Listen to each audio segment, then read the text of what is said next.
Hey, beautiful people. Sorry, y'all. My bad. It took me a minute to actually get into the room. I am literally running on 100 at the minute. I hope you guys are good, though. Sorry, Rika. I know you're struggling with the time situation. I was literally just thinking, what can I do to optimize against that resistance? Because obviously, time is a factor that we're navigating through. Your question did get skipped last time, Rika. I literally thought the same thing as well. Hey, Kayla. I don't know where the list is in the chat. I haven't properly even really looked at the chat just yet. Okay, we're up to 6. Not bad. Kayla, definitely there's room for you on the list. Hey, beautiful. I am literally working I'm not gonna say a dog because I mean a dog couldn't do what I'm doing, but y'all get the gist of what I'm saying, okay? Hey NC, how you doing, ma'am? If I leave my question here, I am going to allow you this time, Rika, because the guides actually said to me your question didn't get read last time, so they had the same excuse for you this time as well because the favor wasn't paid. So we're going to get a timestamp for your question, but I'm probably going to do your question last, my love, because you're not going to be in the room anyway. So it just makes sense for you to kind of be aligned on the list accordingly. So as the list grows to the 10, you'll actually be at the end of the list. So you're off. It's okay. You can go and, enjoy your sleep travels. And we will catch you up with the updates on your question when you get back into the space, I guess. I'm already ready for bed, y'all. I don't know about y'all, but I is ready. I'm running on 8 hours. No, I did 8.5 hours in the day job, 3 hours in the evening job. And now I'm here. I just about had time to eat. So forgive me, y'all. Dude, I'm telling you, madness at the minute. Absolutely ridiculous. Perfect, y'all. Okay, so who have we got first on the list? We got Smaradina first on the list. Thank you for your question, Rika. Thank you, Chaley. Where's Mina? I haven't seen Mina in the chat as well. Let me have a look and see. Let me scroll up. Hey, Eve. How you doing, girl?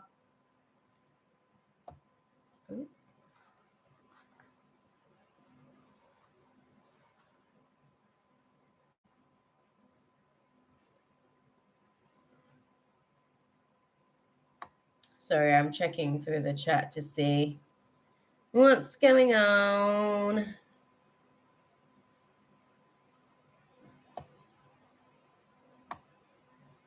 Oh, lovely Nikki. Did she make the list? I think she might have made the list. I saw Mina was in earlier. Okay. Sorry about the timing, guys. I know you guys are all kind of doing your stuff and stuff. But I appreciate you guys. I'm sorry, your girl's optimizing. I am going to have to, they just said to me as well before I came into the space when Rika was kind of having the whole situation going down. They were and this is why I said to you about doing 2 lives for the week, right? But I was thinking about actually doing lives just on different social media networks because I'm trying to kind of get back into the groove of that process as well. I'm really out of sync with social media. I'm just I know that I've got some messages, I think, on Instagram. Chaley, I've still got to come back to you. And I think I've got another message as well. A couple of stuff. I'm just literally trying to optimize, guys. That's my weekend job. And it's Mama's birthday tomorrow. Okay. So that's technically a Sunday job. And we'll have to see how the day goes because your girl is... Whew, she's running on almost nothing at the minute, but God is good all the time. Right, Smaradina, you are first on the list. Yeah, my love, my internet is really unstable. So as I'm the first on the list, I will send you my question just in case I go offline again. My question, current feelings and action. Look at that. They're funny. I was just scrolling for the sake of scrolling, but I managed to find Smoradinia's question. Okay. What are current feelings and action of Gianni's towards me? Okay. First thing, let me have a sip.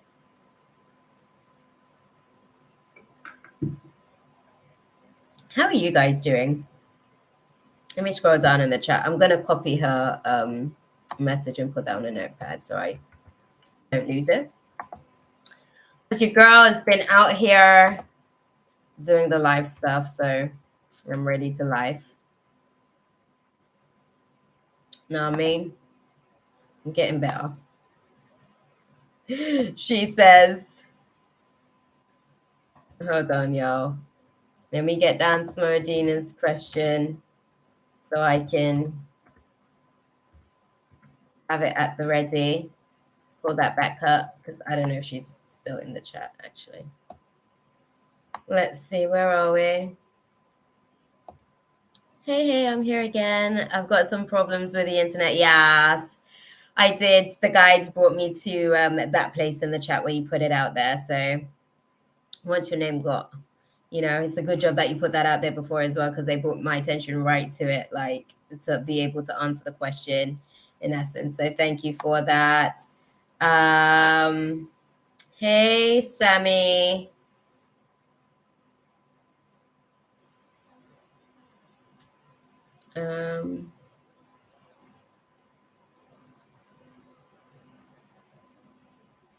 Yes, no, I will, Rika. Don't worry. The guys are going to remind me as well. The guys are going to remind me. I'll add your question as well, but to the little list that I'm sort of developing as well over here. There we go as well. But back to my question, guys. How are y'all doing? How are you lifing at the minute? Life is lifing me, but I'm doing pretty okay for the most part. I feel like I'm doing all right. I could be doing worse in these waves because I mean it's like we also just had a solar eclipse yesterday as well. So y'all let me know how you guys are settling into that energy. Yeah. I guess you updated the list and I got deleted. Oh, oh, don't worry. Don't worry, my loves. You're good. You are good. Okay, so Smoradina, we've got Smoradina's question as well, actually. So, oh, it's raining. Okay, I know what that's like. Definitely know what that's like. Okay, Smoradina's question. Let me get the cards ready, actually. Let's do that. How about that? You guys will let me know. How are you finding the eclipse energy for you guys? What's died? What's been released for you guys? Has there been any like quick turnarounds? Because I've been warning you guys that old Shikima was like dead. She was just about to go to her funeral and kind of be sent off appropriately. And now new Shikima is in the process of actually being birthed. So one can optimize. Fabulous. I was brushing my teeth this morning and my filling came out. Girl. Oh, girl. Oh, Smaradina, my relationship vanished.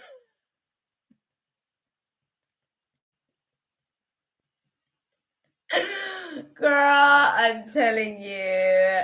Eclipse energy. I'm telling you. I'm just like, oh my God. Hold on to stuff that you actually, it's like when you get an earthquake in your home and you're like trying to get yourself stable and everything. And then after the earthquake, you're looking at the wreckage and you're like, what do I still have left? Mind you, I've not experienced the earthquake. I'm not looking to have one of those experiences anytime soon. Thank you. But I'm just saying. I'm sorry to hear that, Smuradina. I guess the volatility of the energies was a little bit too much for you guys' space, unfortunately. But we'll go ahead and unpack your question. I'm assuming that's the space for your question tonight, right? Because we're going to go and unpack it and see what we can find, get some insights. Oh, I'm so sorry, Smurgeon. That's how I feel when Mercury retrograde comes around. I'm just like, oh my God, because my partner's Gemini. So Mercury retrograde impacts like really, really intensely for his part. Because that's his sun. Yeah, exactly that. Oh, don't worry. You still got some stuff left after the earthquake, girl. You still got us, okay? We're still here for you.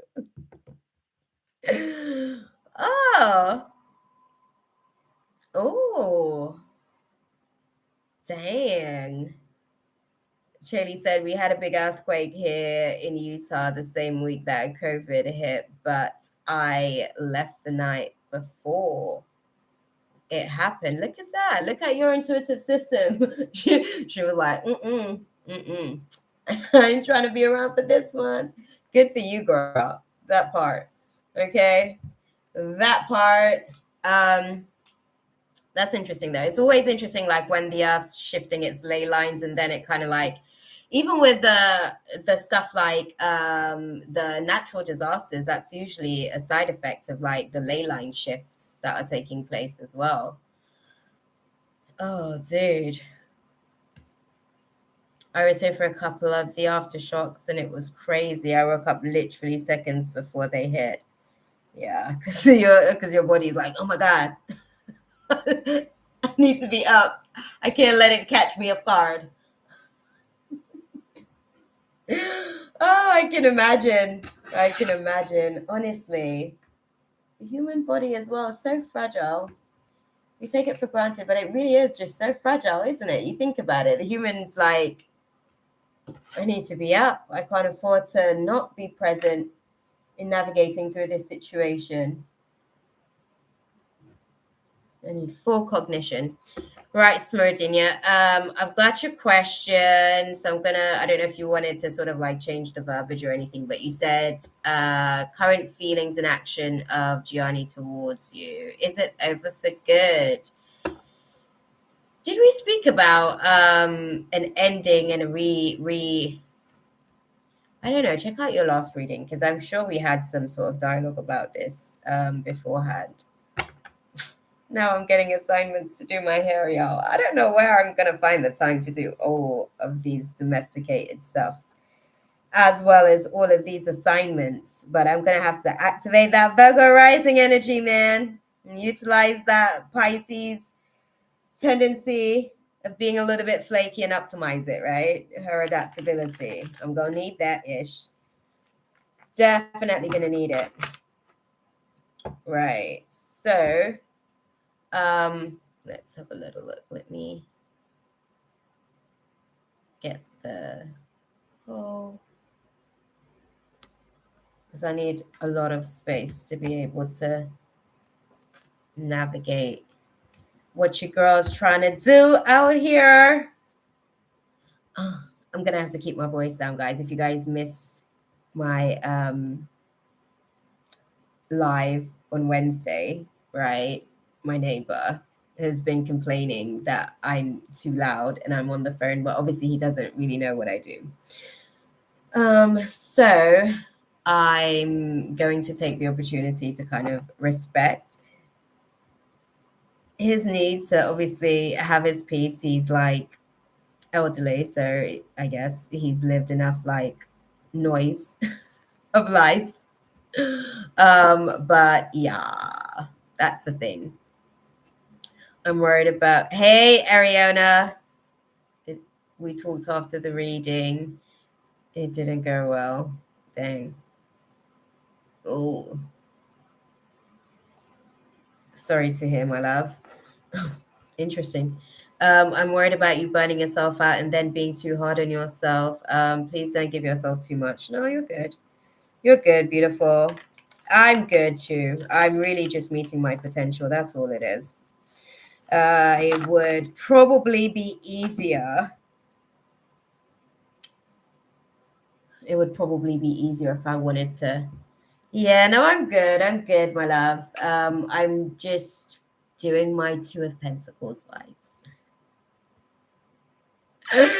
I'm juggling. I'm the juggler. You guys are at the circus, okay? Okay. Where are we with the situation? Right. Let's dive into Smoradinia's question. I'm gonna dive into it, guys, because it's Mum's birthday as well. So I do want to sort of like get in and out of the space to be able to get into wish her a happy birthday just after midnight and stuff like that. So, and I'm also trying to respect Martin's wishes. I am going to try and get another live in, probably not this week because I've got a lot of things on. I'm not going to do too much this week, but probably next week I'll try and get 2 free readings in. And what am I doing next week? Yeah, I'll probably try and get 2 free readings in next week, probably on Friday and Sunday, just looking at my schedule on a timeline at the minute. And we're going to go live on Wednesday and have like a community discussion, basically, open panel to discuss exactly how this eclipse is treating us, for one. But also just kind of like getting into the Mercury retrograde energy. Like it's officially Mercury retrograde today as far as like the station. It's now station retrograde. So we're going to be, oh, thank you, Smuradina.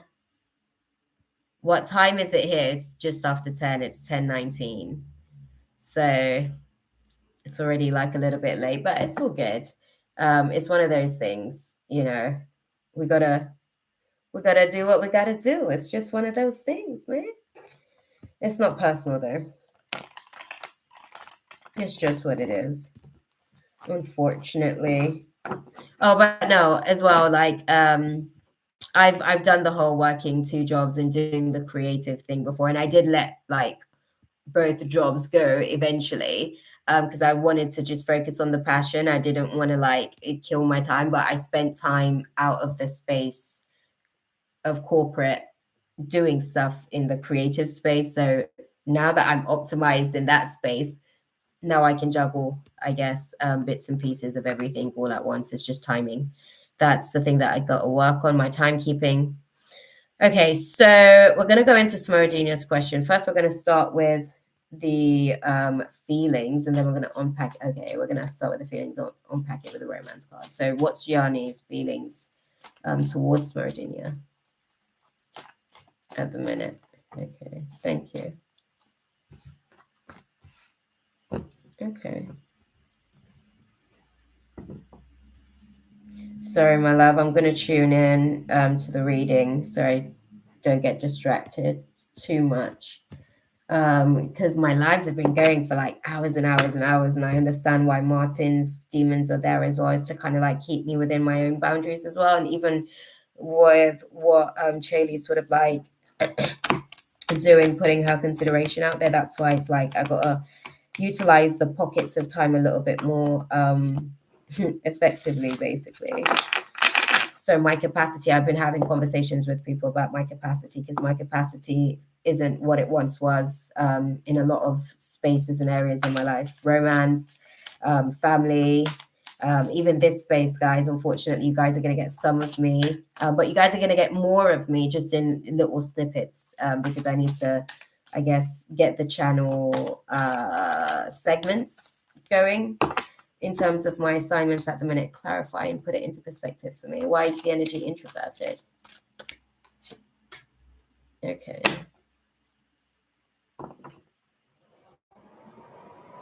Okay. So what are Gianni's thoughts then towards Meridinia? Trigger. On some Janae Aiko. Triggered. Triggered. Yep. 10 of King of Pentacles in reverse. Definitely triggered. Okay. Thought process. Okay. Interesting.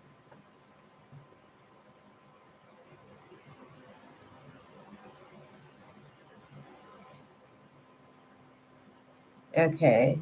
Okay.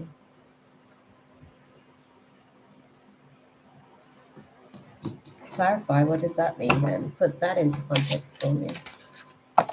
Thank you.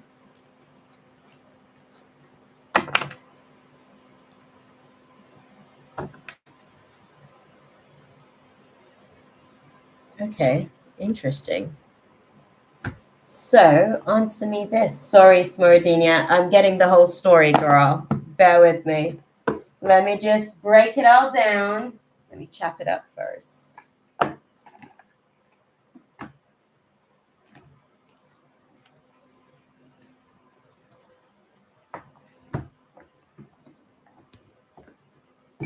Oh, dang. Okay.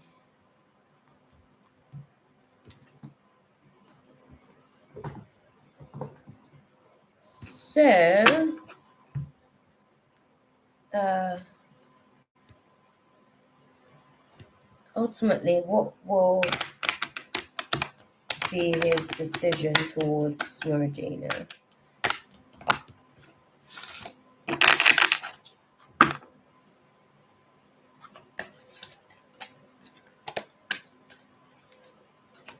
What will be his decision ultimately in terms? Okay, thank you.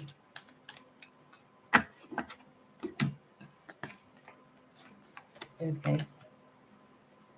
Okay. Okay.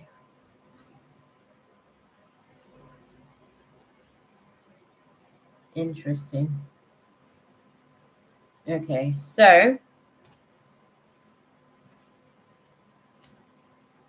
we're going to unpack it because there's a lot of internalized energy sort of like in the space, in the context of things.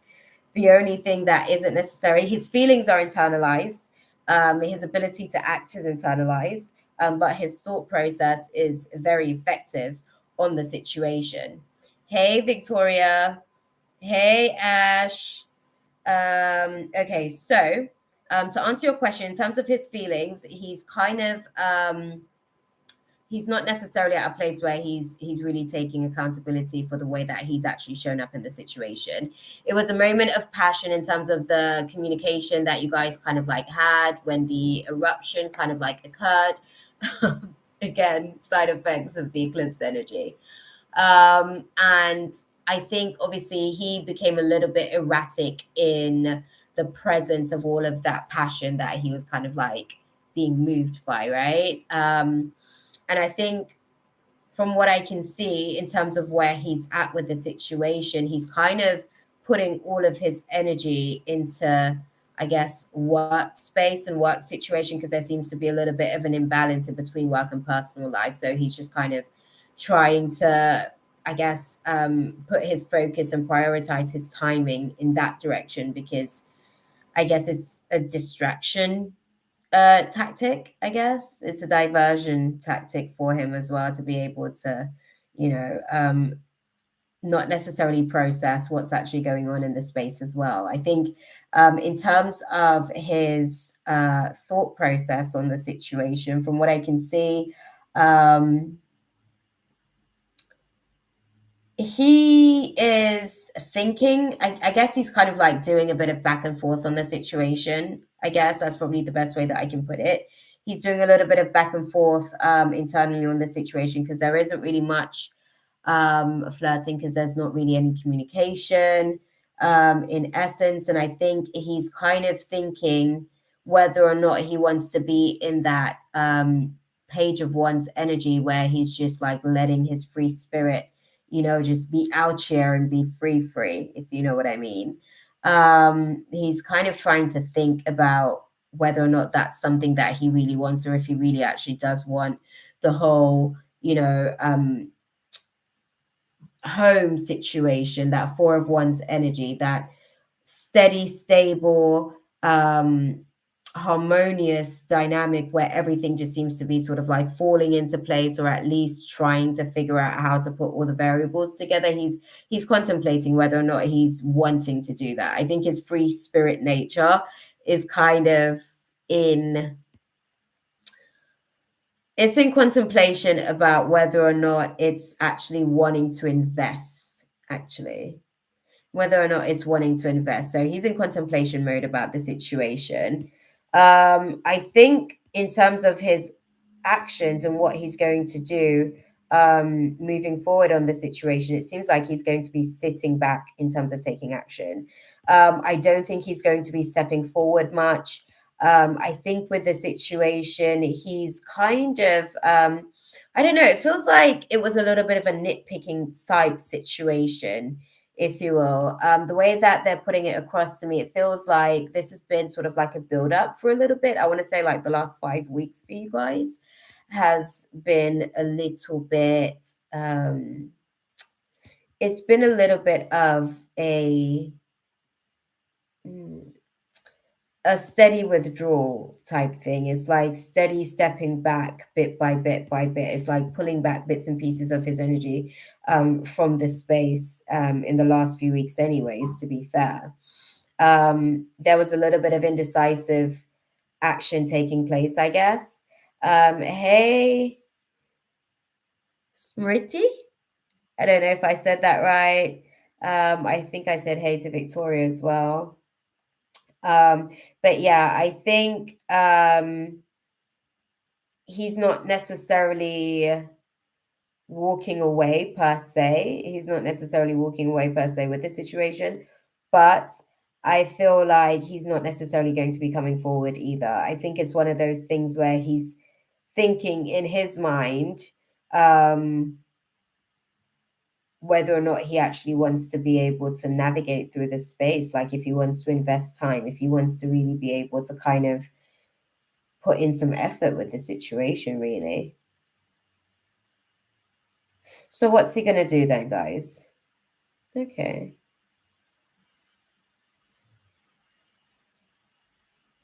Okay. Okay. Okay. They're saying that he's releasing the connection. They're saying that he's steady releasing the connection, my love.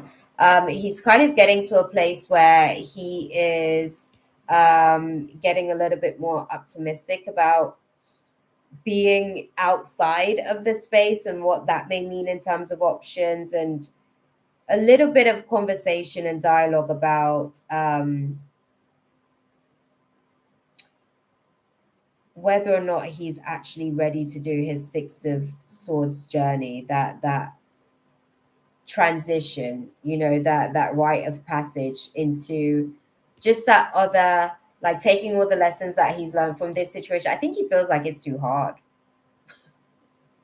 I think he feels like it's too hard, and he doesn't necessarily know if he wants to put in the work, like really actually put in the work, because yeah, is distance a factor for you guys as well? Hey, Kai. Hey, Luna Ray. Unfortunately, the list is closed, my love. Oh, I'm sorry. I believe the list is closed. I believe the list is closed. Um, you can donate, Sky. You can donate, Kai. So the answer was yes to the question that I put out there, right?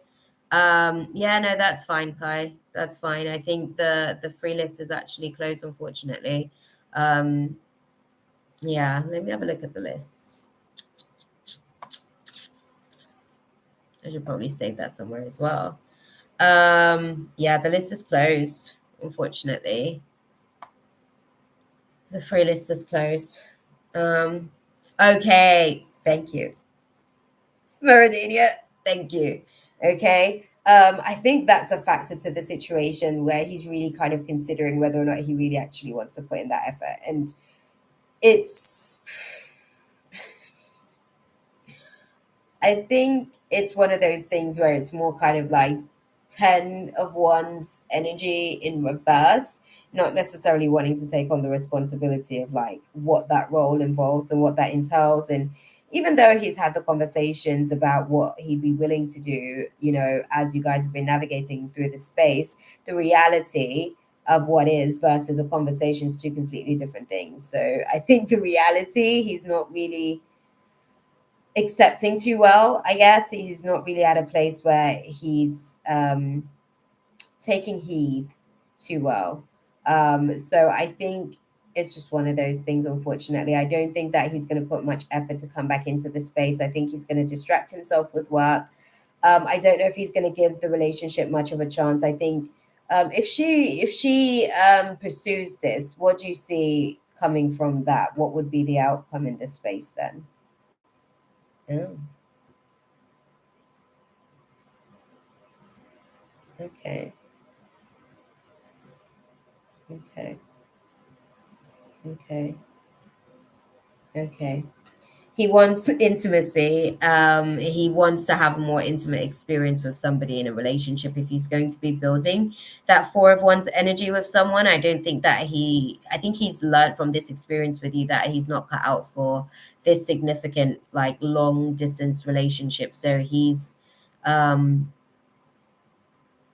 one of those situations. That's okay, beautiful.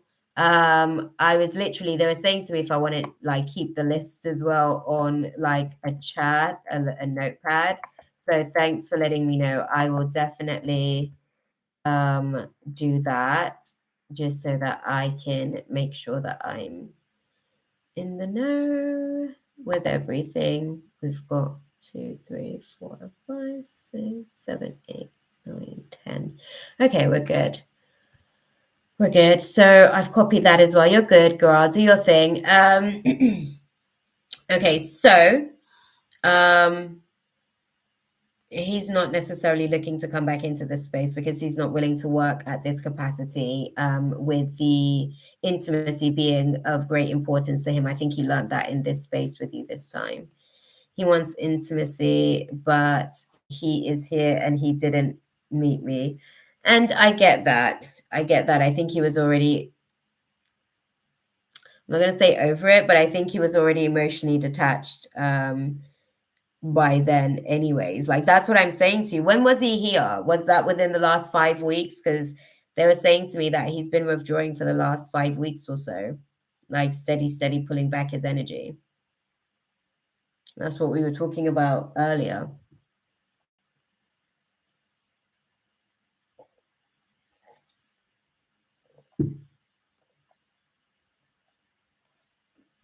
Oh, he is the last. Oh, he was here the last week.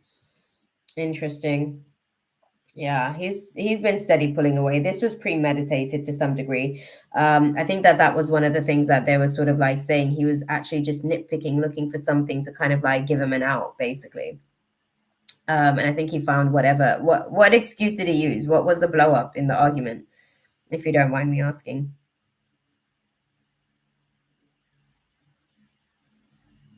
Sorry, y'all see me here like I'm actually gonna have to probably do my hair tomorrow for Mum's birthday. Your girl is that I accuse him. Accuse him of what? What did you accuse him of?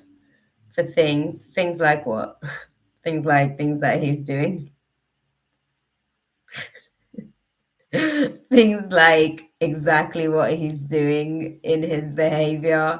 And it's not necessarily aligning with his words. Like he is not a good company.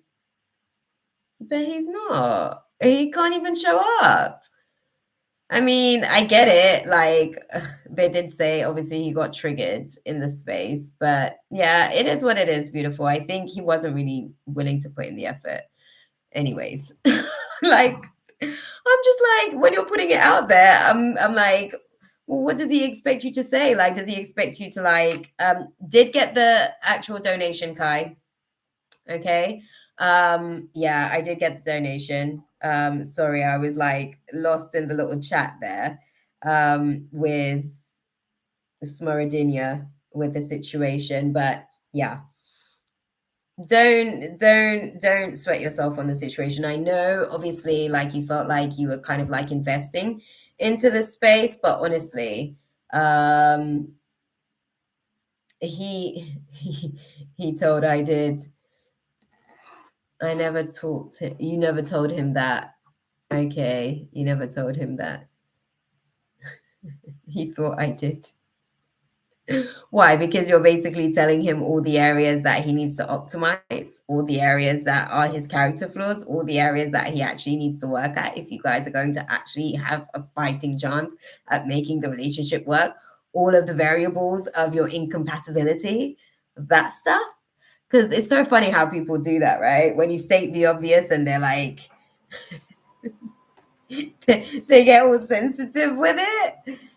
Like, it's, yeah.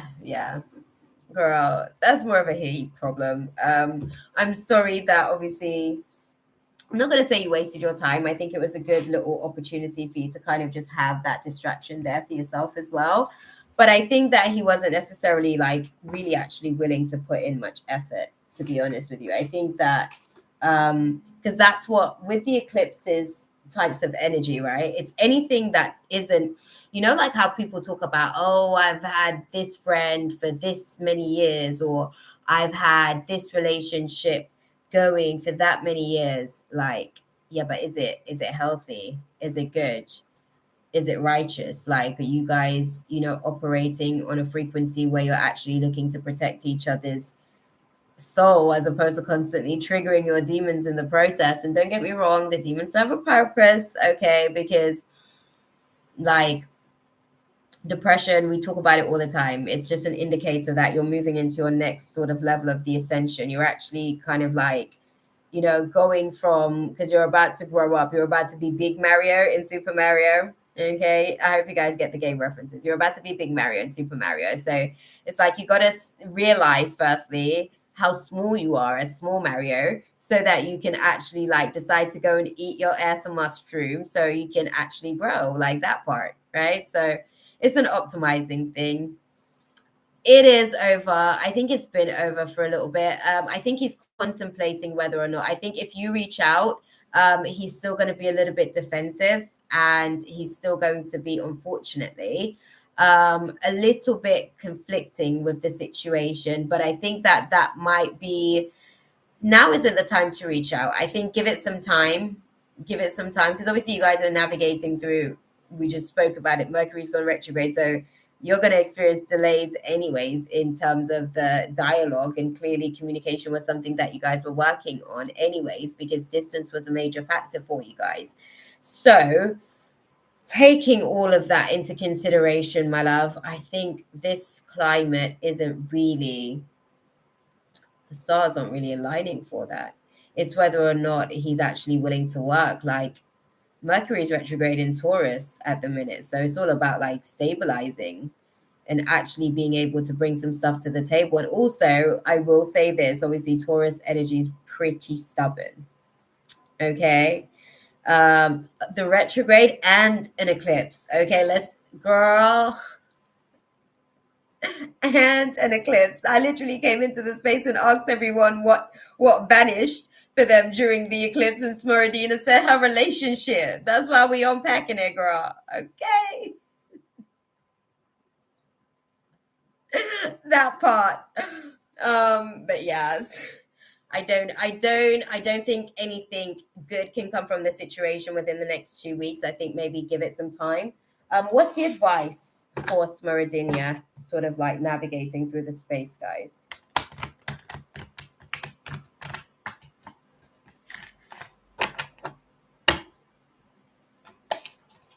What's the advice for Smeradinia? Oh, thank you.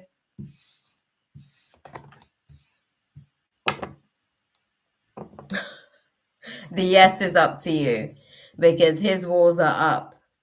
His walls are up. Like, he's not necessarily like operate. He's kind of like he's navigating through his triggers at the minute. So neurologically speaking, right, his physiology is all entangled. Like, his nerve system is doing the most in terms of like the electrics that are going on inside of him.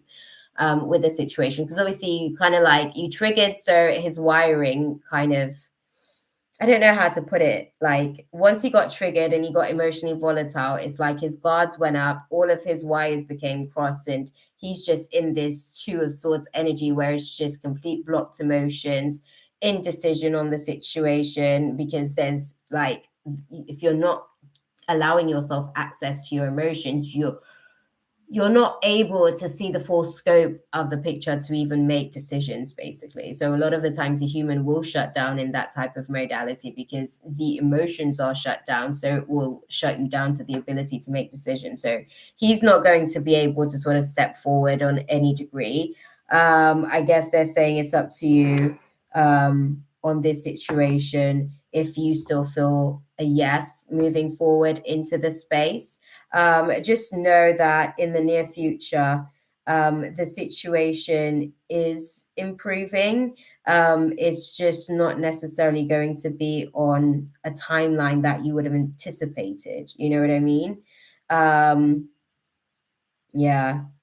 It's something that kind of has to play out. I'd say the next couple of weeks isn't necessarily the best time to keep rehashing this. I think he's probably going to kind of like come down within the next few days, but he's still, I'm going to say this to you, with that level of trigger in his subconscious, he's now going to be sort of like moving with the spirit of resentment as well, low key, subconsciously. So you got to keep that in mind as you're navigating through the space, because it does shift the dynamics of things, right? That's okay, Mina. Hey, beautiful. It's all good. Chaley's been in here as well. She's actually, you've popped in as she's like popping in and out, basically, because she's checking for a dentist as well. I think he will come back when I'm done with that, like every guy, that part, right? It's like once they feel like their energy is basically being detached, they're like, oh my God, it's their little demon. Like it's like they can sense it, and their insecurity gets triggered from that place as well, because they're naturally quite the competitive, you know. So they're like, oh my God, somebody else has been unplugged from her. Somebody else is about to take my place. You know what I mean? But they don't even want the spot, girl. That part. They don't even want it, but they won't even let anybody else have it. Or at least they aren't willing to do what is necessary to maintain said part, but they want to, you know, come and like put themselves up for the role. You know what I mean? They want to audition for the role, like to say, we're looking for actors, not realizing we're looking for full time. This is a job. Okay, you got to do the work. That part. Cheers, guys. Oh, snap. I hope that was useful for you, though, Smaradinia. Yeah. So good. Dude. Okay, Kai, you can actually start putting your question out there as well, so I can grab that next and unpack that, and then we're going to get back to the free list, guys. Don't worry. The free list is this right here. Let me get it up. Because it's a good job that I did save it from before. Okay. Right.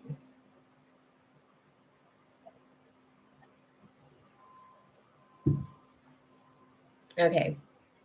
So Kai says, I had a love situation with a Leo, who's my ex, and a Cancer, who I really liked. Just want to know what their intentions or thoughts on me. Things ended weirdly between both guys. When did the endings happen with both guys? Because the weird situation, I can't get the Cancer out of my head, and I want it to stop. Okay, so Leo was in February. What was going on in February? What do we have going on in February?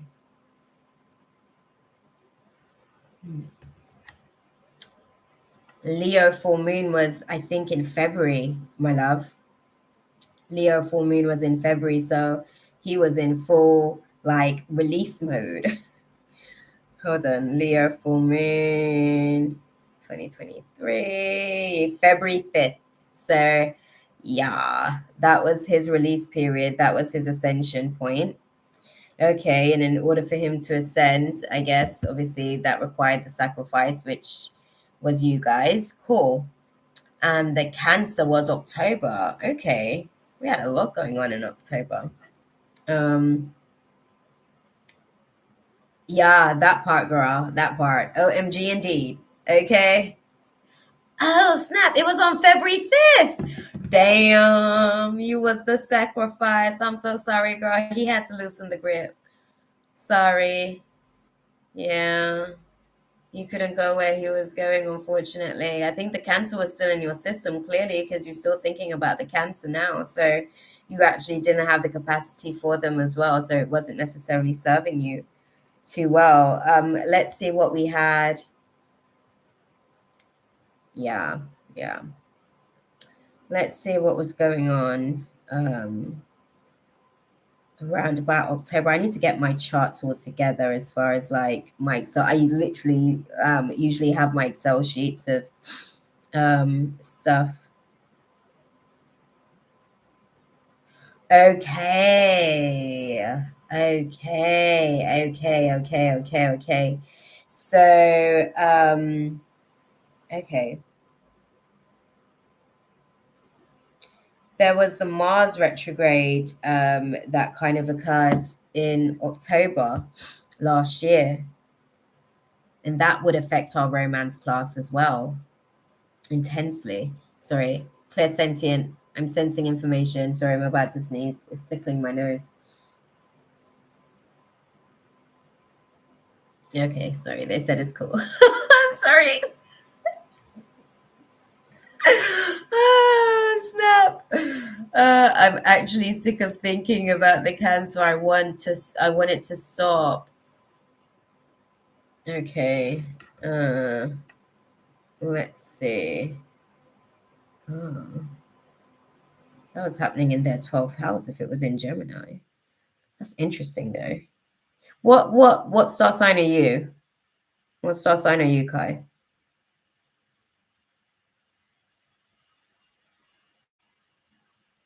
Oh, Pisces. Like myself. Hey, Pisces. Okay. Interesting. Okay, so for the most part, right? With the Pisces and the Cancer situation, because both being a water sign, your natural language with each other is emotion. So naturally, he's still in your emotional heart drive. So he's still basically in your emotional field. And I think obviously because it's one of those things where you guys kind of like attached quite quickly, but also pretty deeply as well. I think you guys kind of like um, emotionally, there wasn't necessarily like masks and stuff in the situation. It wasn't necessarily a thing where you were kind of out there. Like being both of you guys were actually mirroring each other and coming to the space and just kind of like taking off your masks straight away, basically, bit by bit, not everything all at once, because obviously we will have our complexities, right? We don't want to like scare people away, but for the most part, um yeah I think with the situation, let's dive into the cards. Okay, so dang, I even missed the question. They did say to me, take the question down as well. Okay, so the question is, I just want to know what's their intentions. Okay, let's start with their intentions first. Let's start with Leo's intentions towards Kai, because I think that unfortunately you was just a sacrificial lamb during his like ascension point. Unfortunately, from what I'm seeing astrologically speaking, the setup was just dire for the relationship as well. So yeah. What's Leo's intentions towards Kai? What can you guys sort of like tell us about that as clearly as you can, please? Are you a bit chatty in comparison to the Leo? Let me just scroll down in the chat as well, just so that I can see your updates live. Yeah, because they're saying to me like your tendency to basically be a little bit overzealous. They're saying, you talk a lot, and it's like for them, it's just like Eid Mubarak, Mina. I hope you had a good one today. Thank you, my love. You laugh, guy, but I'm being so serious. I'm being so serious. It was like, oh, dang. And also, like, you were a lot deeper in ways that they hadn't gone, like with themselves. And I think that that was a little bit of a scare for them as well. I think that it's one of those situations. Hi, Andrea. The list is closed, unfortunately, my love. It actually is. I tell you what, I'm doing Rika a reading at the end. I'm saving Rika's I guess thingy for last. So because Rika's out of the space, she's in India. So we've already taken her question because we didn't do it last week for her. So you can, I guess, Sammy can have Rika's slot and you can go in Sammy's slot and we'll do Rika at the end because they say it's usually 10 for the free list and then one open slot in case type thing for people. But your name had been mentioned to me on my assignment list weeks ago, so I'm intrigued to see what the space is for us. Basically, Andrea had been mentioned, and your surname actually was mentioned in a different timeline on a different download of assignments as well. So I'll allow the space. Okay. Lucky you, your guides were out there preparing me for this moment. So that's what's up. For you, Kai, exactly. I felt they weren't emotionally connected, though very just traditional. Exactly that. I think one of the things is that they hadn't gone into the layers of themselves like that. And when you would take them into the layers of themselves, they wouldn't know how to come back from that, firstly. Right. That's okay, Andrea. You're going to have to stick around, I guess, for your reading. Obviously, you're going to be last on the list. There you go. Exactly. Before I go to Rika's. So you might need to come in and out because the list moves here, right? But yes, with the situation with the cancer, it was a lot of inner conflict in terms of like actions. You guys just do things differently. That's what it comes down to. Okay, that's okay, beautiful. Thanks for letting me know. I just felt a strong connection with the cancer. Yeah, naturally, because you guys were triggering each other back to back in places. You guys were really going to be able to kind of like grow. I guess that was the essentially like the purpose.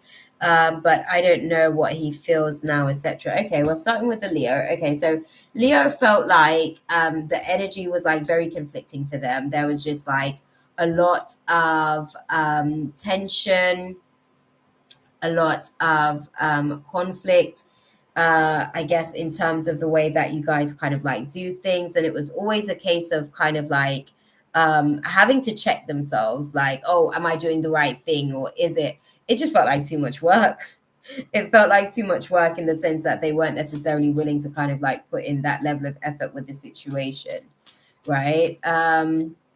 Yeah, they weren't willing to put in that level of effort with the situation. Beautiful. This is how they felt. Okay, they felt like 10 of swords. Okay, they were like, oh snap, I can't. I'm dead. I'm dead. Okay.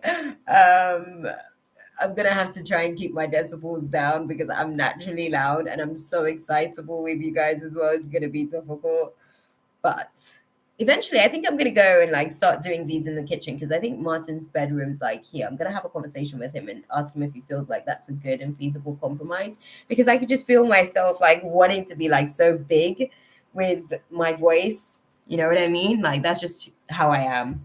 Snap. But yeah, Leo felt like, yeah, he was ready for that major arcana. He was ready for the fool's journey. Okay. If he was going to be a fool, he was like, I'm going to take that journey and see where it takes me.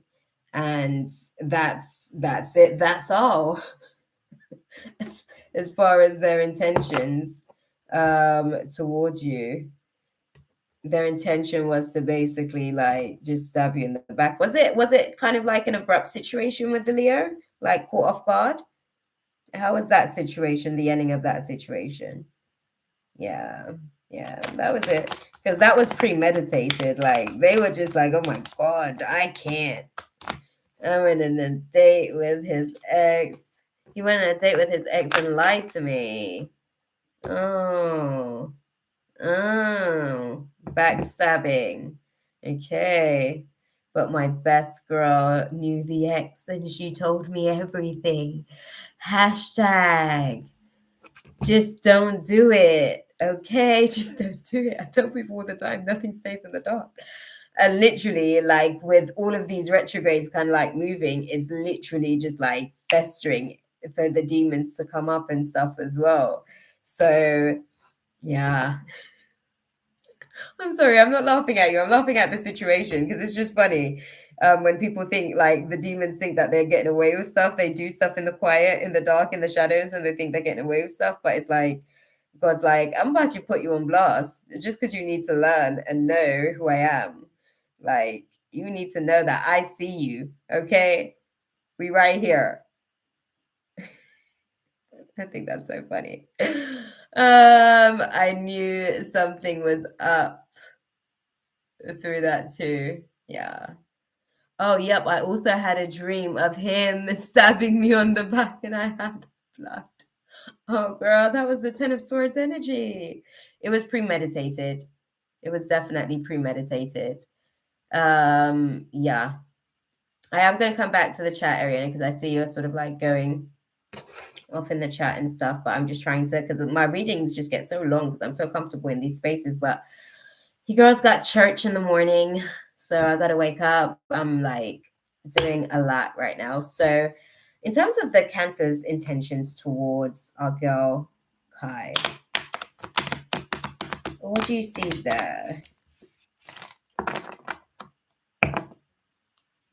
Okay.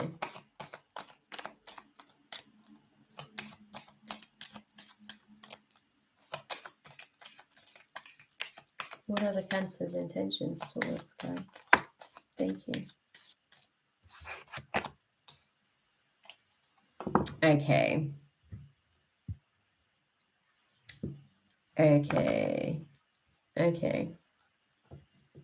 Interesting. His intentions were actually more, I'm not going to say just, but his intentions were moving from the spirit of lust, okay? Because the Knight of Wands, I mean, he's pretty quick. He's the fastest of all the knights, but he has a tendency to just be a little bit lustful. I think that's why he charges so quickly, because he can utilize that energy, like charge, like lust. It's a thing, right? It's a spirit. You can kind of like utilize it, but yeah, I think I think it's one of those things where it seemed like he was just a little bit like off focus. He wasn't really like he was, but he ran away quick too. Yeah.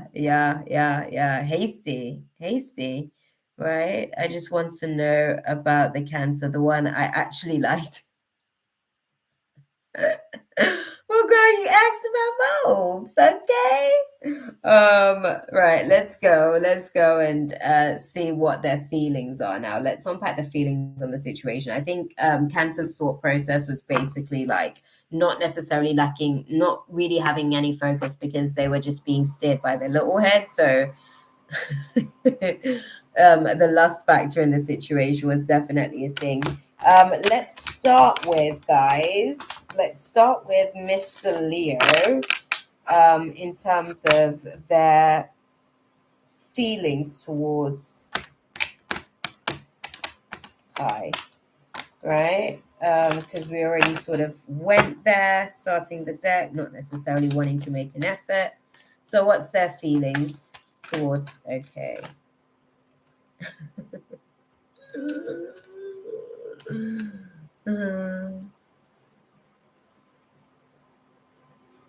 Okay.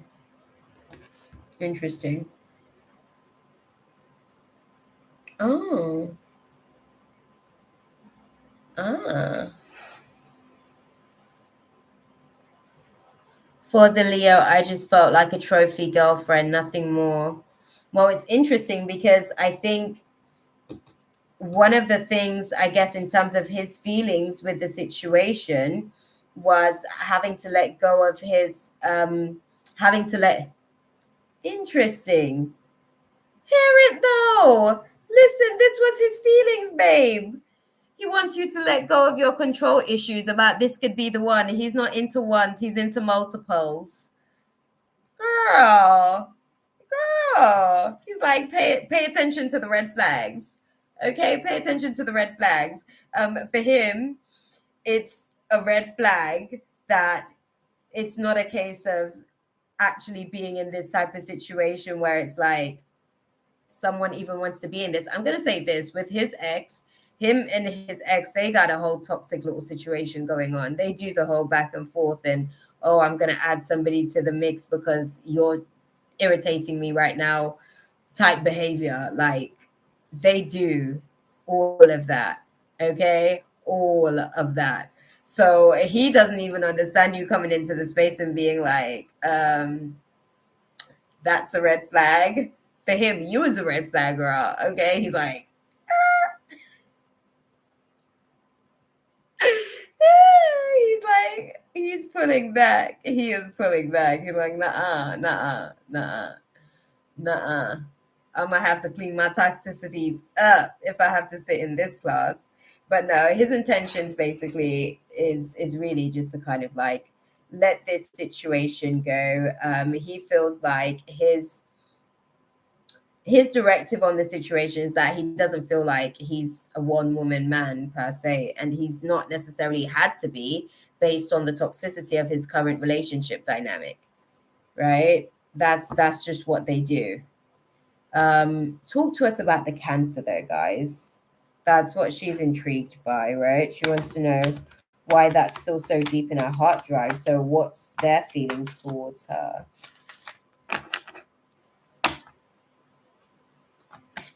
Oh, thank you. Interesting. We've got a good few bit of cards. Okay. That's the undertone.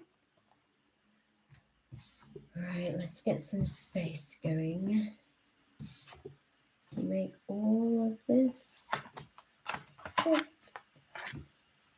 Okay. And then what have we got here? Okay. Okay. I think for the Cancer with their situation, right? Cancer, really, I'm scared to hear about him because I'm actually holding on to something there. We had a deck of cards we played with, and I looked at it sometimes till this day and think of the memories. Oh, it's okay. It's okay. Obviously, I think obviously the Mars retrograde again took that person out of your orbit. The relationship didn't really get an opportunity to really be anchored in that way and rooted. You know what I mean? Just spill the truth. Don't worry, girl. I got it all right here for you. In terms of his feelings, though, it seems like with the situation with him, I think he was actually like trying to do a tactical move in terms of his career situation, his finances as well. It seems like he wanted to basically make sure that he was in a position if he was really going to be like actively dating and really sort of thinking about planning forward with someone. I think for him being in the situation, it actually like it put things into perspective for him as well, in terms of like, okay, I'm not necessarily ready for kids situation and, you know, doing all of that stuff. I'm really just kind of focusing on finding the person that's going to be able to kind of like help me build on what I'm trying to sow at the minute, right? I think that his feelings towards you on the situation is that you guys, you know, did have good chemistry, and the getting to know each other aspects of things was really something that he enjoyed. But I think at the same time as well, he didn't necessarily understand like the layers of your complexities, like I said. um I think with the Cancer, they're kind of navigating through their own cycle of like moving through their emotional tides at the minute, and I think that they're not really sure how they feel about the situation.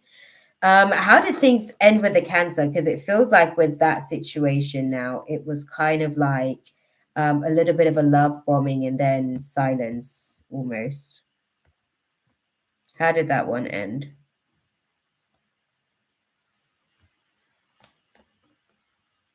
Yeah, some love bombing and then silence. We spent the night together and then completely he pulled away. Yeah, yeah, yeah, yeah, yeah. I think for him with the situation, right? When did you guys sort of come together, the Cancer? When did you guys come together initially? Because obviously you guys separated during the Mars's retrograde last year. That class, the Mars. Okay, okay. So we met in June. Girl, girl, that makes sense. I think Mars was retrograde in Gemini. When you need to stop picking these pickers that are coming up for the cycles of these transits if you want to maintain something, and if you are going to like find yourself with somebody, like at least give yourself some time to build with that person first, so that the relationship can actually be rooted in something before it just gets tarnished by these transits. Girl, look at that. Mars was retrograde in Gemini, and you met him in Gemini season. So unfortunately,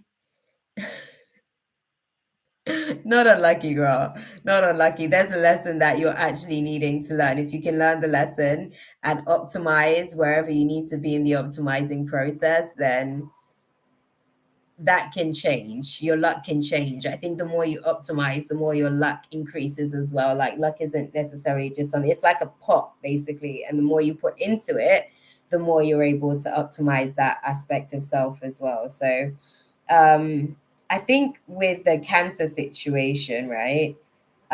Because it was such an abrupt ending, it definitely left you a little bit unscathed, where it was like, you know, I don't know that they had the best intentions, I guess, with the situation, anyways. Like I said, right? I told you that night of one's energy, right? He was thinking with his little head. And that was the thing that obviously was directing his focus, unfortunately. So his vision was off. He wasn't seeing with his eyes, but he was seeing with his eye, if you know what I mean.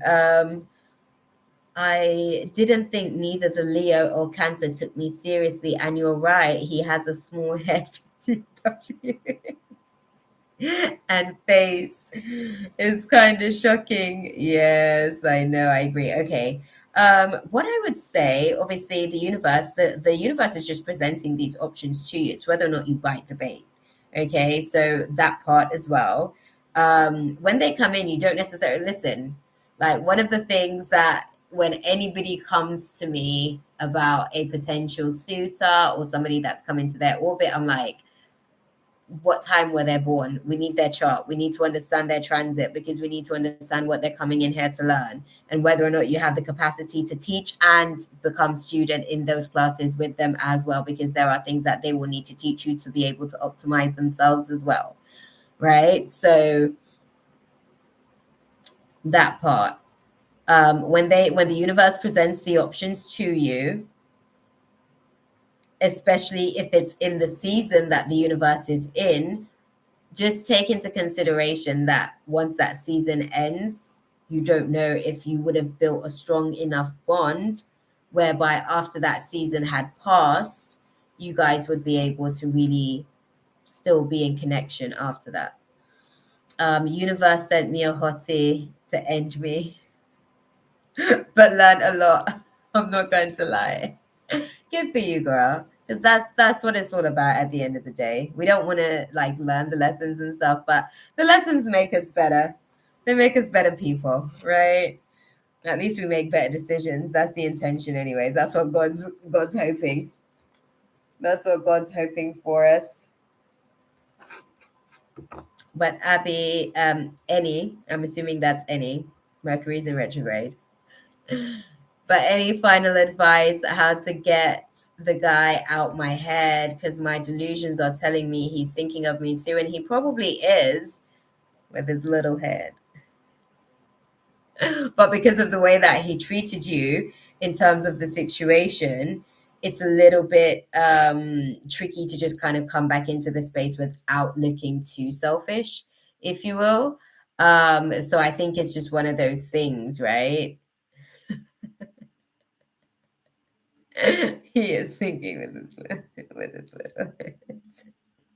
It's just one of those things. But because I guess his maybe I deluded myself. No, you didn't delude yourself. He love bombed you. He love bombed you. That's why you felt like he liked you. And I think a part of him liked what he was going to get. I guess that was the thing. Like he just said what he had to say at the time. Like, okay, so the spirit of lust can be very charming. It can be very charismatic. It's definitely the type of personality that is like really, how can I put it? Like it's very aloof. Like it doesn't actually tell you anything, so you don't actually get to know them. It just more or less kind of like gives you just about enough information. More how it feeds you is through the energy. It feeds you its chemistry. So the deep eye contact, the smile, and giving like this energy out there of like, I want you to kind of like, mirror this action, right? Hey, Milano. The free list is closed, my love, unfortunately. But I am going to be live again next week. Okay, I'm going to be trying to do a different timing as well for the weekends. Yes, OMG. He was this, all babes, you got it. That's how he got me using the spirit of lust and charm. Yeah, yeah. Yeah, they can be quite like, unfortunately, there's a lot of, it's not even just men, because women are sick with this spirit as well, where it's off balance, because we're supposed to be like knight of one's energy with the lust, right? We're supposed to be able to like get the things that we want manifested quickly. That's what really lust is there for. Like, depending on the amount of lust that we have for something, plus the amount of faith that we have that we deserve it and believe that we're going to get it, that's what speeds up a timeline. Do you see what I'm saying? But a lot of the times people abuse that. Like, they abuse it, unfortunately. I really want karma, though. I was done wrong with both men. You were done wrong with both men, beautiful. And karma is moving. Don't worry. You ain't even got to put it out there. They already rack it up. That's how it works, okay? For every tear you cry, that's another class they have to sit, okay? That part. What's the final guidance for Kai heading out of the space, guys? Closing out for Kai. What would you... Okay, thank you. Thank you, guys. Karma's already happening, girl. Trust me. Karma's already happening. Like they'll probably feel it. You see like how it happened with the Cancer, right? You see like how the Cancer like phased out during the Mars retrograde, like last cycle. Watch what happens for him next Mars retrograde. That's how this ish works, right? Now he's gonna have to sit the classes, that part. Now he's gonna be made to feel how he made you feel, just so he knows what it feels like. Okay? So don't worry about it. Spirit's already working that part, okay? And then you can just have your little time. Your demon can sit there and have a little time for itself and be like,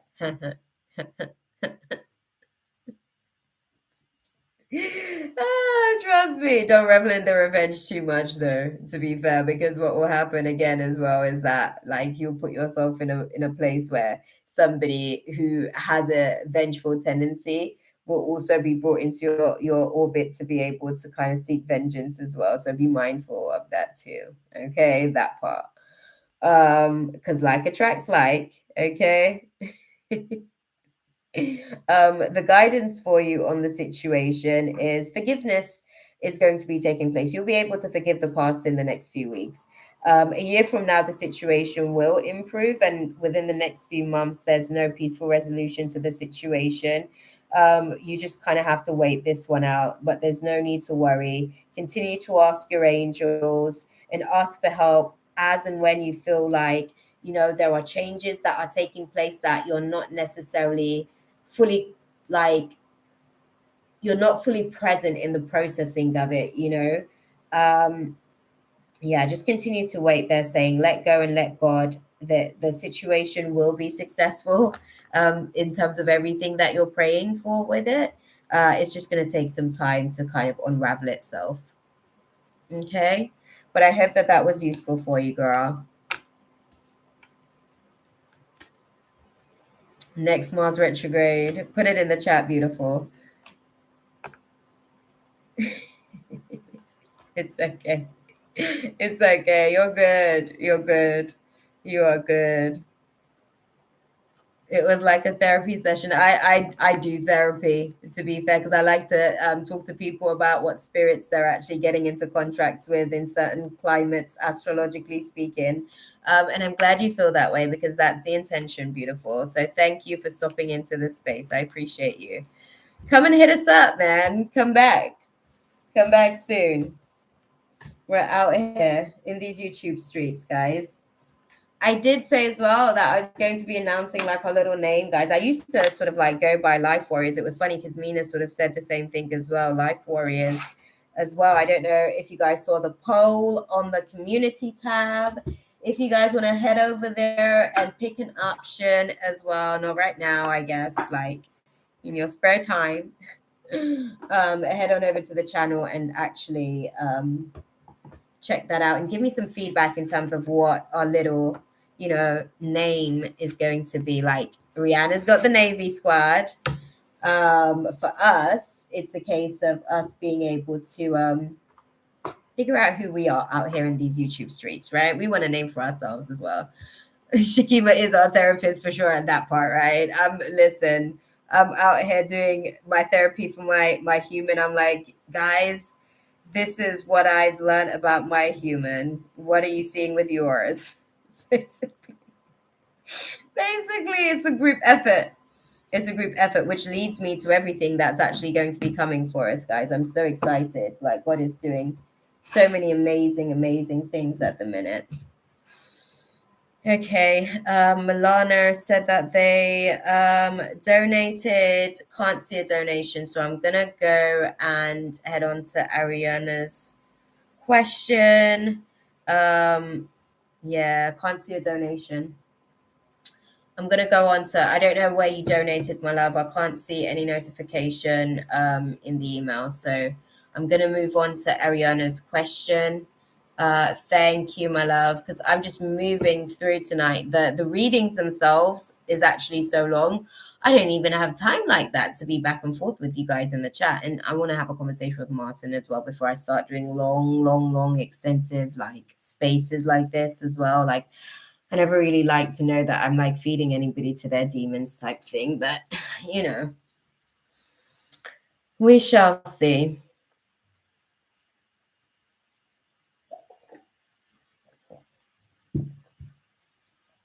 Okay. 3 guys I want to know about. This is Ariona's question as well. The 3 guys I want to know about. Can we take a timestamp as well for Ariona's question? Because I don't know if she's actually here in the chat at the minute. But yeah, the 3 guys I want to know about: Noah, the Leo, Brandon, the Cancer, and Din. Oh, Pisces, Aries, cusp. Interesting.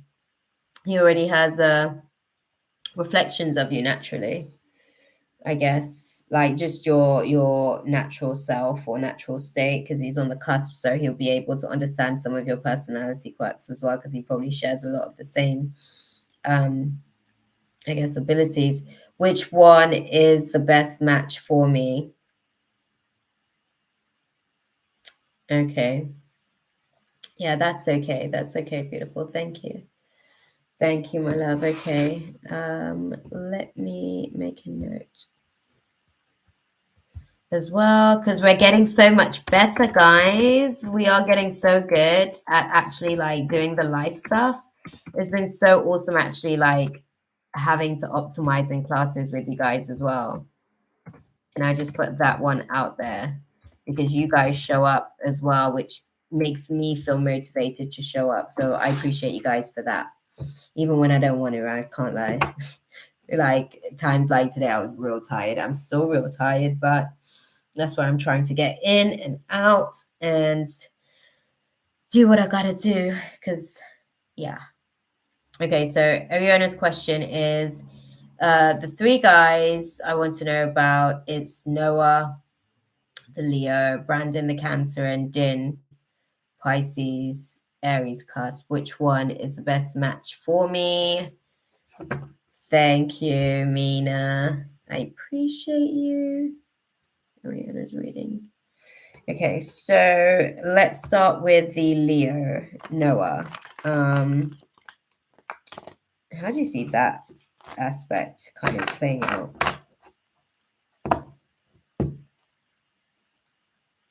Okay. You and the Leo might have some misalignment, like emotionally speaking.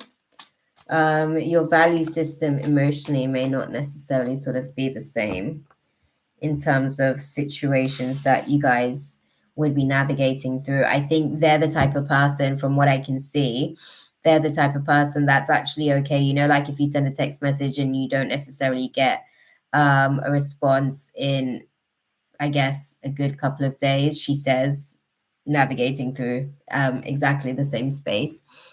Sorry, I'm not on social media like that, guys, unfortunately, but I am coming back into the space on the weekend. I have to optimize my timing, but they have a little bit of that same quality that I'm working through at the minute. Mine's time management, theirs is more or less a complete disregard and carelessness situation. It's a case of delayed communication with that situation. They advise like hold off on that one, basically. Hold off on that one because they can be emotionally calm about not responding. That's likely to trigger feelings of insecurity. When you're in a situation with a Leo, they can potentially like even reverse the King of Cups energy, you know, like definitely can reverse the King of Cups energy with that 5 of Swords. That can definitely create like a different dynamic with the situation. Completely. Where your confidence would kind of like be going through a process, whereas, you know, it's optimizing, you're raising the bar type thing. I think it's one of those things for you where when you put yourself out there in a situation like that with the Leo isn't necessarily as forthcoming as well. They have their own challenges, let's say. They have their own challenges when it comes to deception, betrayal as well. They tend to be very stealthy. Like they know how to be able to kind of like project a certain image that they want you to see versus what the actual reality of the situation may be as well. So the Leo you would have to be mindful of in that regards, right? Let's talk about Brandon.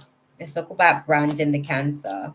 How do you see things playing out with Brandon the Cancer? If she was to go that route, how do you see things playing out? As clearly as you can, please. Okay, thank you. Why, Charlie? Why are you gonna lose your goddamn mind? What's up? What's happening, girl? What's going on in your world? I am a material girl. Sorry, I can't help myself. I'm sorry. I could just hear it come up from my subconscious. Oh God. Sorry, y'all. That was some Madonna for y'all. I didn't even know that I had that in the hard drive.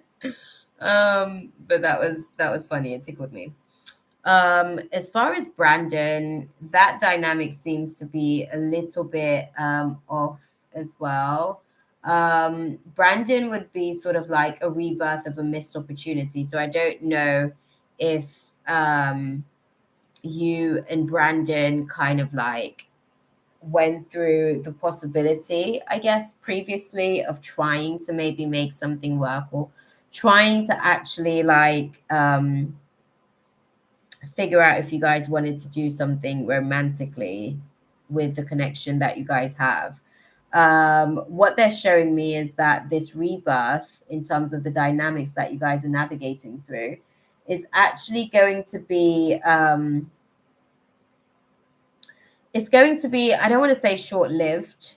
I don't want to say short-lived as such, but I do think that it's something that it would take a lot of work. There's a lot of synchronicities that are falling into place, I guess, and had fallen into place to kind of like make it happen the first time. But the rebirth of the situation that you guys are sort of like navigating through, I guess that was intentionally impulsive. It was like an impulsive decision to kind of like rekindle and reconnect. But it does come from a place where it's like, whatever the situation has been previously, as far as being like lacking long-term vision, and it's kind of like because there was all this distraction, basically, like there was all these options, so it wasn't really like a serious thing, or it wasn't seen at least as a serious thing at the time. And I think that it became one of those situations, that one of those types of situations where the organization factor of the situation. And when I say organization, like it's like the universe was conspiring long before you guys actually rekindled and reconnected, because there was something that you guys missed, I guess, in the space with each other previously, just like with you guys's impulsive tendencies and nature, the expectations being a little bit too high as well. I think that was something that you guys were sitting in the previous class, like expectation management, basically. And I think that this situation is. Oh, I was literally just talking about Brandon, I think it was. I was just saying that is this a renewal, this situation with Brandon? The situation with Brandon, beautiful. Like, is he somebody? I'm going to give feedback on the reading. Yeah. What I'm seeing with the Brandon situation. Yeah, beautiful. Thank God you got back just in time. What I'm seeing with the Brandon situation is that there was a missed opportunity in the past. So were you guys speaking about maybe sort of like meeting up, maybe sort of deciding whether or not you guys wanted to actually maybe pursue something? Is it something that has been lingering basically for some time?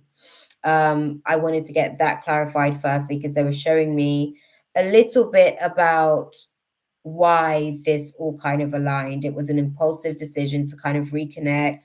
They were saying to me with the situation, or it was an impulsive decision to kind of make certain decisions in that day that actually allowed for you guys to align, they're saying, because they're showing me like he's coming from one place and you're coming from another place, but you guys were able to find a nice medium, because it's like you guys would have been so like fixed in your own environment. They're showing me Eight of Swords energy, so it's like you guys would have been fixed in your own environment. You wouldn't have had the opportunity to kind of meet each other anyways. But it's about expectation management with Brandon. I think that situation, from what I'm seeing, would be definitely a little bit tricky to navigate through. Let's see, Din. How do you see the situation with Din going? Okay. Not a backstabbing sort of experience, which is nice. That's not a bad place to be with the situation. Oh. Okay. Blocked emotions, suppressed energy, basically being a little bit stuck in terms of being able to kind of like articulate. Okay. With the situation with Din, have you guys had any communication about the attraction? Let me ask you that, beautiful. Have you guys had any conversation about the actual attraction? Yeah, 27 minutes even, beautiful. I know. 27 minutes until midnight. Oh, I think you're typing, aren't you, Ariana? Because I was asking a question about. Actually, that's the question. I wouldn't want someone that pretends to be someone they're not. Oh, because I said about the blocked emotion thing. Technically, you're not your emotion. It's just a part of your expression of self. Sometimes some people don't know how to really navigate that part of the expression. So if it's dependent on emotional management, I mean, yeah, yeah. You cut your list down a whole lot shorter as well in comparison. I think looking at the situation, Brandon is probably the actual best option from what I can see. That situation is the only card that actually has a major arcana, and it's got the judgment card. And the judgment's upright, which means that it's a good judgment call. It means that it's actually like a rebirth of a situation. You know what I mean? It's something that can rebirth, because they're saying it's kind of like a rebirth of the immaturity. It's giving the immaturity an opportunity to be able to mature, right? The tendency to kind of have high expectations, and be somewhat ruthless about the management of those expectations. Brandon's probably the best option out of what I'm seeing here on the cards with the others as well, right? What do you guys advise for Ariona with the situation then? Okay. About that one, what do you advise? No perfect timing on that one, and I get that because we're talking about significant delays with that one. Okay. What about this one? What is the advice for her on that one?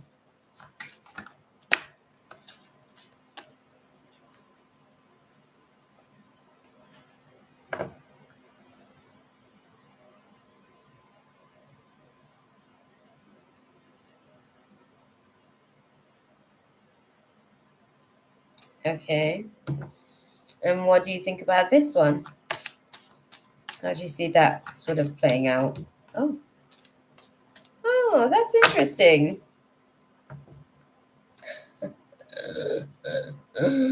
That's interesting. That is interesting. So, sorry, y'all. I'm literally exhausted. I'm like running, running, running, running. So don't mind me. I'm actually going to need to go and top up my drink soon. So bear with me. And I'm going to need to go to the loo as well because the drink didn't went through me.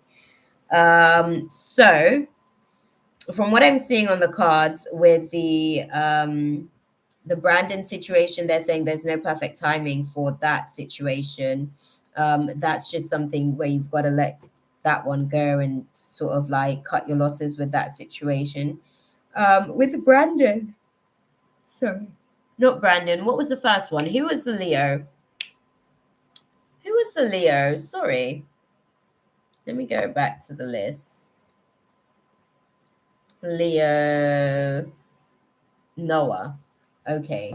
Yeah. The Noah situation, they're saying that there's no perfect timing with that situation because that's not a factor with this. It's not a timing thing. This one just isn't. That's just what it is. Actually, it's just not.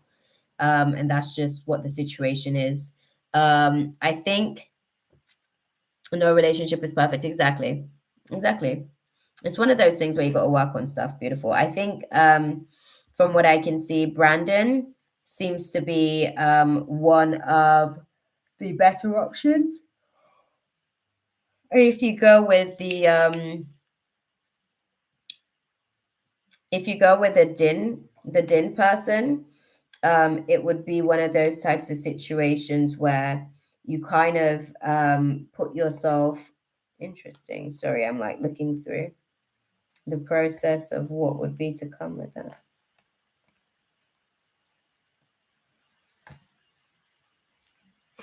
Yeah. What was Brandon? He was a Cancer. Okay. Oh. Sorry, guys. I'll say this to you with a Cancer, with Brandon, he has a tendency to be a little bit emotionally immature. So again, it's just something that I guess these guys kind of like they take their time to optimize in it. We grow faster than men in some degree. If they can actually optimize their emotions, they'd actually be able to grow a lot more quicker as well. But yeah, Brandon seems like a good option, but Din is in a good close second potential. I think one of the things is that he doesn't have the emotional capacity for you because he's still stuck emotionally in a previous relationship. But I think with the situation with Brandon, he still has some immaturities that you would probably have to navigate through as well with the situation there. He was in comparison. He is. He's got some insecurities there. Not so, yeah, well, some insecurities and some immaturity in terms of how he navigates those insecurities. But with the situation with Din doesn't have the emotional capacity for you, pretty much, really. Oh, that's unfortunate with Noah. Yeah, well, I think the situation with Noah, it's just not going to develop. It's not going to pick up, basically. It stays like this. You stay in this Eight of Pentacles like path where it's like waiting for communication, anticipating communication, not really knowing, like the communication class doesn't really get going. It doesn't really get moving like that. But yeah. I think with the Din situation, it's you, how can I put it? What you're ready for, they're not ready yet, basically. They are not emotionally available to be able to have the capacity to kind of like make room for you in their heart at the minute, pretty much. Brandon's best option of the bunch, slightly immature, because he has a tendency to be aloof, but yeah, in comparison to the others, that's the best choice. Okay. Wondering why the comments weren't matching up to what you were saying. Oh my god, I was like 30 minutes behind. Oh, because of when you came off, it probably brought you back onto where you came off previously. Yeah, girl, that part, right? But I hope that that was useful for you, beautiful. Me as an Aries, I would think I would be compatible with him since he is a Leo. Who's the Leo?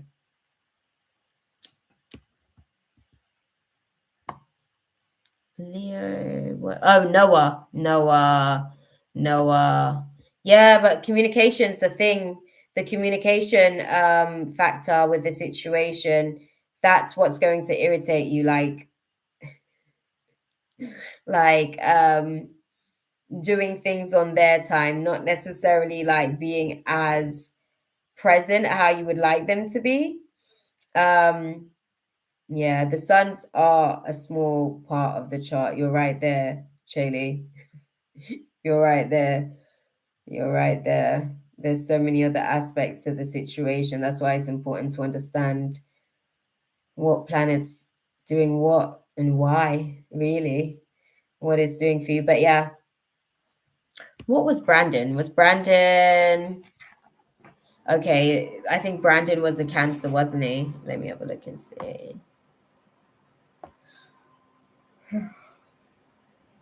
Brandon was the Cancer. I guess I understood the emotional the immaturity in that case, because sometimes it can be a little bit tricky for them to navigate that part, right? Right, Mina, we've got you next on the list.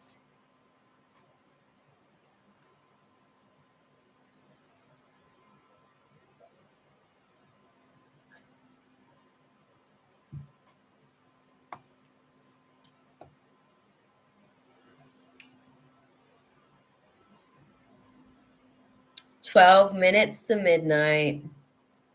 That part. Thank you, beautiful. Thank you. Oh, for mummy's birthday. I'm gonna call her on the live. My mom's so Jamaican, it would be funny for you guys to hear her raw Patwa accent.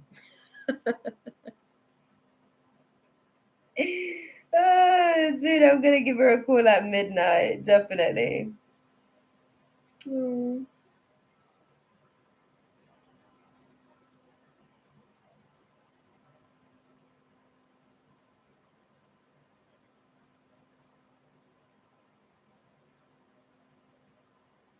So, oh, thank you. Thank you. I'm gonna go into the space in a little bit and chop it up and see what she's saying for her birthday. Okay, thoughts and feelings of Omer. Let's start with Omer's thoughts. Let's start there first. Let's break that down.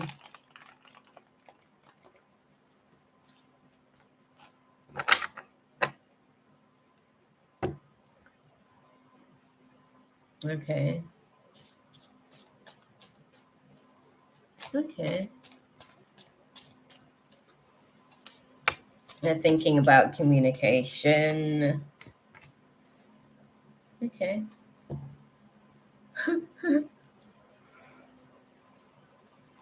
Their thoughts towards you, Mina, is that you're definitely grounded and down to earth, but your tendency to be practical is something that they're still learning. And unfortunately, because you're being practical, it's kind of like, it's a wish that isn't necessarily granted for them. You know what I mean? They're dissatisfied with your tendency to be practical in the situation. What's the dynamic with this person? Why are they disappointed in your tendency to be practical in terms of how you're navigating the space with them? Do they want you to be careless?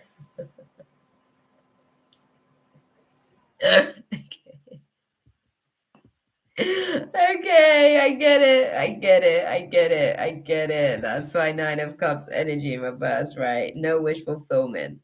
Feeling completely dissatisfied by your decision to be practical about the situation. Yeah, you had to. You had to, because he was like hoping that he was gonna get this Nine of Cups like energy, wish fulfillment. He was like, yes, I'm winning. talk to me now. He's like, I'm out here, you know what I mean? But then it was like, sorry, I'm like coming with the sound effects, but honestly, like having the situation like that, it's one of those things where he feels like obviously like he's learning, I guess. He's learning, but he wasn't necessarily like satisfied with it. But I guess I don't think he respects it, but he accepts it. He accepts it. He wish it didn't happen, but it is what it is. Okay. So show me. Feelings towards Mina then.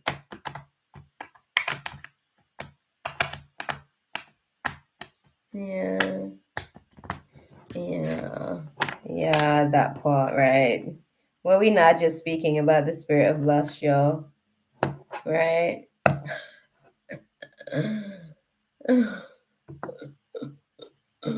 His feelings towards you is this, Mina. He wants you to release your ex. He wants you to cleanse your energy, particularly to do with the father of your children. That's his feelings towards you. He feels like that's a blocker. He feels like that's standing in his way. He feels like that is basically a resistance that he is meeting in the situation, and he's not particularly best pleased with that dynamic at the mo. That part. Okay. What's the guidance then for Mina as she kind of like navigates through the process of the situation here? No, that's never gonna happen, at least in this lifetime, right? That part, that part. But that's his 9 of Cups. That's his wish. What do you guys advise Mina in this situation with Omer? As clearly as you can, please.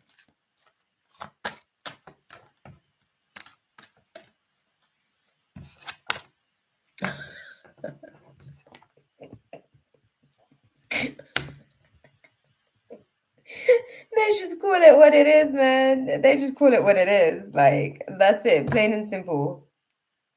Plain and simple. Like, and in this deck, there's like 2 types of no's, but this is no exclamation mark.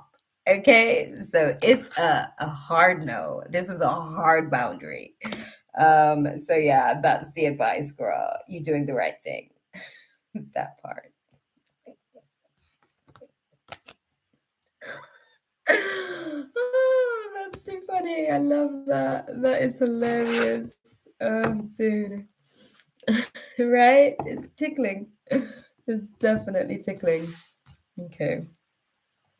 Let me see what I got. What I got. Thank you, beautiful. Do you know what? He is funny though. It was the way that he's like, why is she being practical though? Who says to be practical at a time like this? This isn't time for one of those moments. Be careless. Just be careless with me. I don't care. He had some real self-esteem issues, girl. Okay, you spared yourself with that one. That part.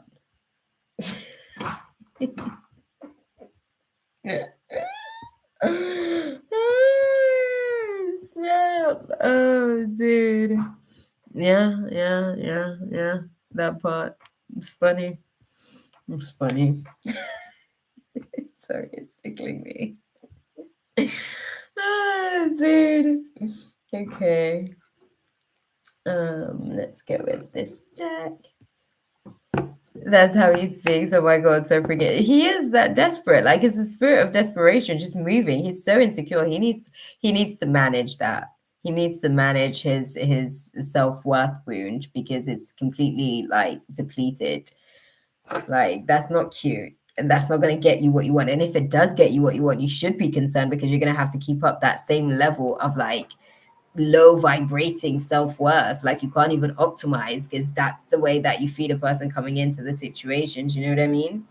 He is 30 but zero maturity. Yeah, I gather that he's not really.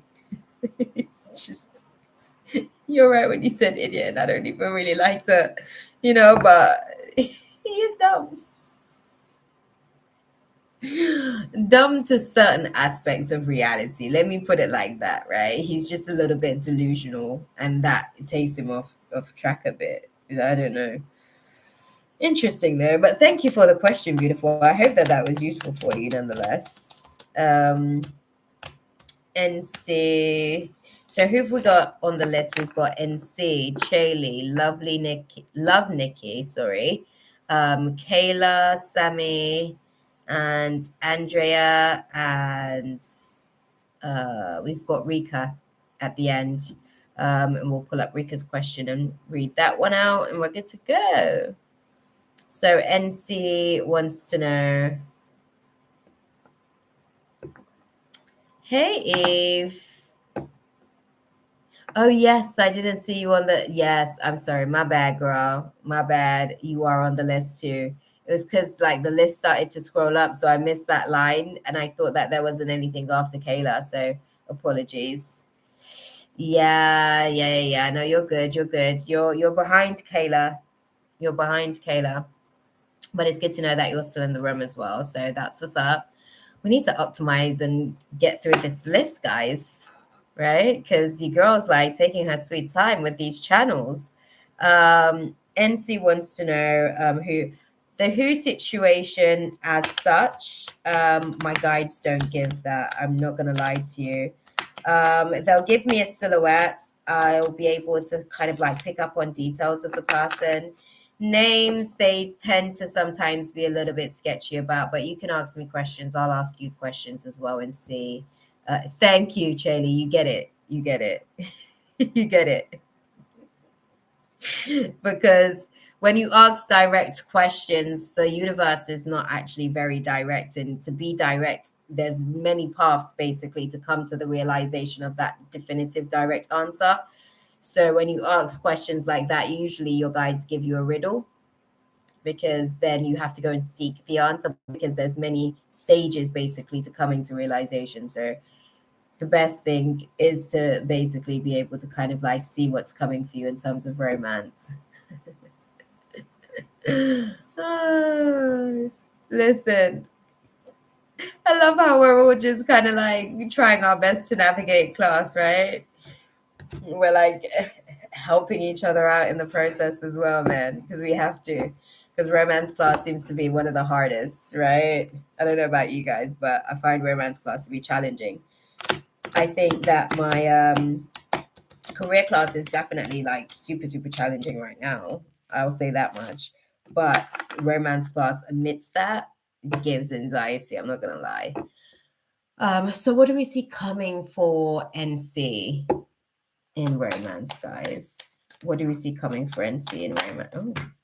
Oh, it's a whole story like that. Damn, it's a whole story. NC. There's like a good fair few cards. Did you manage to sort out the doctor thing, the dentist thing, Chaley?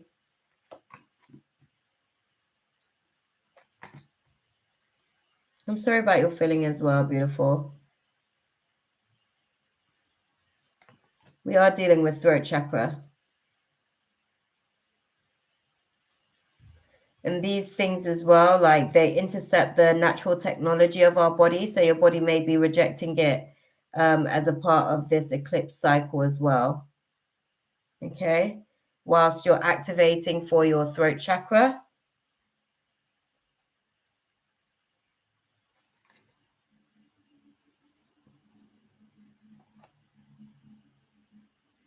Oh, that's what's up. Lovely. Love that.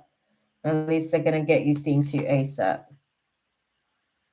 That's what's up.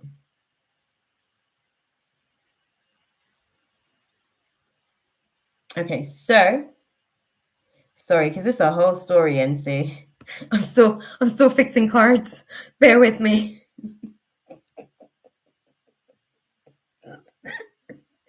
Okay, so let me get into it. Where are we with the sit? Okay, so it's okay. It's okay.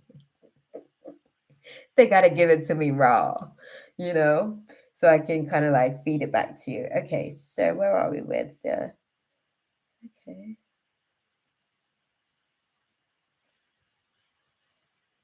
Okay.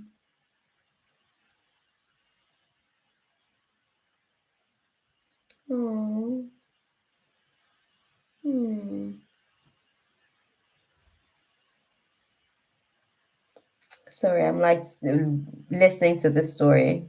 Bear with me.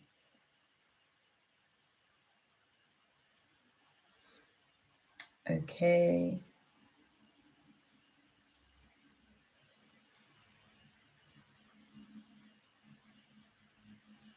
Hmm.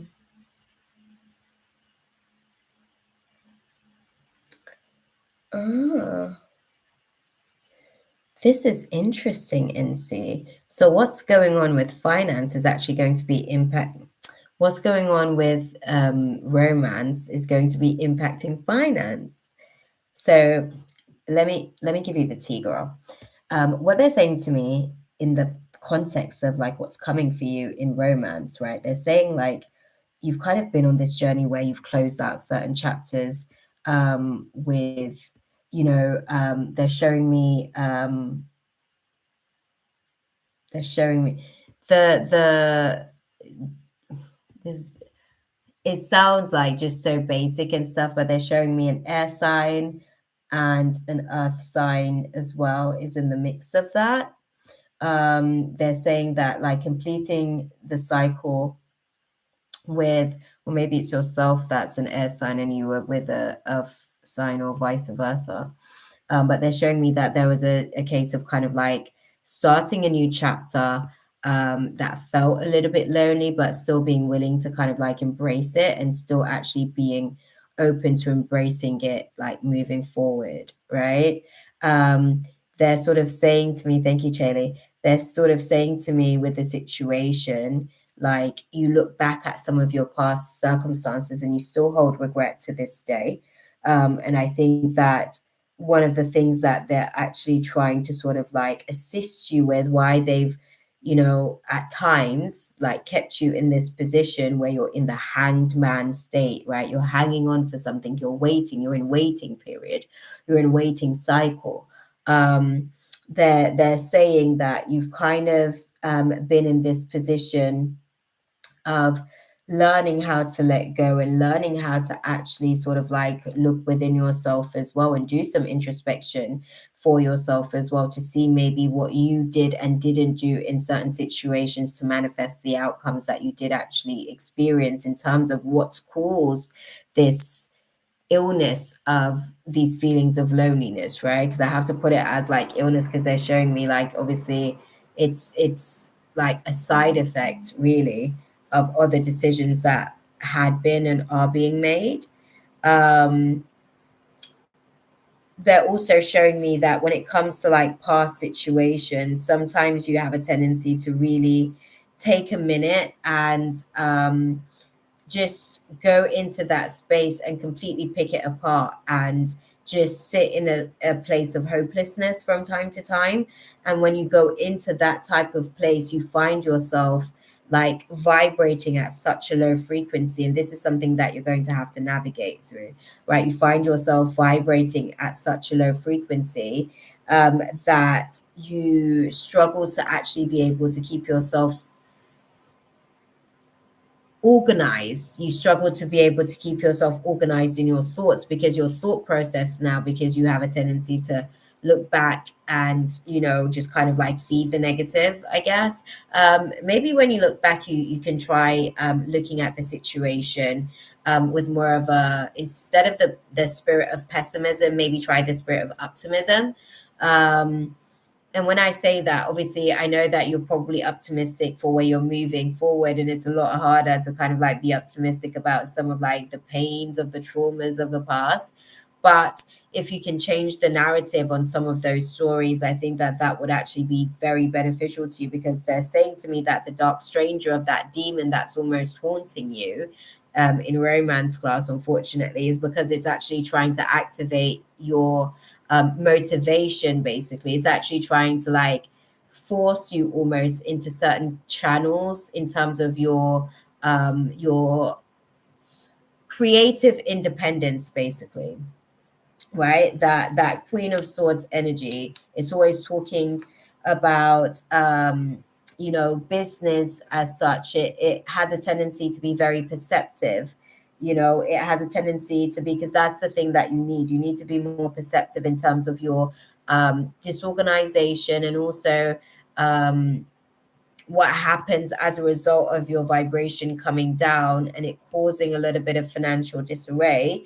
You're going to have to be able to kind of like learn how to be perceptive about that. And that's why the introspection is important, because when you had the hangman, you also had the hermit in the same row as well. You had the hangman in your present position. So you're definitely in the waiting period now. But moving forward, you're struggling to actually like do the introspection to really understand what's actually going on in the space and why, right?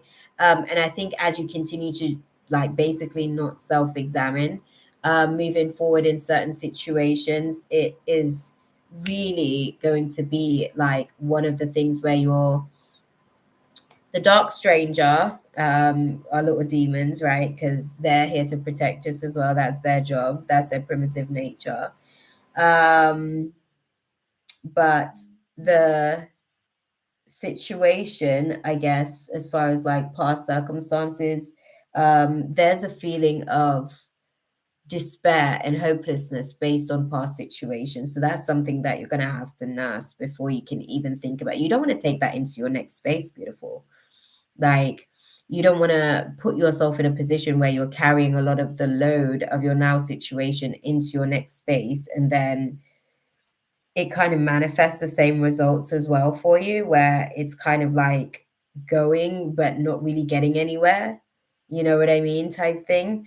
Trust me, like you don't want to do many laps around the sun and you're like moving but not actually going anywhere. I've done that. I did that for like 3 years in my relationship. I think after the 7 year itch in the relationship, it's like we were on a treadmill going nowhere, but we was doing the most work because all of that stuff had to be done. You know what I mean? In order to actually move forward and like take the next steps and stages in life. So what I'd say to you, because obviously like you're going through a major transition with the situation, you're learning how to actually let go of resentments and actually understand that, you know, it's okay to cry, I guess, for a second, but you can't live in a place of constantly focusing on spilt milk. You know what I mean? It's one of those situations where they're trying to teach about the preservation in recovery as well. Like you have to fight for your recovery, I think, almost is what they're saying with the situation. And I think um, you almost get to a point a lot of the times where even though you're hopeful about romance class, there's really not much belief. It's like they're going to come in and then what? Like they're going to be met with your trust issues. They're going to be met with your control issues. They're going to be met with your own insecurities. Like, how about you take the time to actually like do some of these things in the meantime, whilst God is obviously working on this person for you, because God is clearly trying to work on you for them as well, so that you can actually get optimized to be able to, come into the space equally yoked, and as two somewhat whole human beings, right? Because the soul's constantly fragmented. We're constantly calling back pieces of our soul. So it's never going to be like a whole situation. But as far as like, you know, who you are in this experience, in this lifetime, the recovery situation really is dependent on you being able to kind of optimize some of your insecurities, basically. That's one of the things at the minute that is almost, and when I say your insecurities, this is basically like you have some scars from past relationships. When I said the trust issue thing, obviously that's something that kind of comes up in this space as well. They're also saying to me that the trust issue situation actually doesn't necessarily even come just from like romantic situations. They're saying to me like that goes deep for you. That one runs into your family lineage. So they're saying like the trust issue actually goes back to family dynamics, because you started to become cautious of certain things within family dynamics fairly young as well. And even though you were observant and you didn't necessarily say anything, you were taking heed, right? So yeah, I think it's one of those things where they're saying that you'll be able to kind of like go through a recovery period after you kind of like relinquish like the challenges that you're navigating through. It's you not necessarily allowing yourself to be fully prepared for some of the things that you're looking for, some of the things that you want, right? And the preparation's also going to take you actually being able to kind of like release yourself and purge some of this stuff to make room, because you have to create space for the life that you want. Otherwise, you'll create more of the life that you have. So just be mindful and cognitive of that aspect of the situation. And moving forward, I think, this is going to be a great opportunity for you to heal some of your insecurities, even in having this conversation right now, right? It's just one of those things. Oh, it's not a jacket, my love. This is my onesie, and it's not going anywhere. This is bedtime for me. It's just gone midnight. But what's the actual guidance? Hi, by the way, Clara, I was actually speaking to you because you were saying jacket off. Mina, thank you for hanging in there, beautiful. I appreciate you. Get off to bed with the kids. I know you've got, your stuff, I guess, that you've got to get on with, and you've got other obligations and stuff. So I really appreciate you sort of stopping into the space tonight. Yeah, I appreciate you stopping into the space tonight, and we will catch up next week, I guess. Beautiful. What's the advice for the lovely NC as she navigates moving forward?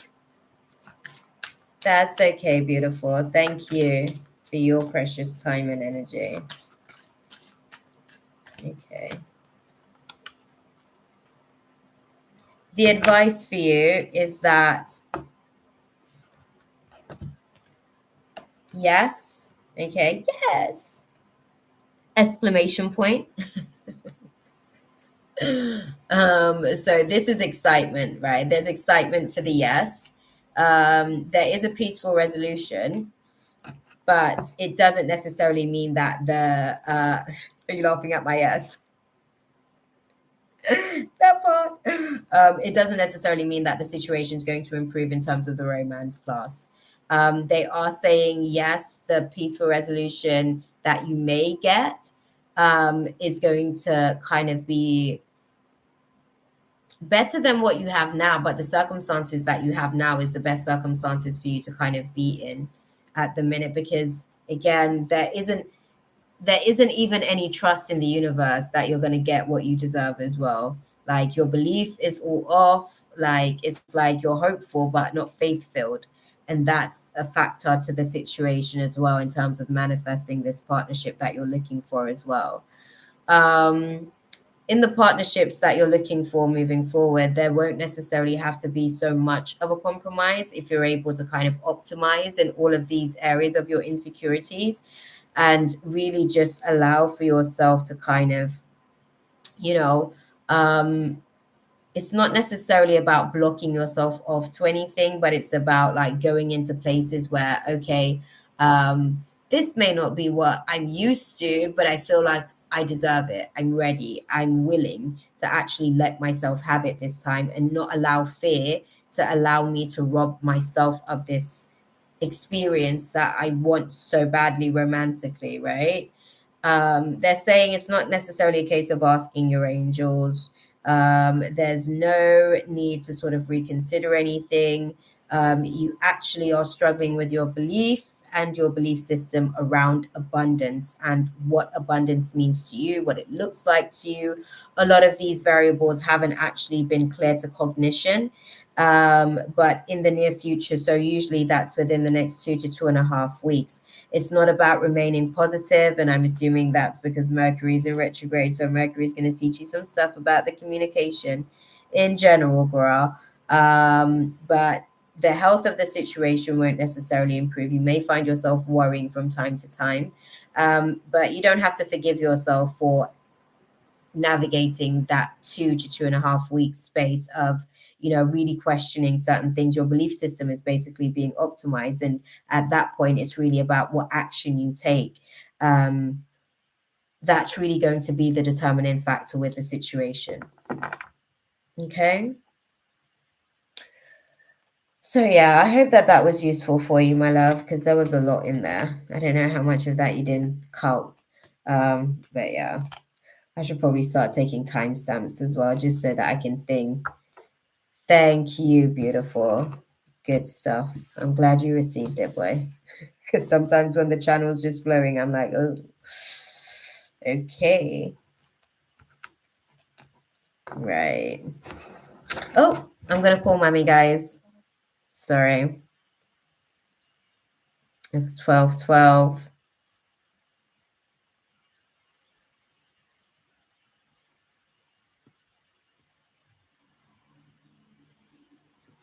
I'm going to go on mute for a second. I'm going to call mama. It's my mama's birthday.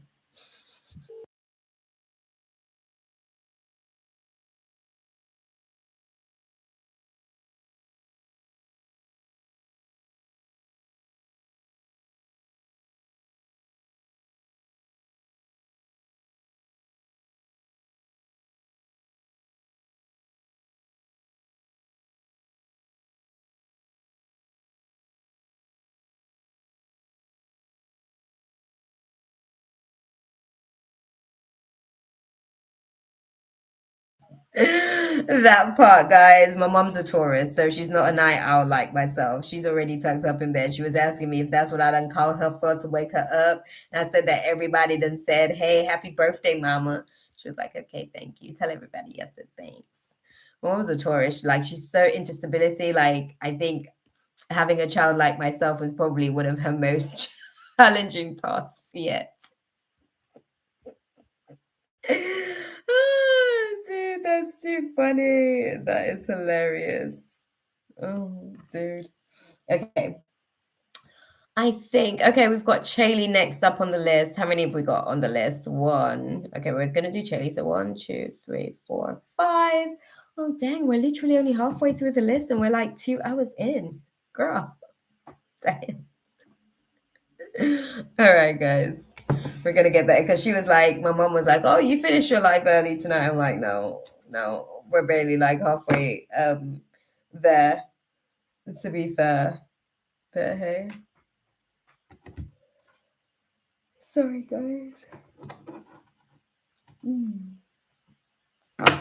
Okay. Okay, I'm not doing too badly for timing ish.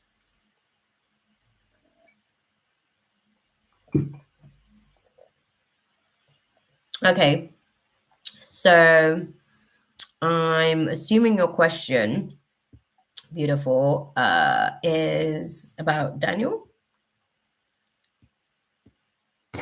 right? Because I'm just kind of like inserting name here. Charlie wants to know. Oh, let me use these cards. Yeah. Okay, cool. Thought so beautiful. Don't worry. I got you. I got you, girl. I got you. Okay. Charlie wants to know, does Daniel miss her? She wants you guys to put that into perspective for her. Does he even miss her?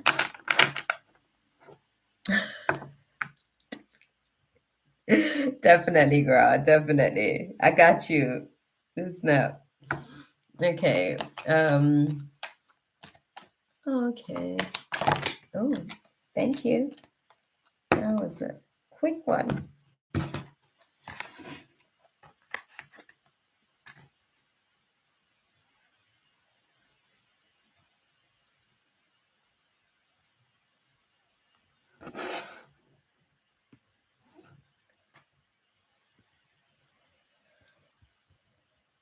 Interesting.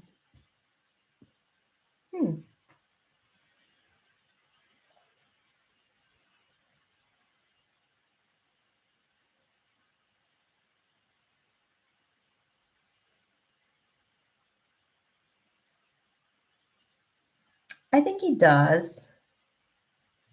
I think he does. I'm going to show you the cards. I'm going to put it into context firstly with the tarot as well.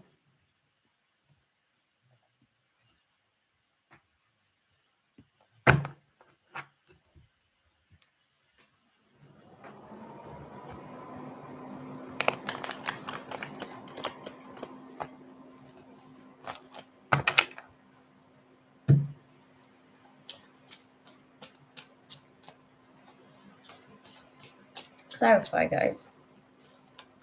Thank you. Okay. Okay.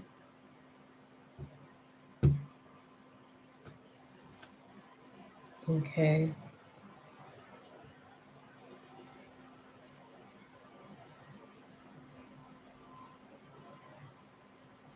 Okay.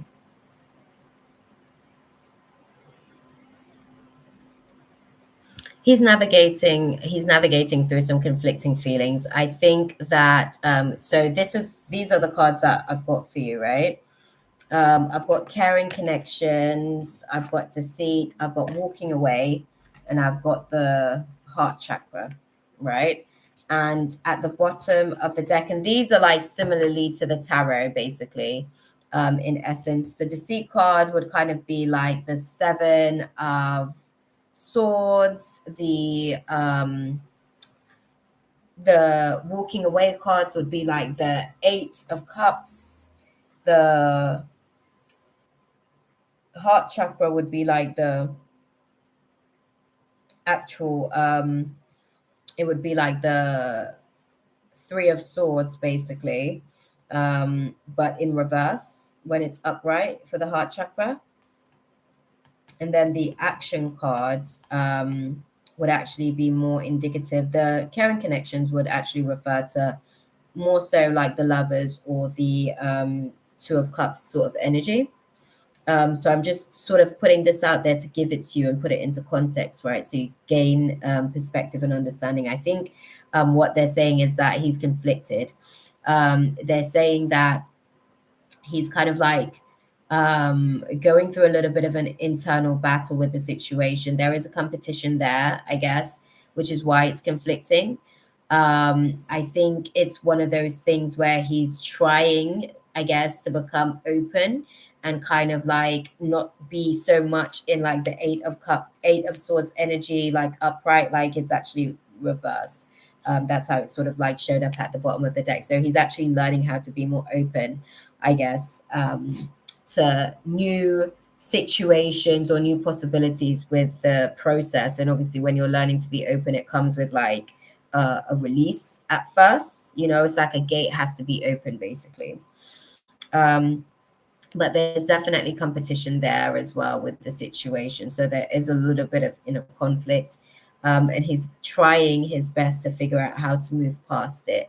I think even for him as well, I think he is struggling a little bit with his feelings on the situation, I guess, because I think he kind of like, how can I put it? He feels like he's making the right decision, right? He feels like he's making the best decision for both of you guys. Like that's the thought process. Oh, I'm making the best decision. Sorry, I'm pulling some cards to be able to put it into context. Okay, healing family issues and dynamic. I don't think that he was like ready, to really be available emotionally like that. And I think that the the deception card is really actually more so speaking about him learning how to be stealthy about navigating that path as well. And I think for him as well, I think he felt like he was fooling himself basically prior to some of the experiences that you guys had. But I think like you guys being in the space together as well and just other things that he had going on in life as well, it was just a season that you guys were sort of like in alignment with each other during that time. I guess he felt like that was a moment where he realized that he was more sick than he realized, I guess that's probably the best way that I can put it. He realized that he's more sick than he thought. And I think that him kind of like being in that space of realization, I think he felt like he wanted to basically get out of the space with yourself. Yeah. Like it's one of those things where you kind of tell yourself that, okay, if I like I don't know if you guys have ever seen this, right? But have you guys ever seen like an insect just randomly in your home? Because I see it all the time. And then the moment that you see them and they can sense that you've seen them and they were like running and doing the most before, right? Before you clock them. But it's like the moment that you put your eyes on them, like they're like they stop moving, like waiting for you to like take your eyes off them so that they can move. Oh snap. Oh, I don't know what that energy was. Yeah, he told me that I was his safe space and he was 100% comfortable with me, but then he rejected me like WTF, girl. Tell me about it. Tell me about it. Listen, the math ain't mathing. And sometimes it's one of those things where people obviously like he's going through a little bit of a battle where I think he felt more broken, basically. He felt more broken. Had that happened with a spider this morning. That part, sis. That part. Okay. They're like, I had a brave spider the other day. He was literally like coming down in my face. I'm like, bruh, you can't do that over there. Like, hello. But yeah, I think it's just one of those things. He just realized that he has a lot more work, I guess, that he still has to do. The brokenness and the blocked emotions that he suppressed, like having to go into those places and he keeps spiraling. And then when he spirals, like he's so regretful. And then it comes with so many feelings of guilt. And then it's just like, oh, too much. It's exhausting. I think that's one of the things. That's why he felt like he wanted to do the Eight of Cups and just kind of like walk away from the situation, you know, just so that I guess he felt like he could clean up his heart a little bit, because it feels like he felt like he was making decisions from the dark place within, basically, and he didn't like that about himself at times. Yeah, I know, beautiful. But he's learning how to let go of the mask he wears himself. Oh, that's beautiful. Sorry, that's for like your heart space. That's what I do with myself. Like sometimes when my human's like sad and she's like hurting, I hush her. I like rub her down and just give her little sensations, because sometimes like hurt is painful. Do you know what I mean? Like loss hurt as well is like extremely painful. So I hear you, beautiful. I'm sorry though. I am sorry. He wants to miss you, but he just feels like, well, I know, beautiful. Because I was about to say, to sort of even clarify,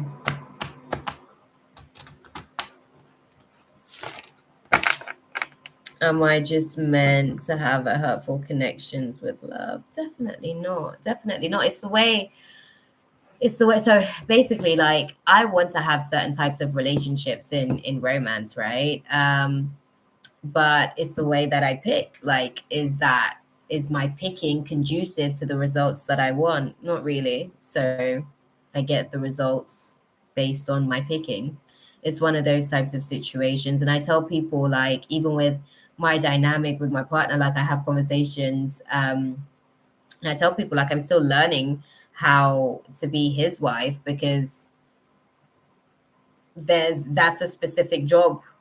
It's just one of those types of things. It's not necessary that you know you're meant to kind of like have hurtful connections. There may be a tendency to sensationalize pain, and attach that to love, basically. So there may be pain cycles playing over and over and over again, and it's being identified as love because that is how love was normalized, pretty much. So a lot of this pain can feel, as the cycles go on and on and on, a lot of the pain can feel and identify itself as love because that's what the love experience had been. And I think with the situation, for the most part, like I myself as well, like I don't really, because I have a high tolerance myself in terms of like certain levels of bad behavior to some degree, because I really don't care. Like we all have demons, so I don't really kind of like, judge anyone. In essence, I would like them to discern, definitely. But I think one of the things with the situation for yourself, I think he was just like broken in places that he just learned. He learned like about places that he didn't even realize was like flaring up for him, basically. And now he has to face those pieces of himself. Do you know what I mean? So it's not that like you're here to be like hurt in connection, but you might want to look at what love actually looks like and means to you, because there may be a subconscious programming to, though we obviously have a high tolerance and stuff for pain, God actually wants us to have the experience of practicing healthy love. That's why he's able to love us in spite of our flaws and everything.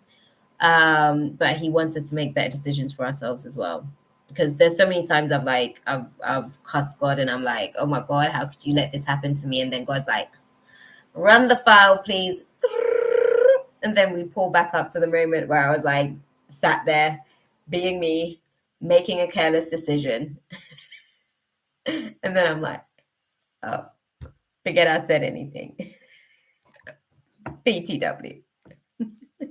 But anyways, will he ever care about me again? I think he does care. I just think that you guys aren't necessarily on the same page with the situation. I think his words obviously gave you a certain impression, so I don't think that you were making these things up. It's not a situation like that, so I don't want you to ever sort of like go into that process on the situation. I think that his words gave a certain impression, but as far as where he was in terms of his actions, he's just not there. Like he's learning basically all of the areas that he's tripping all over himself to get to the things that he wants. What's the advice for Chailing? Thank you, guys.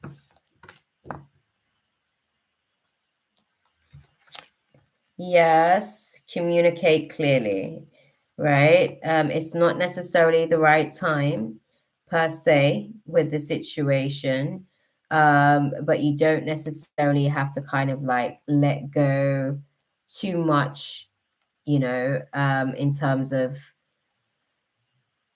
I guess, letting go and pulling some of the connections out, because it's sat so close to your heart. It's almost like, oh, I can't breathe. I'm like, waiting almost for that connection to kind of like push the energy back my way type thing. You know what I mean? Like breathe some energy back into this space over here type thing.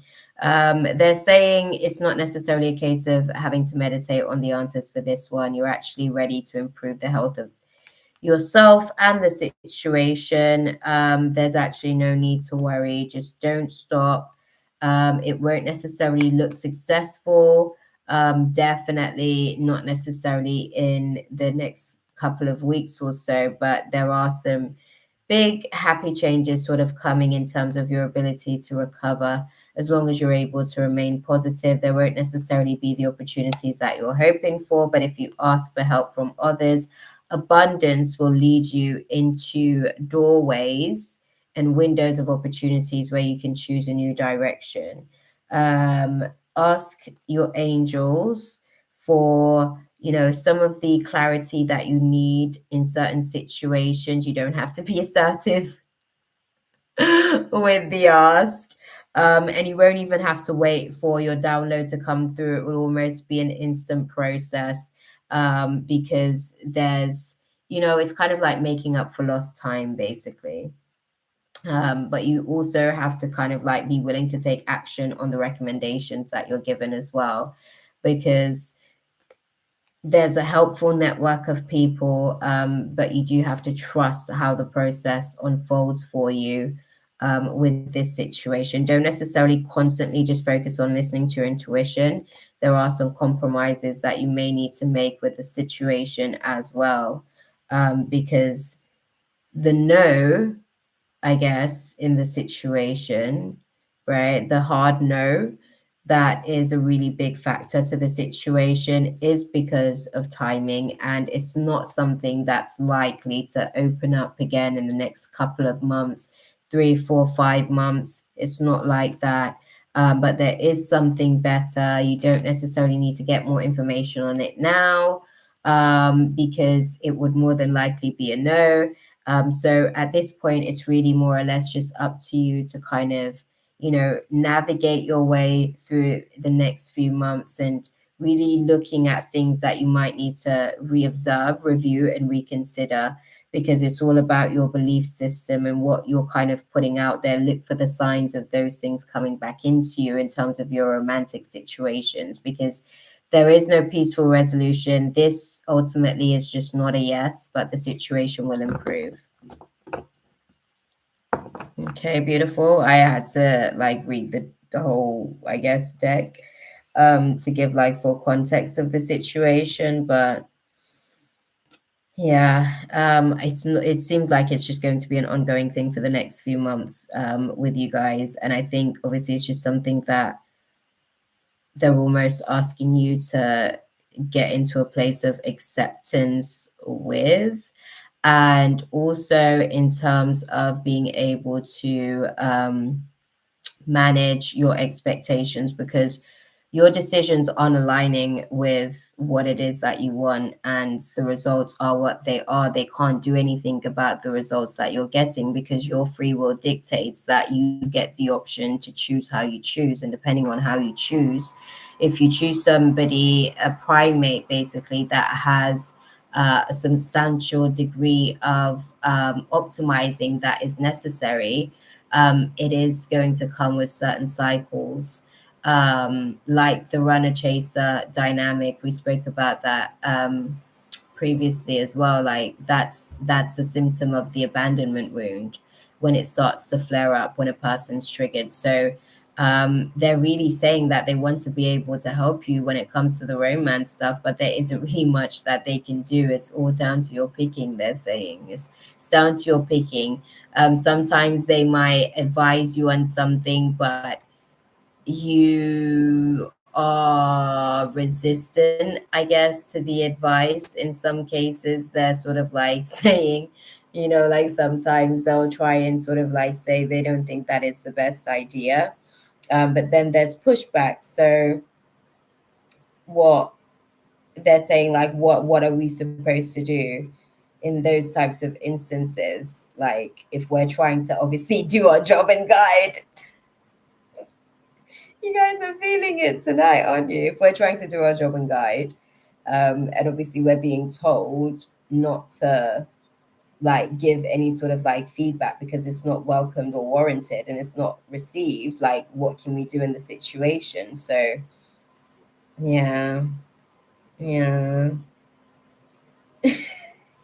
Yeah, they were saying because they're saying like sometimes they can see that like certain people are riddled with certain demons that you're okay to kind of like navigate through in terms of your tolerance level, but in terms of what you want, like that person just isn't necessarily like there. They're not there yet, in terms of like their optimizing process. Like they have certain bars of like um selfish tendencies, inconsideration. There's also people that have like low self-esteem because the selfish tendencies are coming from these places where they felt like there are times where they weren't necessarily taken into consideration as well. You know what I mean? Like it's all those aspects of the situation. I think they say like with the Daniel thing, they're sad for you on that one, because they know how excited you were about this one. But unfortunately, they're saying like, they're like, oh, we tried to like let you know, like, because he has this demon and he has that spirit and this situation, it's going to be really, really challenging for you guys to actually be able to come together and be able to sustain and maintain something solid.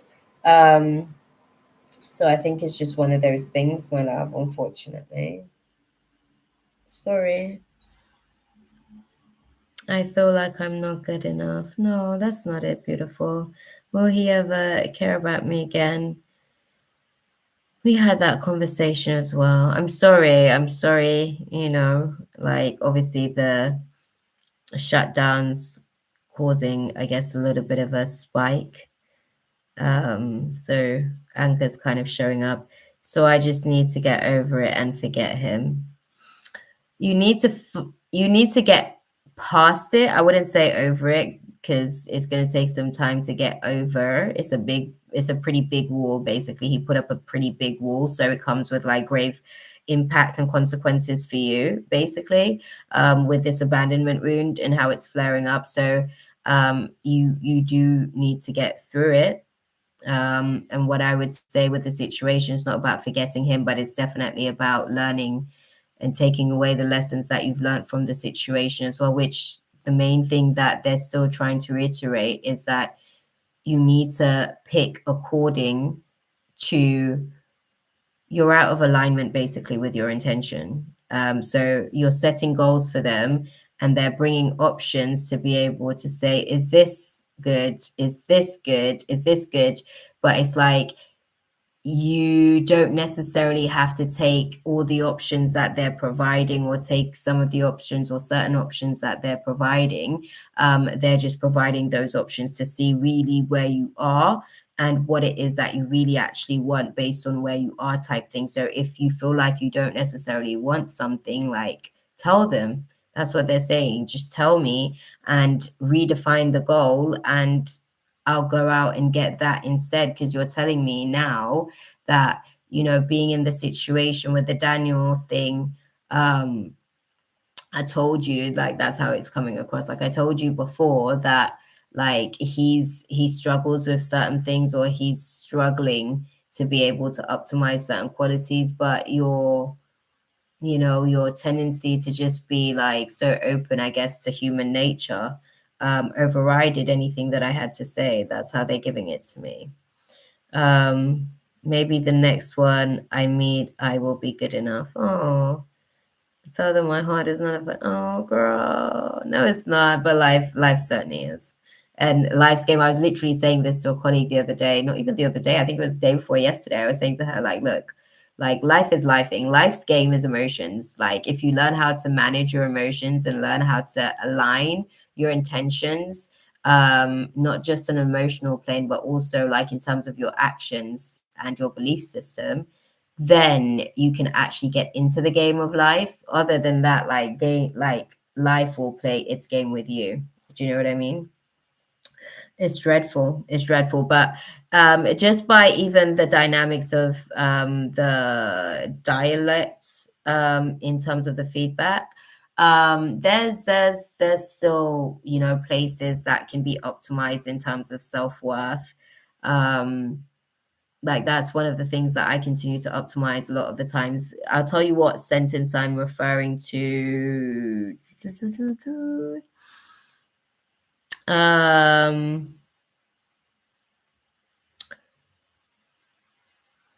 Maybe the next one I meet, I will be good enough. You know what I mean? And when I say like putting it into, because he struggles with the same thing as well, like as far as like optimizing his self-worth dynamic and situation as well. And that's one of the things that will also cause a lot of the, because when we're dealing with abandonment wounds, right, a lot of it is to do with like it depletes our self-worth. Like when a person that we love leaves and they aren't able to see our value, we then start to reflect internally and start to think to ourselves, okay, well, they weren't able to see my value. What is my value? So those types of situations start to slowly deplete the self-worth bar, basically, and it gradually comes down. Oh, my self-esteem is shot right now. I know, beautiful. I can imagine. I can imagine, because obviously you're navigating through like this really, really intense climate at the minute, to be fair. I made it very clear that I wanted him. Yeah, yeah. But he wasn't there, unfortunately. He wasn't there. I fully opened up to him and he ignored it. Yeah, because he doesn't necessarily like opening up too deep to himself. So it's not really a reflection on you. It's more so that's just how he handles himself, really. Unfortunately, he tends to kind of like utilize a lot of diversionary tactics. So he doesn't have to sit with himself and actually navigate through this stuff. But I hope that it was useful for you nonetheless, beautiful. Because I was in the space for a good little while, they're saying. I hope that that was useful for you, though. I know, like, I can't, you know, give you everything. Thank you, beautiful. Thank you. And I'm sorry.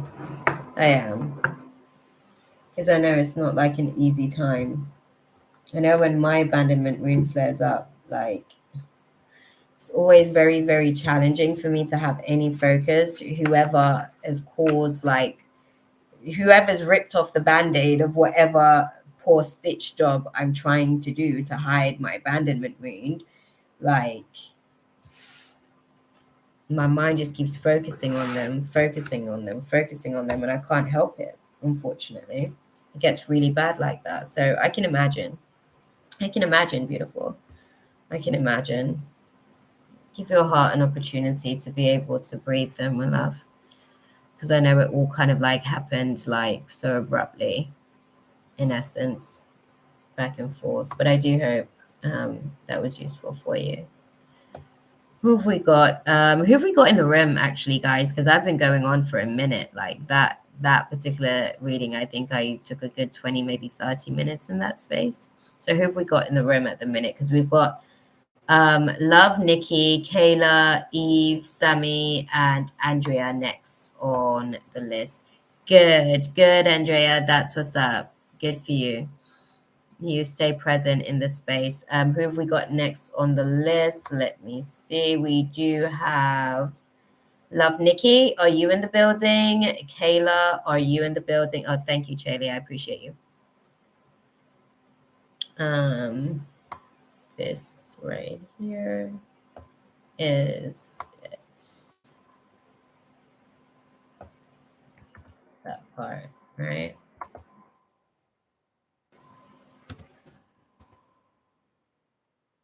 Okay, so we've got Love, Nikki. Who else have we got? Kayla, are you in the room as well? Love, Nikki is probably gone. Eve J, you were in the room earlier because you were sort of saying that you're kind of after Kayla. Are you still in the room? Because I guess if Love, Nikki isn't here and Kayla isn't here, it would be your go. Right? Yeah. It would be Eve J, and then it would be Sammy and Andrea.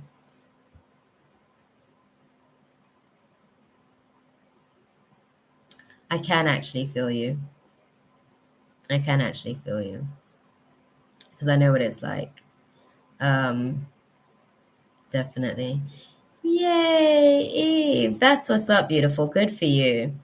Love, Nikki, are you still here? Because if you are not, and Kayla isn't here, it's okay. It's okay. I had to breathe out of the space a little bit to be able to zoom out of the feelings because it was pretty intense. Like I know like it feels like a hole almost in the heart.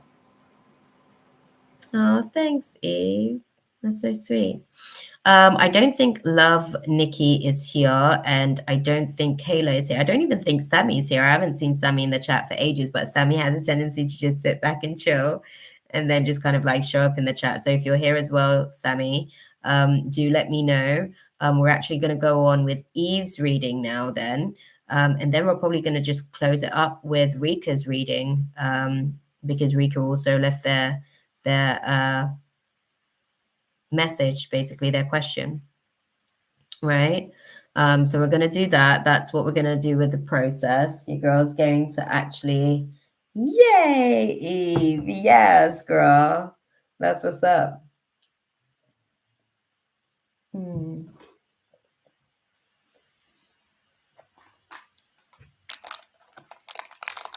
Okay, what's your question, Boo? Sorry, I'm going to snack in the meantime whilst you get your question ready for me.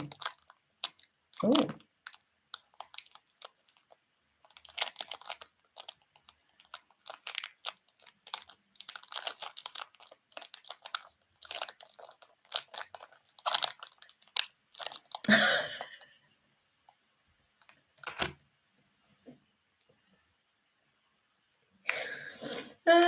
I like a bit of retail therapy as well myself, Janie. Sometimes like I get a little bit, yeah, I gotta check myself. I gotta check myself sometimes. Hey, though, enjoy, beautiful. You deserve it.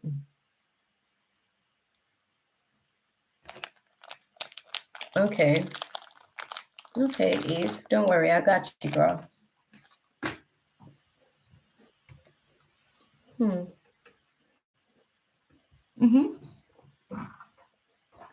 I see you, Eve. Don't worry. I got what you meant.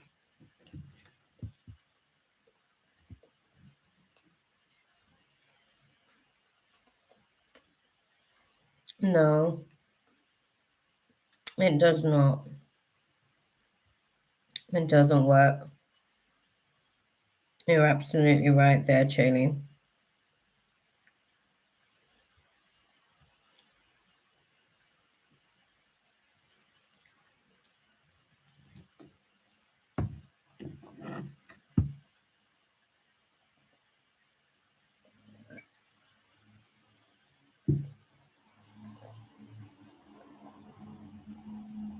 Okay, so Eve. Eve wants a general guidance, guys.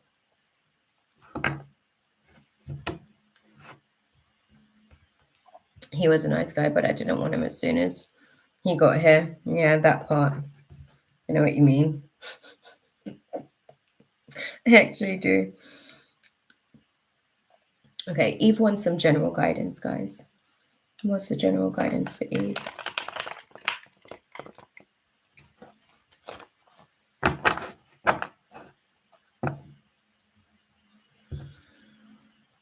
My love. Okay. So I'm just gonna, you realize by now we keep it real. Okay, I'm gonna keep it real with you and let you know what they're saying. They're saying that you're burnt out by your tendency to constantly want to avoid conflict.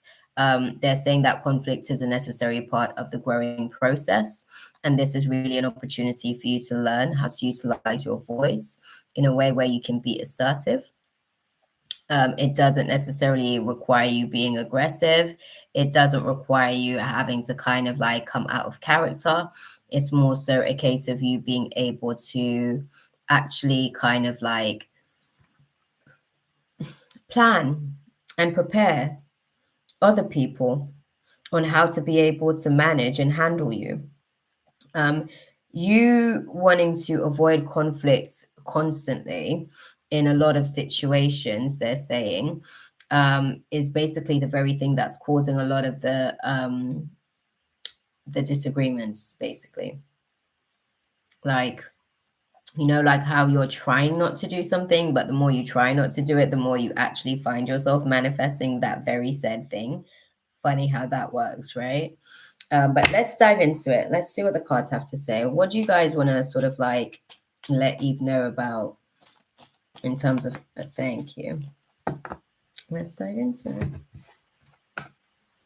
Oh, girl. This is why this is why people say the tarot cards evil. Can you imagine that? Don't get me wrong, like obviously I get why people that doesn't necessarily understand if they see something that says the devil, they're like, oh my God, you're shopping the devil. Like, no. The devil is a part of life, and these are basically the tarot is just a few different archetypes of the archetypes of the stages of life. You're actually navigating through a lot of bondages and stronghold. Oh man, the devil, not you see me, Eve. Okay, Eve, girl. Okay, this is the story. Navigating all over again.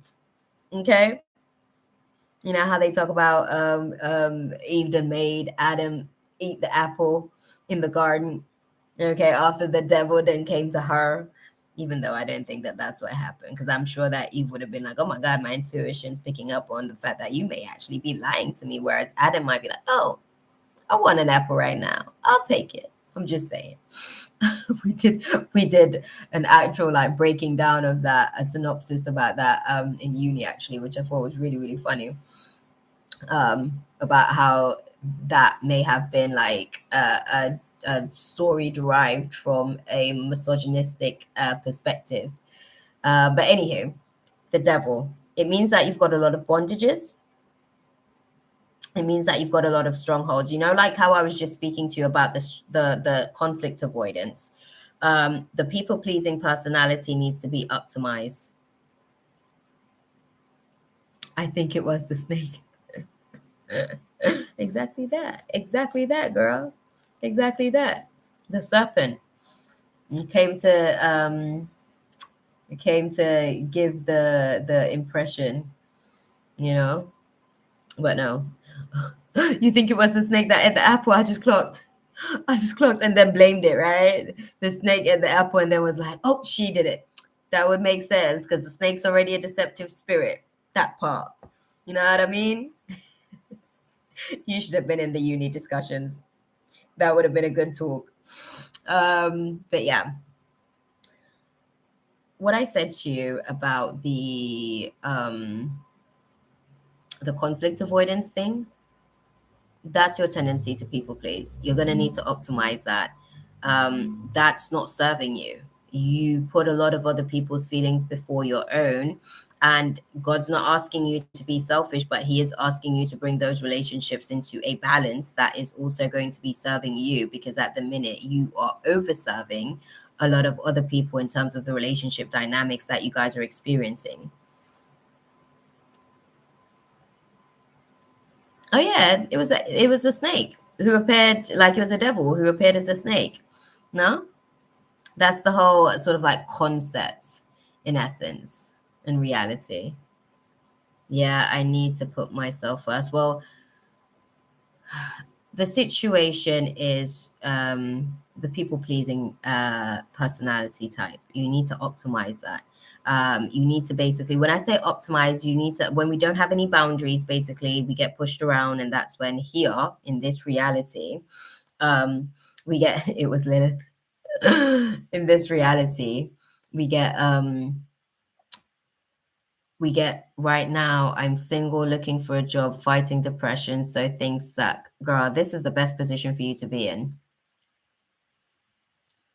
That narrative, turn it around.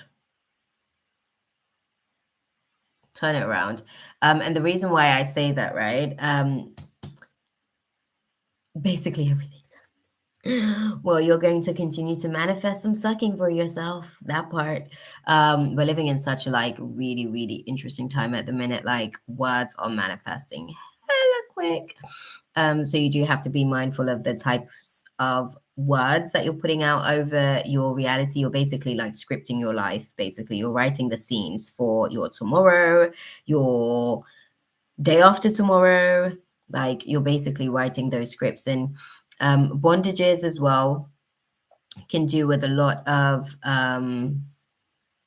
thought process and patterns that also needs to be broken. Like a lot of the times when I'm breaking, so this is the thing, when I'm breaking away from a demon, I can't just cleanse my energy. Like I see people say and do things like that all the time. For me, it's not that way. I don't get to just cleanse my energy and then like the demon's gone. I actually have to do work to release the contract. And I actually actively have to like clear the channels of it, clear my meridian channels and rid my meridian channels of the energy as well. I also have to be able to basically fast. I have to do a lot of the times I have to do fasting to be able to maybe obsessive patterns. Yes. And also what I would say is that you're vibrating low at the minute, basically, babe. You're vibrating low at the minute, which is why you're struggling financially as well. It's also, I mean, nobody really wants to be around a pheromone where it's kind of, in terms of the single aspect, nobody wants to be around a pheromone that is basically telling them that life sucks. Like they're going to have to come into your orbit and basically experience your sucky life. Like that's not cute, is it? That part, right? So I'm saying all that to say you might also want to work on your pessimism a little bit, because depression usually happens. So I was navigating through some financial stuff when I got back from holiday, because basically, whilst I was out there, I antagonized a spirit, I antagonized a demon, basically, that was trying to kind of like attach and move its way through my family stuff, and I broke the stronghold on it. And it was irritated. So when I came back, it attacked my money. And hey, Katie, thank you for stopping into the room. You can donate, my love. When I got back to the UK, it was straight off the bat, like that spirit was not playing. It teamed up with the suicide demon, and the suicide demon was definitely down for like the team up, because I'm constantly taking the piss out of the suicide demon. So it was happy to kind of like activate. So what it is, in terms of the job situation, you're not really looking for a job. You're doing the act of looking for a job, but you're not looking for the job. So myself, I was like literally there. I was looking for jobs. I was looking for jobs for like a good couple of weeks. I wasn't really getting like positive responses. I was like, what the hell's going on? My manifesting usually happens a lot quicker than this. Let me see what's going on astrologically. What resistances may I be up against, so I can understand what demons I might need to optimize to be able to actually like move through this experience, right? When you're navigating through a issue financially, it's usually an imbalance in your root chakra. There's usually blockages within your root chakra, because that's where you're able to actually like, I'm not going to say manifest stability from, but it's usually a lot of the energy stems from how stable your root is. If your root is unstable, so will you. So I would say take the time that you do have to really like get yourself in a certain emotional system, because it's not a mindset per se. I see with you, it's more of an emotional system. The fight with depression, understand what it is that depression wants. Like I literally went through depression for like a good 2 weeks, maybe. And it was depression that actually got me my new job now. That's what they're designed for.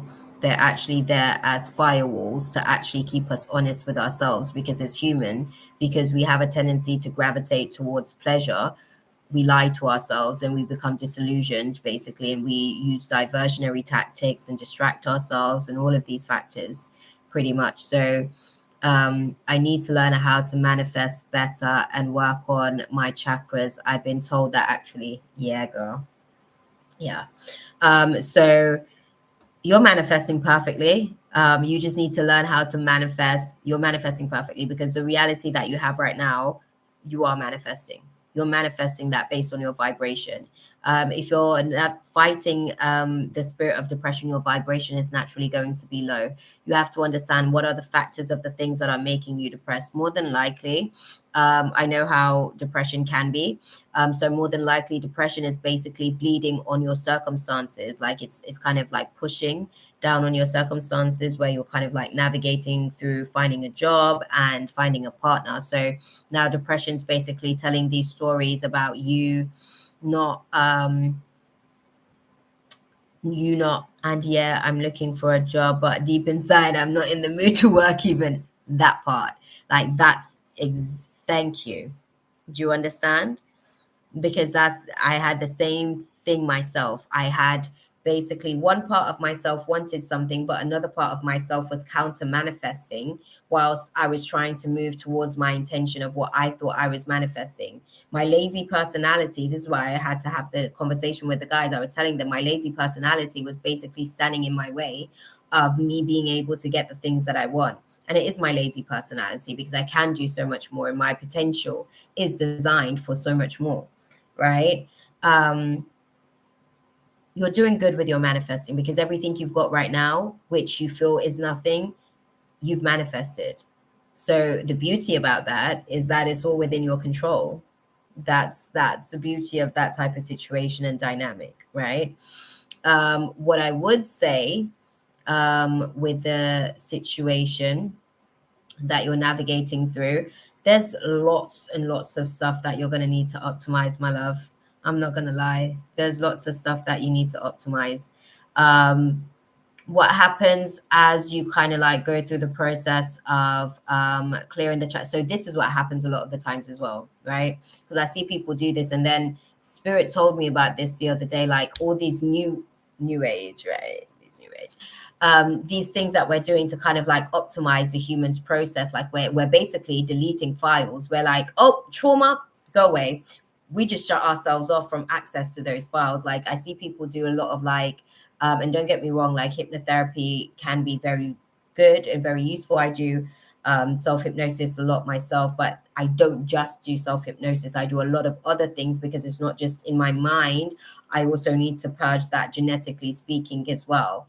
Otherwise, that genome still gets passed on to the next generation because it hasn't actually been optimized. Shit has to actually process. That's the way the human works. So when you're navigating through the process of like what you're trying to manifest, you have to learn how to understand like the human process is designed the way that it's designed because it is the best way to actually get us into a state of purifying a lot of these demonic forces that are here to actually help us to understand who we are. Because again, sometimes we don't want to feel our feelings and we block ourselves off from our feelings, but that's how the demons move. They move through our feelings. They know us in most cases better than we sometimes want to actually like be in knowing of ourselves, because sometimes we just lie to ourselves about situations and they will just say, no, you actually feel like shit about this situation. You're actually holding some resentment about this situation, and I'm going to speak it because you're not going to, basically. So what I'd say with the situation is really work on the layers of everything that you're doing. Because if you want this to be, how can I put it? If you want it to be if you want it to move beyond you, basically, right? Because it's like I tell like sometimes when my guides are telling me to do things, I'm like, shit, you was here, you had your whole life to do the things you're asking me to do. Why didn't you do that in your time? Like it's like you guys just came, bought this house, the family home, right? The lineage home, and everybody just decided that they're just going to leave their room messy, and then they just decide to transition into spirit and leave the shit here for me to kind of like clean up. I'm like, no, clean up your own damn room. You know what I mean? It's one of those types of situations. I think um, it's one of those situations where you have to allow for yourself to kind of like really get connected to yourself, my love, because there's places where as a survival mechanism, you detach fight or flight mode, right? When the fight or flight mode sensors kind of like come up in situations where obviously one's triggered, you tend to choose flight. In certain situations you tend to choose flight, and in other situations you got to pick your battles wisely, because certain battles that you're fighting um aren't even really battles that I would probably buy tourmaline. Yes, tourmaline would really actually help. I have some rose quartz in my room as well. That's good. I would probably, because you're dealing with root chakra energy, I'd probably say some red jasper as well, actually, because then that's going to help you to be able to stabilize in the root as well. If you're going to have some rose quartz in there as well. Yeah. Sorry, the chat was going on, and you should also get a bracelet and a necklace and with black obsidian and tourmaline to wear. It will help. Yeah, I literally lost my black obsidian the other day. My black obsidian actually cost me one of the last things that I had of my dad because I was going after it. So I've now optimized beyond black obsidian, but it was really good for like when I really needed some psychic protection, when my lower chakras weren't as stable, basically. So when you're working with your chakras being in a certain type of place, like I wouldn't recommend getting something like an amethyst. I see people do amethyst all the time, and I'm like, you don't even know where the hell your lower chakras are in terms of its balance. Like, do you know how much the amethyst is going to help you purge? Are you ready and willing to actually do that work? Like, amethyst is not a beginner sort of crystal, but it is one of the ones that most people are drawn to because they're trying to activate their crown chakra, really. But yeah, I would probably buy tourmaline. Oh no, we just sort of like spoke about that. Yeah, the necklace and bracelet situations definitely sort of like help. Now I'm actually utilizing my my opalite crystal. That's the one that seems to be like where I'm at the minute because I think my lower chakras, because when I was like navigating with the black obsidian, my lower three chakras weren't necessarily flowing. There were still some blockages in those areas. And when I say some blockages, I mean I was moving through belief systems basically that weren't necessarily like processed in the highest degree of perspective. They were still operating on low frequencies. Oh, Chaley. I would say interestingly for you, oh, because you're dealing with heartbreak as well. All right, let me actually, sorry, because they're showing me a crystal in my mind, but I can't see. Come on, phone, chill out. It's one of the agates. I want to get the name.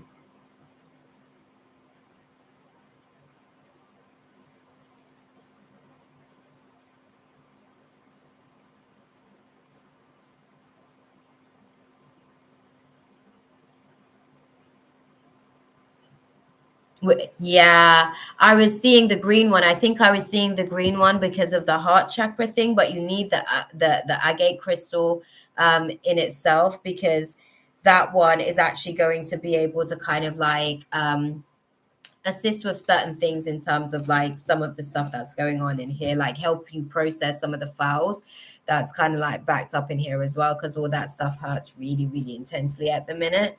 But good suggestion, Shaylee. I definitely like, putting that even out there as well. And what I would say as well, there are certain teas as well that you can drink as well, Eve, to help like really, really grounding.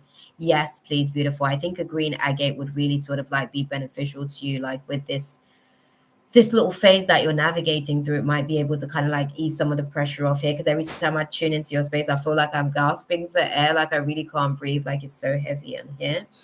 I think that one would really actually sort of be useful. Yeah, I think that would be useful. I think the way that they're showing me is that the agate, because your lower chakras for the most part seems to be like balanced as such, like they're okay.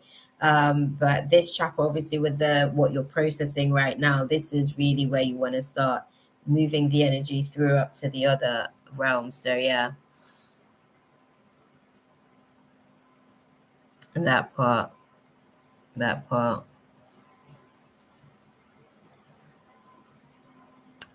Thank you, beautiful, because I need it with my optimizing process at the minute. Like I'm doing the most and I'm trying my best to like extend my energy so drastically. So yeah. Yeah. Um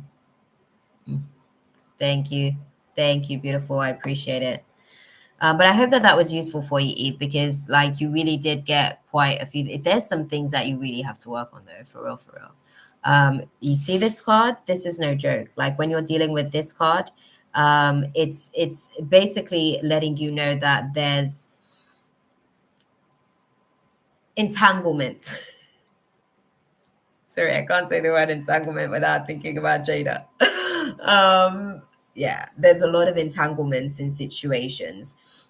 So your people pleasing tendencies, get that in check. Try and get that to a place of balance. So find a nice boundary with yourself with that situation first and foremost. I hope you're writing these down. Secondly, you want to work on your tendency to be able to like plan but not really plan. Because you're counter manifesting the thing that you're manifesting, right? And the way that you're able to do that is to talk to the other part of yourself that maybe doesn't necessarily want the thing that you want, and understand why that part of yourself doesn't want it. Like, for instance, my lazy personality had a fear of success because she didn't want to do all that work. She's still kicking and screaming. We've got a meeting on Sunday to actually catch up and have a counseling session. So we're going to decide what we're doing moving forward. And I'm going to set aside some time for her so that she can actually be able to feel like she's getting her best life lived as well in this body. Feel me? So it's one of those types of situations where you have to like allow for the parts of yourself to. I would love if you can help me with that. Oh, look at you guys. Definitely. Definitely. 100%. I love that. Oh, damn. But yes, I've got that, Katie. I've got the donation. What I would say as well, with what you're kind of like navigating through, you kind of have to check and see for yourself as well, like in terms of the relationship stuff, because you said that you're single. I don't know that you want the bother of a relationship. I think you want the benefits of a relationship, but the bother of a relationship, not really. Like that part. So I think you are exactly where you need to be for that situation. Unfortunately, my love, like it might not necessarily be, I guess, universally acceptable, I guess, or like it's not praised basically in society, but you're exactly where you are because you actually, a part of you really actually wants to be there because you don't, like I said, you want the benefits of a relationship, not necessarily the baggage of what comes along with, being in relationship and stuff. So that one, I'd say that's all timing. I think you've still got some time, I guess. I'm seeing your 24th, like 24 8 months moving into your 25th cycle, basically, as far as like relationship situation, like developing, right? um so I think you need this time to really work on you. By the looks of it, you need this time to really kind of like pour back into yourself. It is all about timing. It is all about timing, and God's timing is superbly impeccable. So take your time with it. Take your time with it. Oh, I'm 28. Why did it say 23? Did I say something about 23 earlier? I'm single right now. Why did I say 23 then? My mind merged the information. Further up, I see Chaley has something about 23. It was Chaley's 23. Look at that. Sometimes you see, that was me. Exactly, Chaley. My mind was playing tricks on me there as far as merging the information.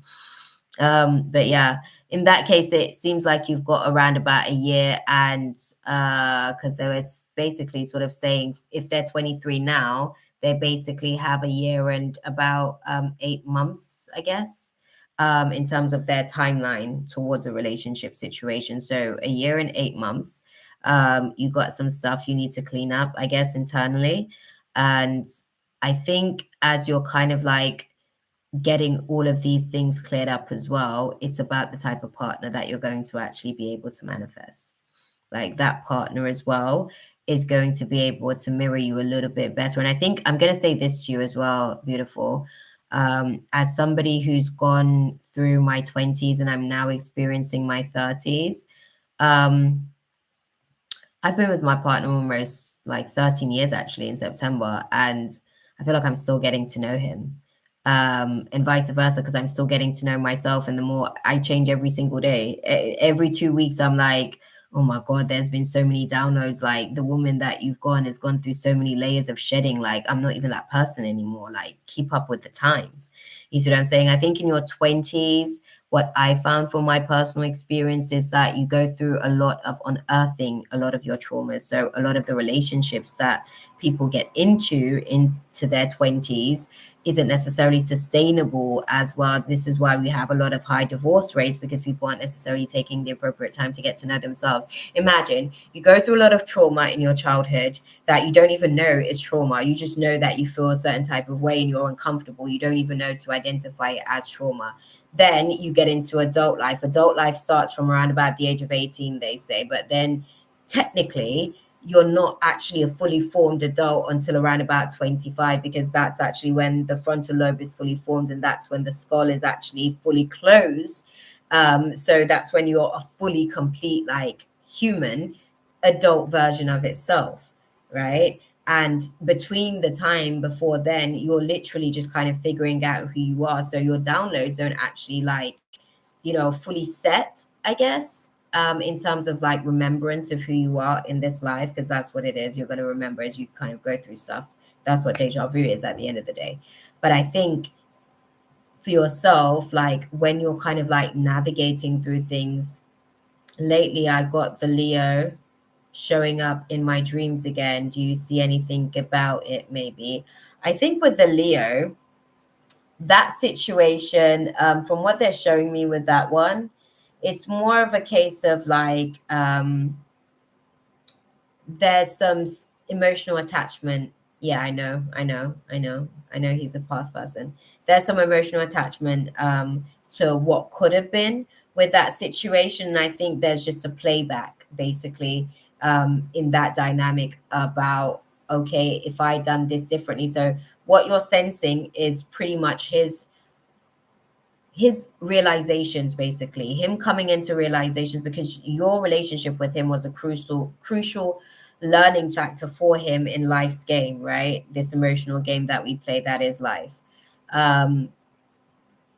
He's coming into realizations about all of the things that he could have, should have, and would have done differently in the space with you, now actually going on, and having life happen the way that it's happened, right? So what you're sensing, yeah, what you're sensing is him actually sort of like coming into realization, yes, I should have been able to kind of like do this. I should have been able to kind of do that. So he's getting his downloads now. Like, sometimes we plant seeds and it doesn't take until like literally years later for people to really be able to kind of like start to nurture those seeds. And sometimes God nurtures those seeds that we plant intentionally for them anyways, because that's the seed that's actually going to help them come to full circle for whatever God is trying to do in their life as well. Yeah, the timing was off. The timing was off.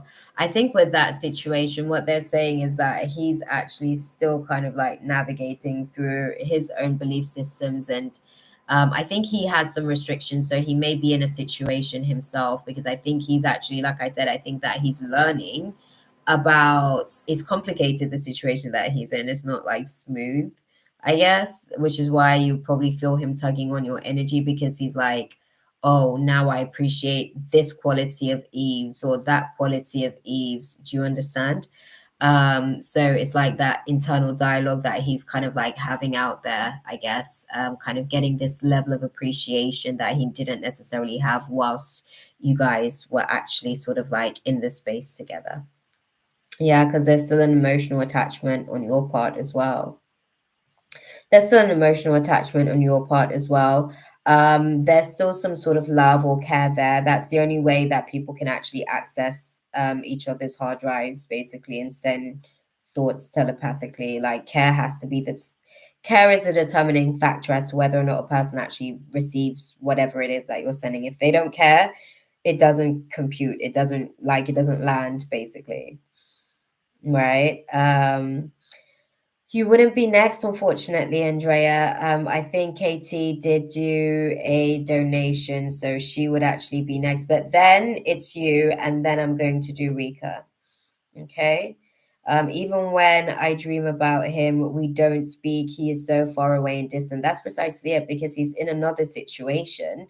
And that situation's like really complicated. And with him not being able to speak to you, it's a reflection of where he is in present waking life. He can't really speak to you about certain things, but he's learning from the experience that he had with you. And now, because of these realizations, there is a certain level of sadness thinking about it, because it's like, oh, that's what it would have taken then, type thing, right? But he's still not actually learned, like now where he's like executing it, like, oh, I've got this down. It's kind of like he's still making mistakes along the way. So yeah, I think obviously he needs time to grow, you know. Well, I think when we have an emotional attachment to people, their stuff is naturally going to come in.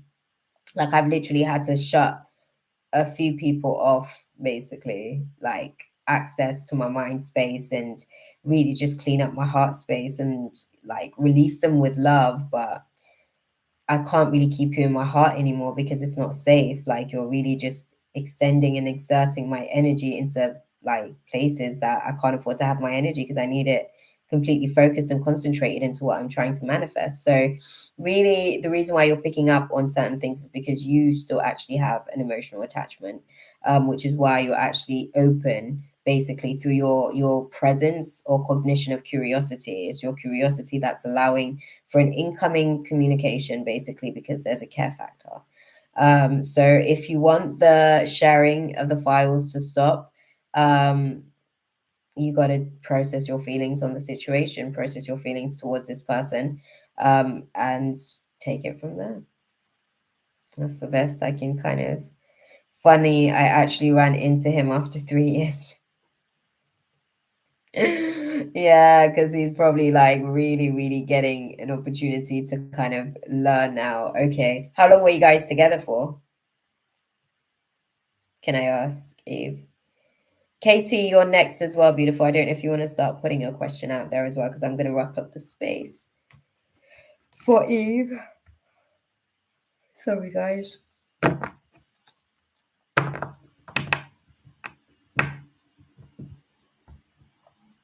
Okay, a few months it was. Okay. I'll probably have to look and see what cycle they came into your space then, for it to be like a lingering tale 3 years later, you know what I mean? But I still miss him. Yeah, that part, because there's still an emotional connection. So you have to process that. There's nothing that he can do about that, beautiful. That's mostly you, and wanting to know about him, actually, which is why you're picking up on his feelings towards you. Okay. Your advice on just what's ahead for you, because you've got the devil card. That's a major arcana, bro. What's the advice for Eve moving forward with all this? Thank you. Thank you. Thank you for your question, Katie. Okay.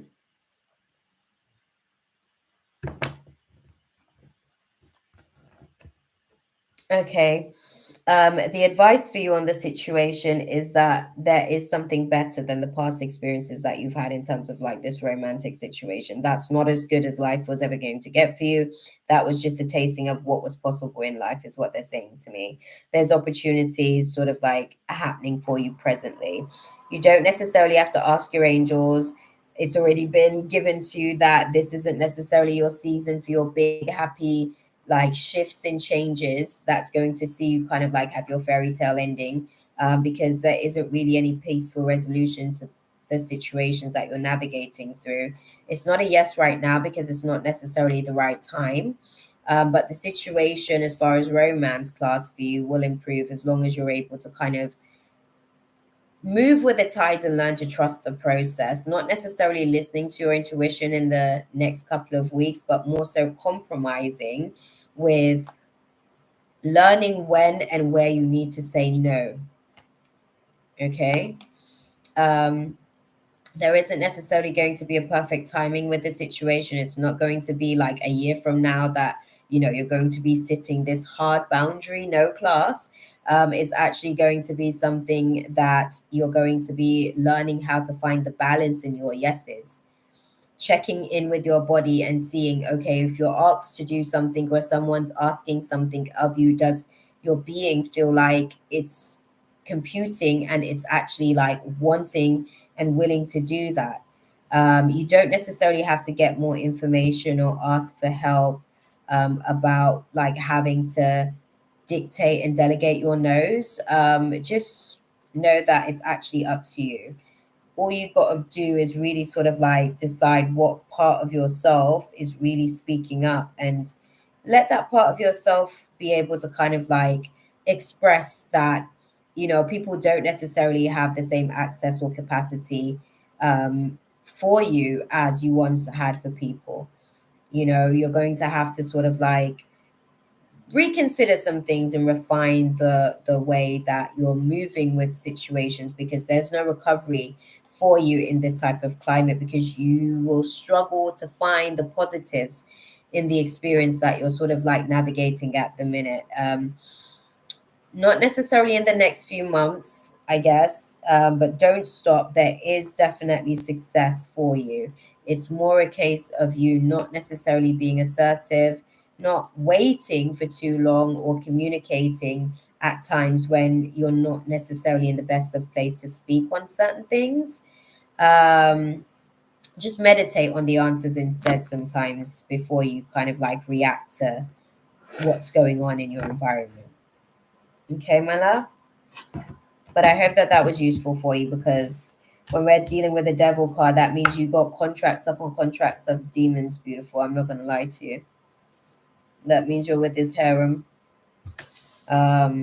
So definitely start working through your optimizing and actually start integrating some of your demons. The spirit of depression at the minute is really trying to help you to understand what it is that you want to do, and how to best align yourself with that path. Okay. Yeah, there's still quite a bit to do, beautiful. Definitely. There's still quite a bit to do. Mm, right. That's okay, beautiful. Thank you, my love. Thanks for stopping into the space. There was a lot in there. So thank you for stopping into the space, for real, for real. So Katie wants to know, it was really helpful and encouraging. Yeah, and you got some energy clearing as well in the process as well. You know what I mean? Shaylee's out here and she's doing her stuff, assisting with what is needed, like within the community. We love that, right? That part as well. That part as well. And the Leo, right? Katie's question is, I want to ask the powers that be if I can return back home after this lifetime. If I return here again, I want to go back and forth. What will my future mission be like if I choose this route? Oh, interesting. Interesting. I can tell. I don't crystals. This is more of a crystal read. Um, with the what you can do. So some of the hacks to basically like some of the hacks to get out of here is if you don't have children, because then you don't have any karma basically that you have to pay for. So you don't necessarily need a body moving forward to pay off the karma of this life, firstly. And also you have to basically just do your assignments. If you do your assignments and fulfill like your assignments, then you get to become an ascended master, and you then have the opportunity to train others in what you've learned basically in your human walk, and you then basically get to become somebody else's like guide on their team as well. And that will give you an opportunity as well to be able to kind of like be in your reality as far as the consciousness that you are in your natural form, vibrationally speaking. But then be able to kind of tune into this reality as well. You'll be able to go back and forth, back and forth. What I would say as well with sorry, they're giving something to me.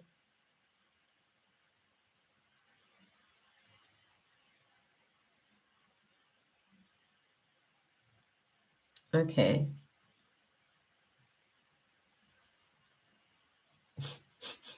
Okay. Okay. They're saying that obviously the not having child, like basically like there's now becoming loopholes, I guess, even with that particular dynamic. Basically, I think the universe is pretty much optimizing that channel basically. So they said that the main thing to do is to focus on your assignments that you're here to do.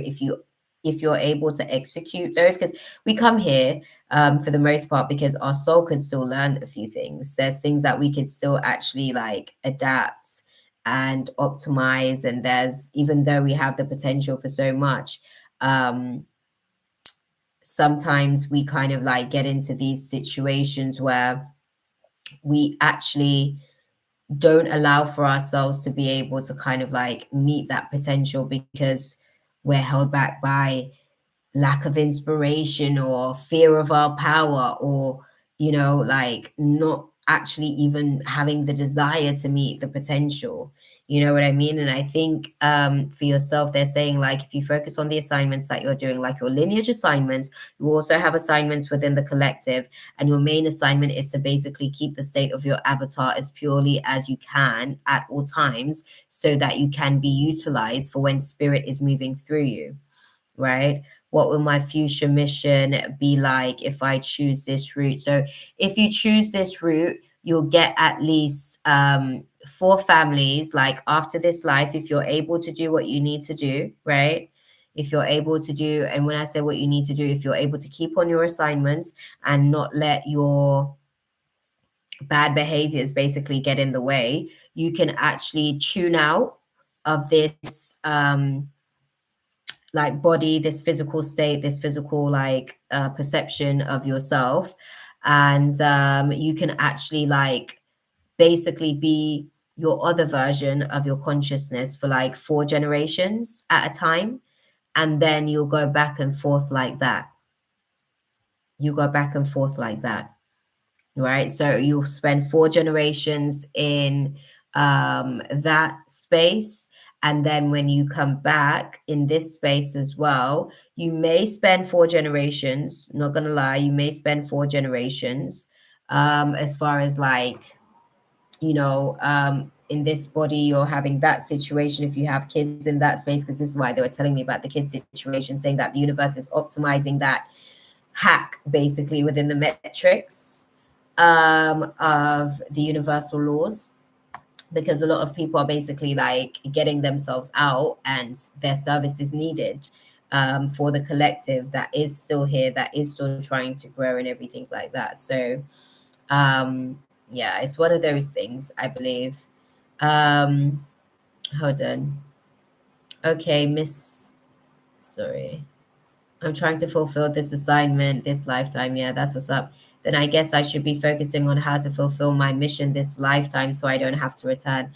That part, that part. I would prefer to be able to teleport back and forth to take care of business. That part, right? That part. So if you are able to sort of like get your assignments done, you'll get your time off for at least 4 generations in your other realm. You get your time off for at least, and I say at least 4 generations. And the way that life happens there is completely different. Obviously, they live a lot longer in essence. Like the lifespan is a little bit different because the environment's a different state, vibrationally speaking. Like it's different components basically in terms of the elemental factors.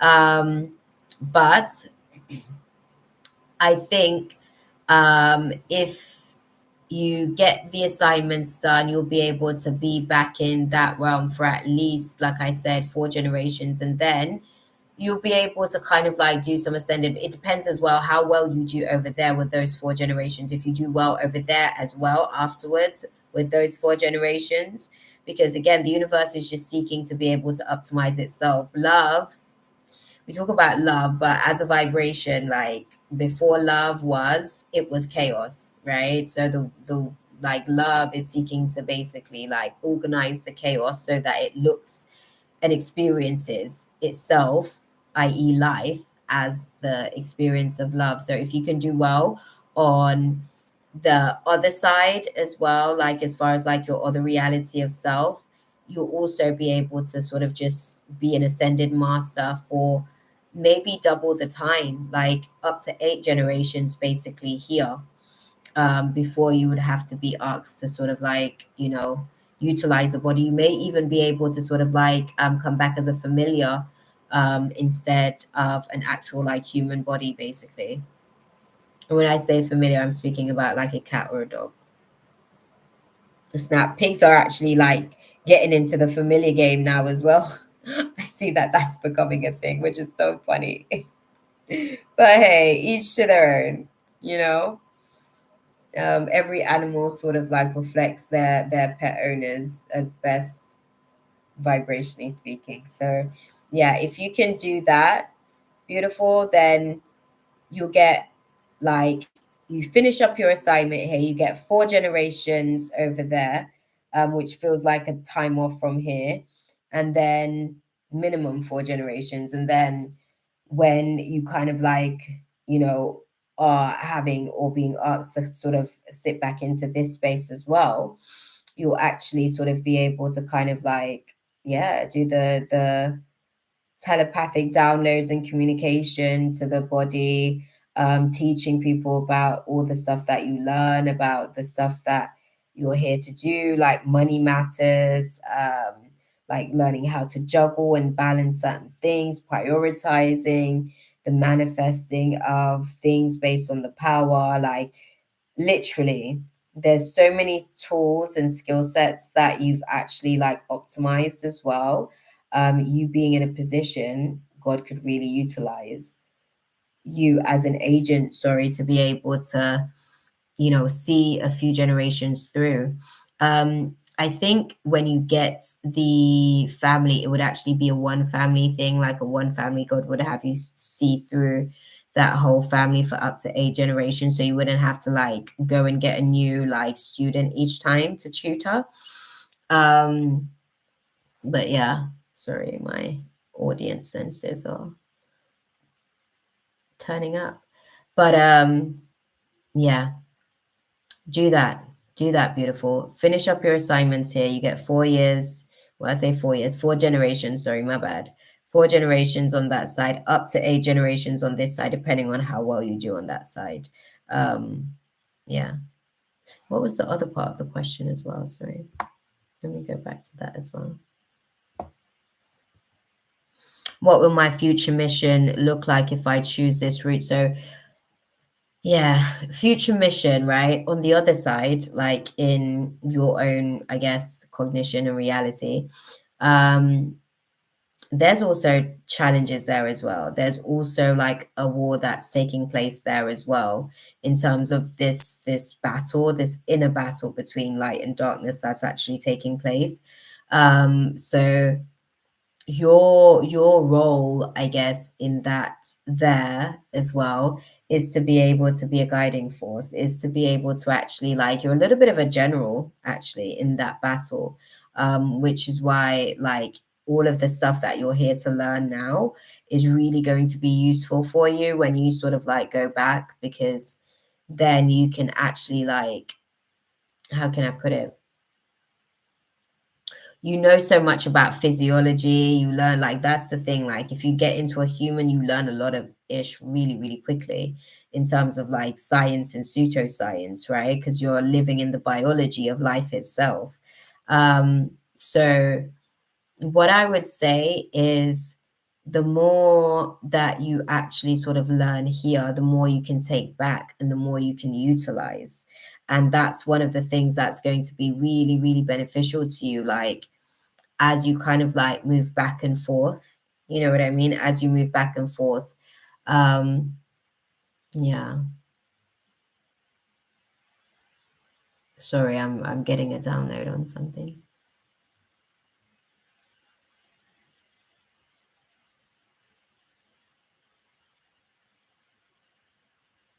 They said you need to put in your request as well.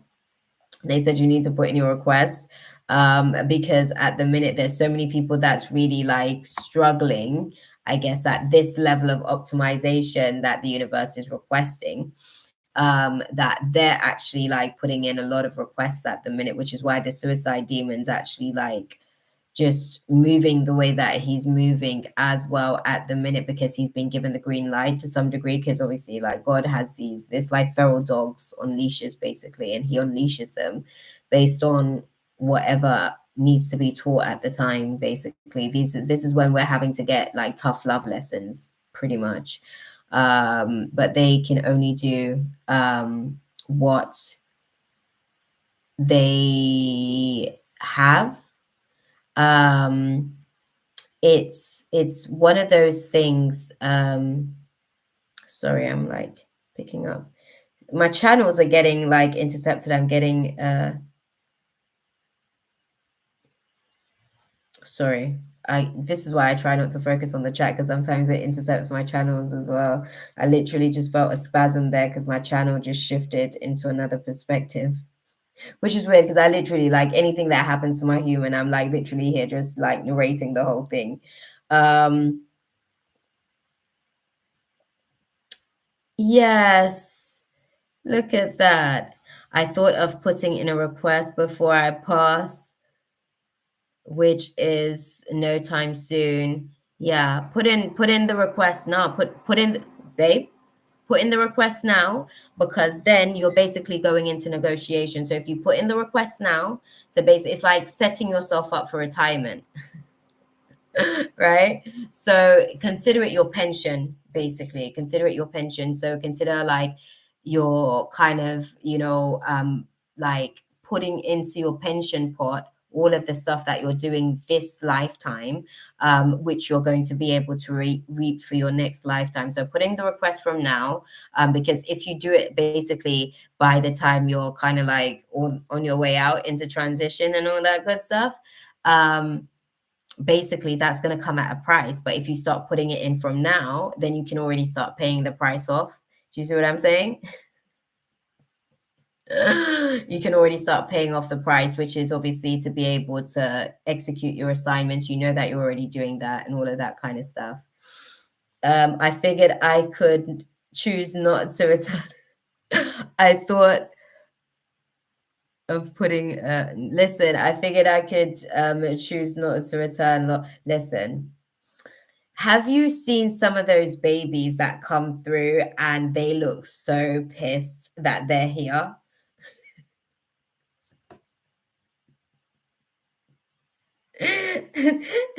And they look around and they're like, oh shit, I'm back again. You may actually like put in, the choosing of, oh, I don't want to return, but ultimately, like, and this is the thing that people don't get as well. Yes, we do have free will, but I'll explain what free will is. It's like, this is God's plan. This is your area. This is what you get to work at. This is where you have free will. So your free will would be like, okay, God says you have to take this junction. Your free will is to decide how you're going to actually navigate the junction. That's where you have free will. That's why God's will, this is why there's a whole saying like, man plan, God laughs, because his plan is ultimately the plan that's actually in play. So the free will concepts is really something that's very abstract and actually very misunderstood in essence, to be fair.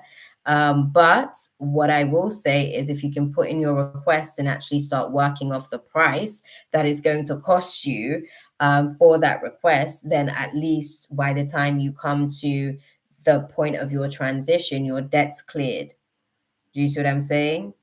Like, that's something that would be sort of like useful for you to be able to kind of like do, because the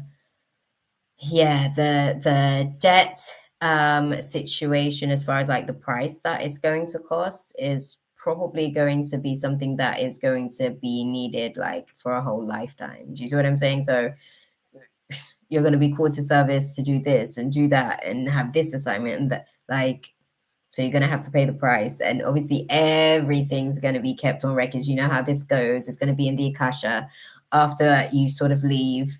And it's going to go into the metric system for the matrix to be able to mirror and figure out how to be able to keep us locked into our demons so that we can continue to grow as well.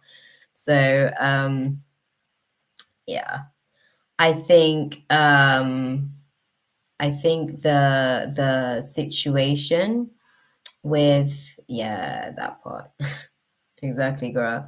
I think the situation with some of the stuff that you've got to do with the lineage is a great sort of like negotiation tactic, because the lineage is like a little bit broken. You know what I mean? Like in terms of the train tracks, it's like this, but you know, God was like intending to go like that, but it's a little bit like this. You know what I mean? So I think that's a good selling point as well to go into your negotiations with. And I would also say like just one or two assignments that you've got in the collective is pretty major as well. So if you can like execute those tasks and kind of like put the negotiation out there, like, yeah, I'm gonna do this, and BTW, like, this is why I'm doing it. Do you agree? You know, and see if God blesses that, I guess, desire and will of yours for you as well. Because obviously God's kind of like moving in a dynamic of blessing, I guess, everything that is life, because that is God's true form. Before life there was death. Okay. So yeah, when we talk about the shadows of God, it's all the places that spirits go to die, not even just like you know, like the emotions that are low vibrating, basically. That those would be the spirits of God. Sorry, the shadows of God.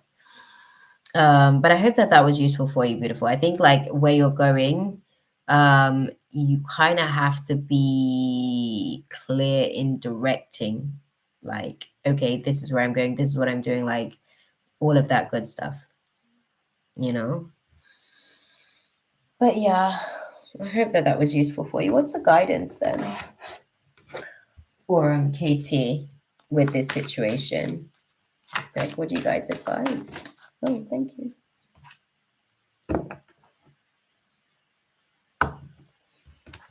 There's something better, but it's not a case of perfect timing on this situation.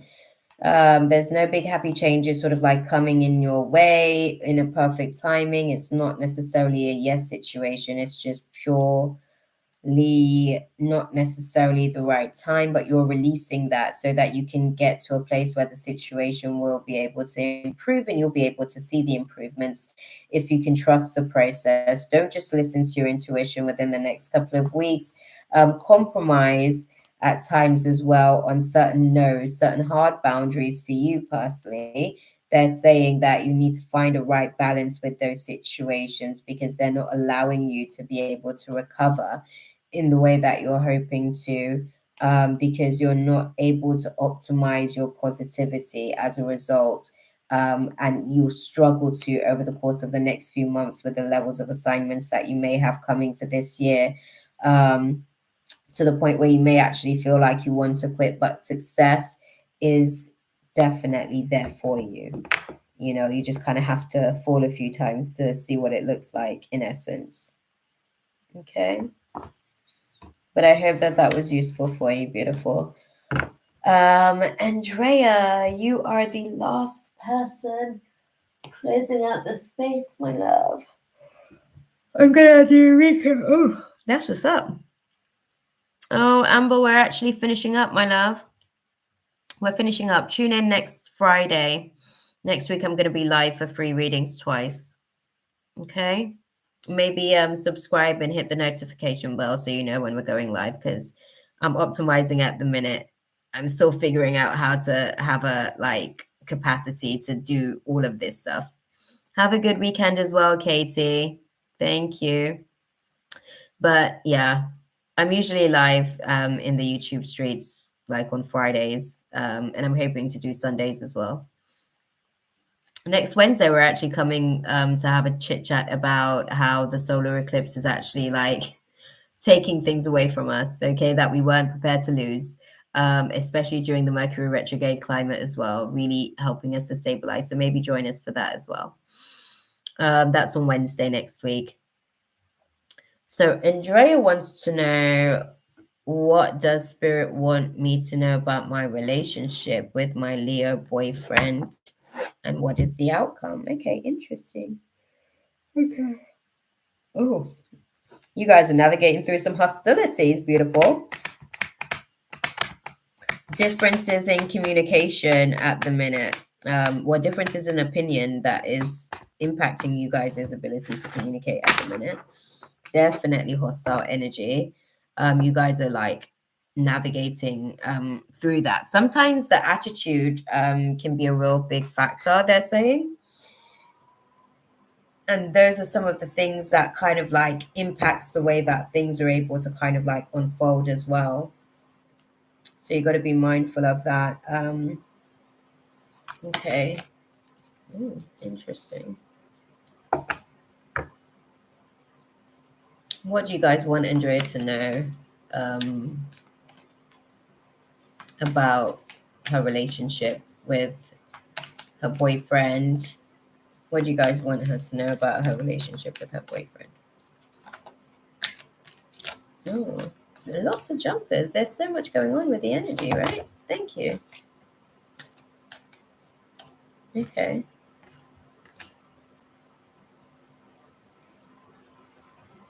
Okay.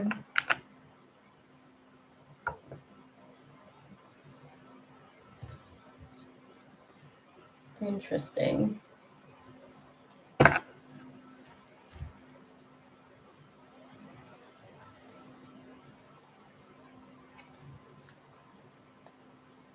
Right, let's get this going.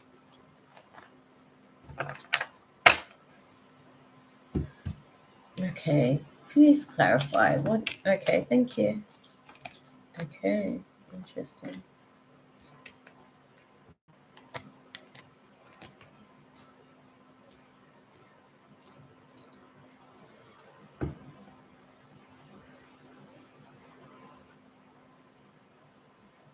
Okay. Oh, okay. So, what they're saying about the situation is that you kind of need to figure out how to navigate through certain doors, like certain possibilities. So, how can I put it? They're saying basically you guys are navigating through a process of being able to like release any financial constraints, but you're having to learn exactly where you guys are tied up in your thought process, exactly where you restrict yourselves in your ability to be able to do certain things to help yourselves out of certain sort of situations and dynamics. They're saying that there's an alternative dynamic to the financial constraints that you guys are navigating through at the minute. But the problem with the situation almost is that there's an emotional insecurity, I guess, and it's causing a little bit of codependency with you guys. You guys are sort of like navigating through a little bit of a codependent behavior dynamic, right? Right. That was a big one. Bear with me.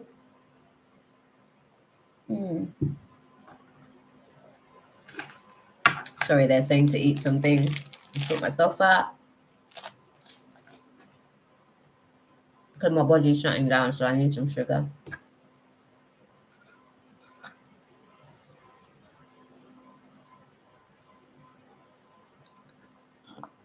Love Nikki was a while ago, beautiful.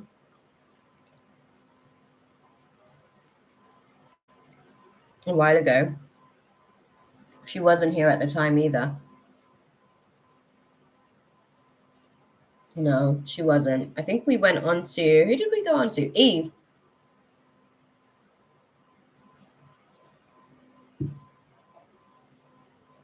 Okay. Sorry. I'm like making sure that I've got my together. Okay. So yeah. Sorry, beautiful.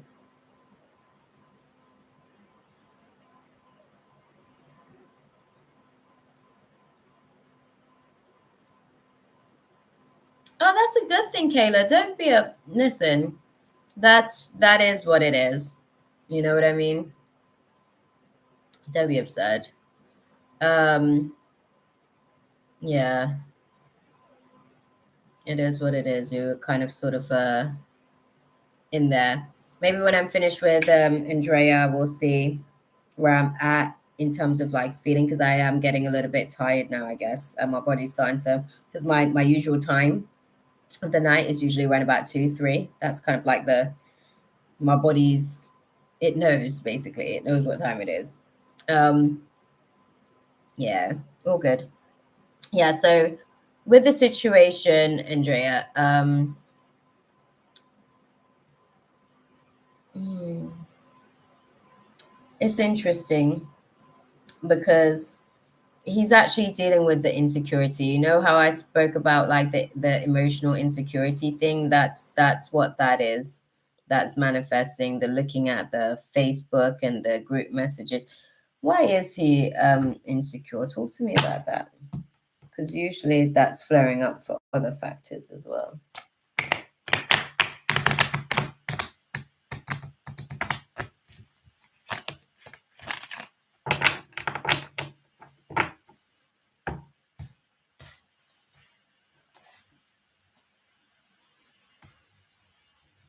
Going through a major arcana at the minute with your partner though. You've got the Fool card at the bottom of the deck and the Chariot as well has popped out. So there's definitely some stuff in the air for you guys. I think with the emotional insecurity, they're trying to get perception on it. They're trying to get some mental clarity a little bit. He did tell me that my sister came onto him and he said he didn't go all the way with her. What's all the way? They went part of the way. I couldn't help myself. I can't help myself. I am my mother and father's child, basically. That part. I'm my mother and father's child.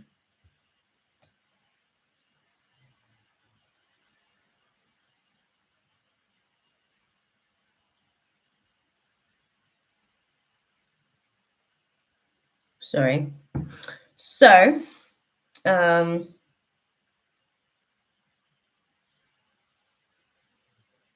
I'm looking at the situation.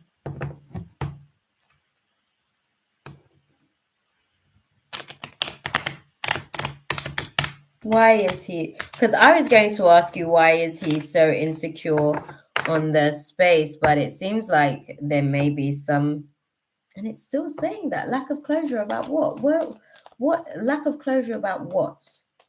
Lack of closure about what? Okay.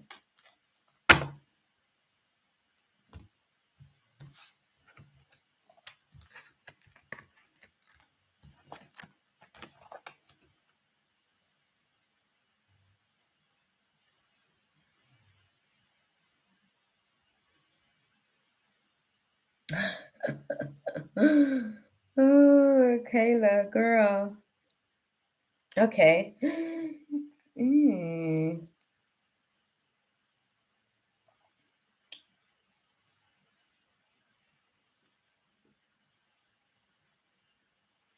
interesting.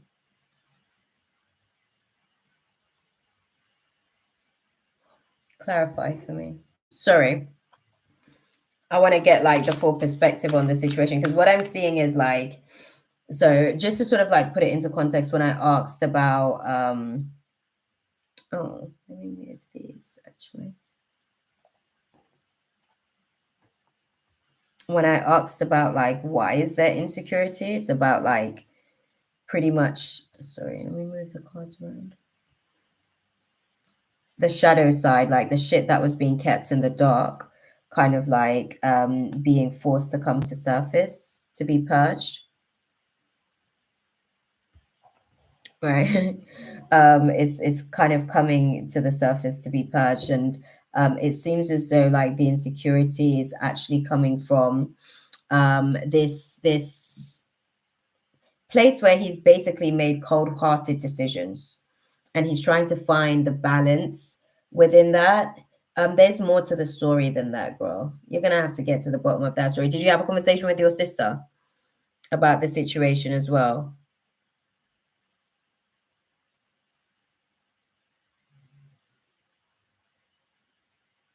Sorry, I'm gonna let you take your time and come back to me.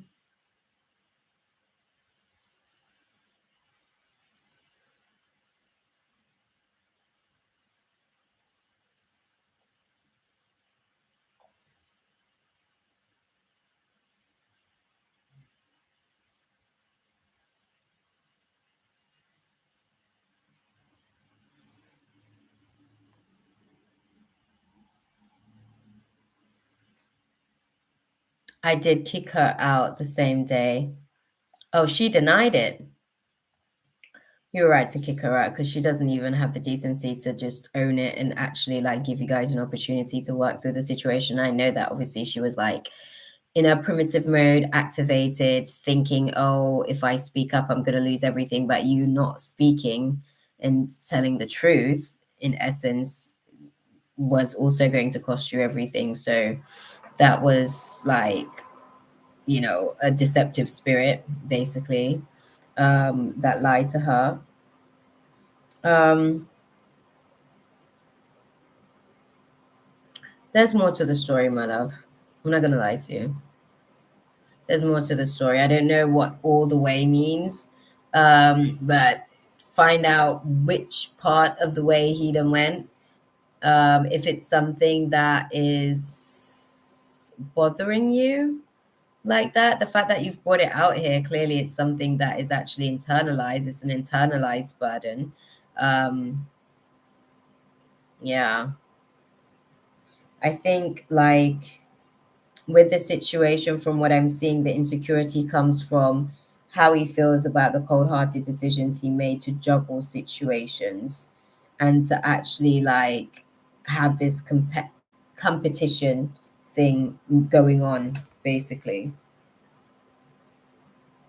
So he's going through your ish because he's got his own stuff that he's doing, his own indecisive things, his own, oh, my mouth is saying this, but my action over here is saying something completely different type energy, right? Um, yeah. We just had a double murder in our country yesterday. This guy found his wife and brother having an affair and killed them both. That part, okay? That part.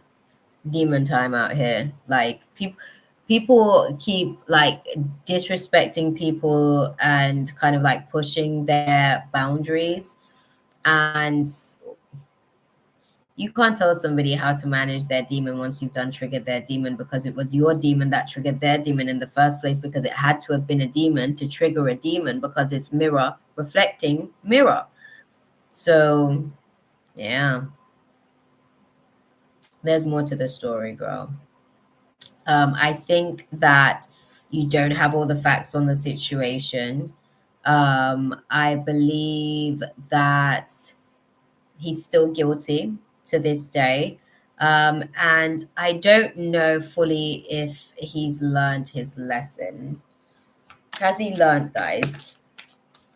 No, he hasn't learned his lesson. No, he has not.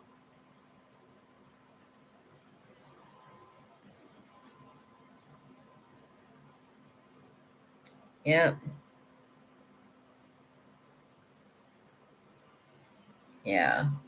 Um, Friends are a factor in the situation as well. They keep his secrets, they keep him covered in the sense that they help him be stealthy about how to navigate certain situations.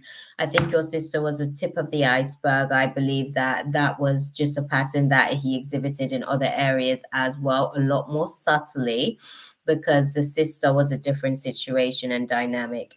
Um, with the space with you and him, uh,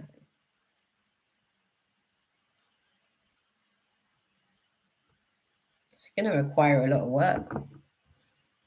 It's going to require a lot of work. And infidelity is like a challenge to come back from. It takes a lot of work on the relationship to actually get back to a place where it feels like you're inspired and even motivated to want to actually like be involved in the relationship. You know, when you're actually just in the relationship, but you're not really like emotionally present in the relationship, and technically you've already checked out of the relationship, like that kind of way down. I think that he is projecting a lot of his own guilt with the situations. I think that it's funny because like it's the insecure little boy inside of him in general that is actually manifesting all of these insecurities of his, not realizing that he's basically creating actions that is causing him more things to be insecure about, pretty much, right? Because he's making poor decisions. We're sleeping in different rooms because I don't feel the same, and naturally you won't. The energy has shifted, and for good reason. I think obviously being able to have the conversation kind of like gave you some sort of insight and perspective. It's not all the facts on the situation. I do think that your sister, like I said, was one of a few, potentially up to about five, like interests at least, where it was like inappropriate conversations, and like kind of like love bombing and like giving false narratives and impressions of situations like, oh, I'm gonna, be able to do this and do that and do this and do that, but it's not that at all, right? So it's one of those things.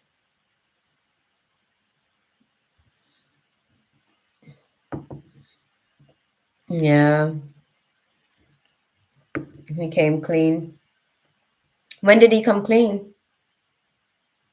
And how long ago, like, was this in terms of like you navigating the process of it all?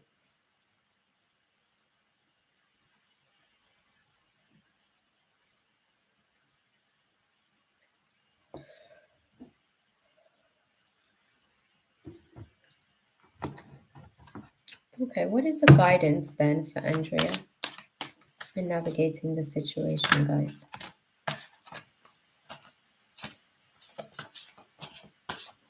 That part, right? Oh, interesting.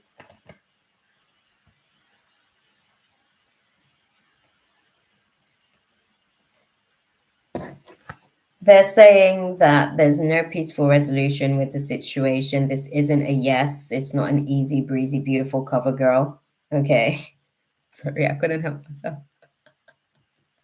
I couldn't help myself. I don't know if I'm gonna get copyright strikes for using their slogan. But yeah, the it's not necessarily a peaceful resolution. It shouldn't be like a yes enthusiastically, because like there's no happy changes happening. There's changes happening, but they're not happy changes. You know what I mean? It's not necessarily about like it being the right time for these type of happy experiences. In the next couple of weeks, you are going to have to sort of work on the compromise of no, and what that actually looks like in terms of your recovery period or lack thereof. And you'll have to decide whether or not you have it in you to be able to draw forth to find some positivity to express to others, because there is something better, but it's not necessarily the perfect timing, because it doesn't require you being assertive or even having to wait. It's actually something that helps to improve this situation, but you just got to trust the process, and let your intuition kind of like be a factor in terms of how you're processing, but not the facts of the situation. You know what I mean? I think it's not a case of stopping at the minute, but success is going to come in places that you wouldn't necessarily anticipate that it would actually look like. So you just kind of have to be cognitive of how you're navigating through the process. They're saying there isn't really a peaceful resolution to the situation. You don't need to ask your angels or get more information on the situation. It isn't necessarily a yes, basically. You know, it's one of those things where you're going to have to decide how much are you willing to compromise, because that's what it's going to take for you guys to navigate through this space, because your trust is going to have to be built upon again. Your how can I put it?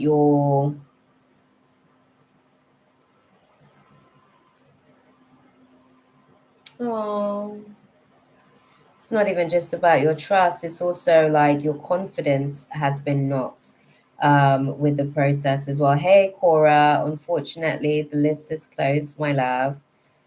Tune in next week, though. We're going to be out here in these YouTube streets, as always. Is that he's been looking at my social media pages. Ta, Katie, thank you for stopping in, beautiful. I hope everything goes well with your schoolwork stuff. Okay. Bye.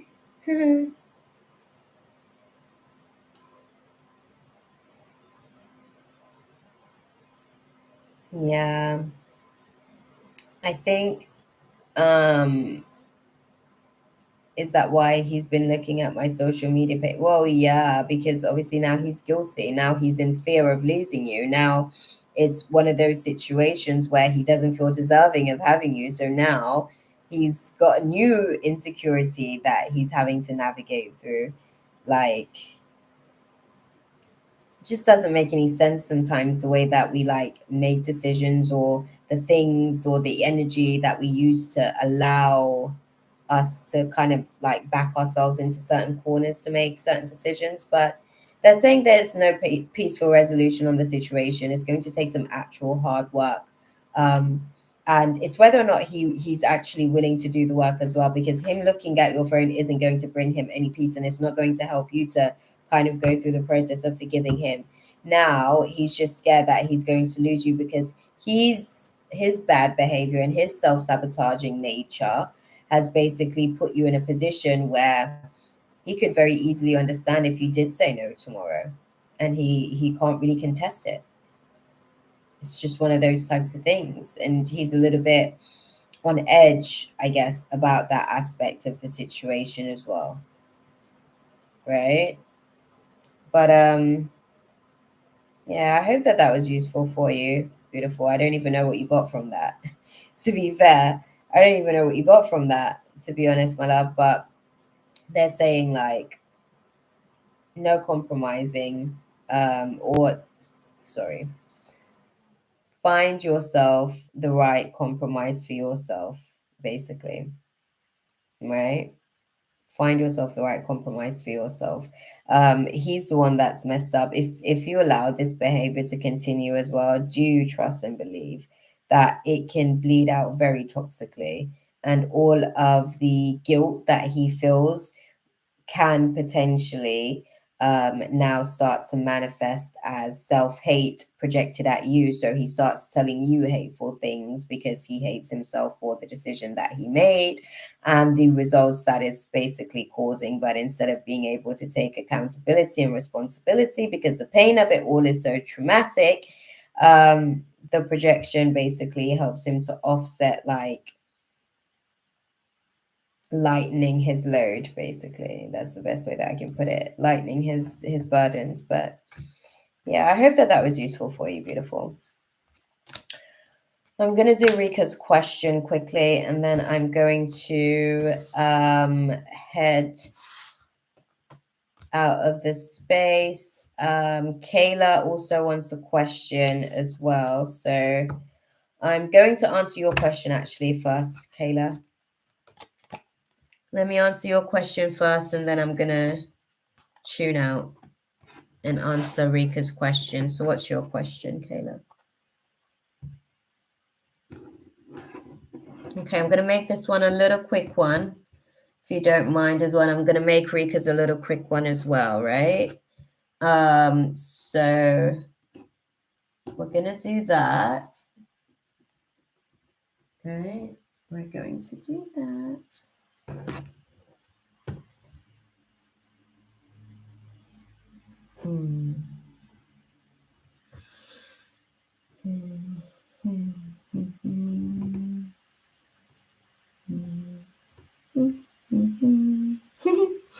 I don't know why I'm doing that.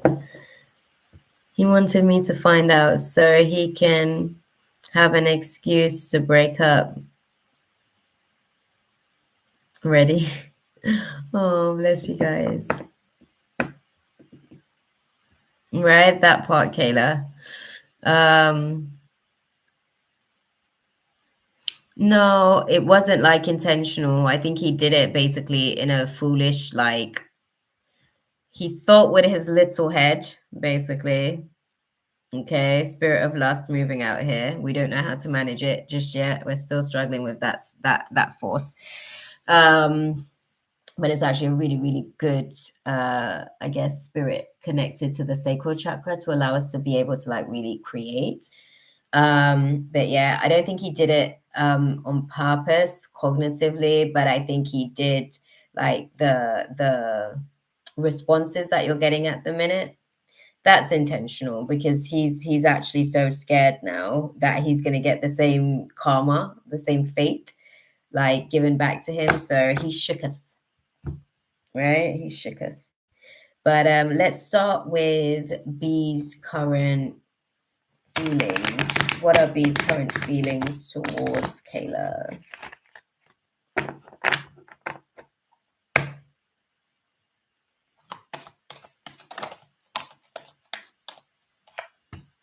Okay, interesting.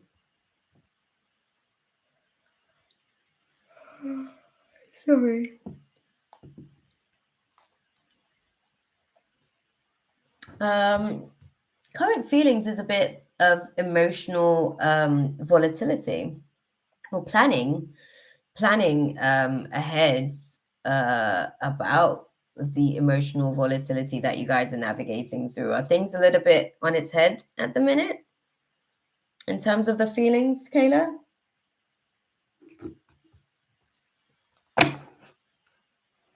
Sorry, they're saying this one.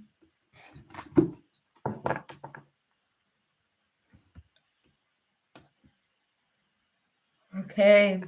Okay, I get it.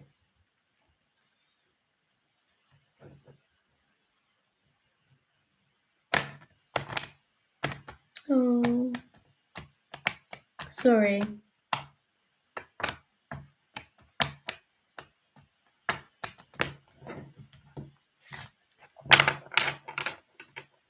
He wants to be intimate again, but always shoot him down. Yeah, it's manipulation.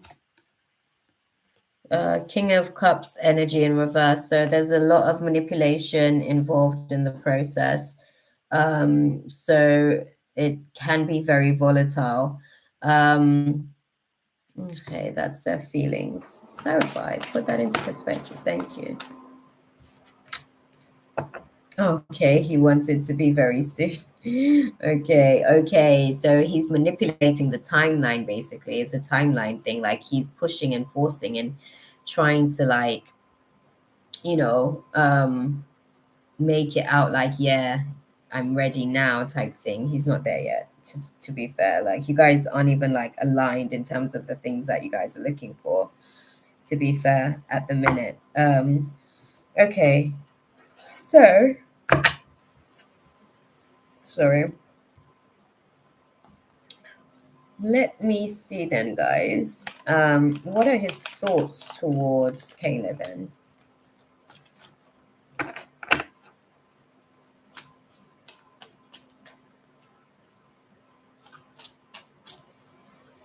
What are his thoughts towards Kayla? Okay.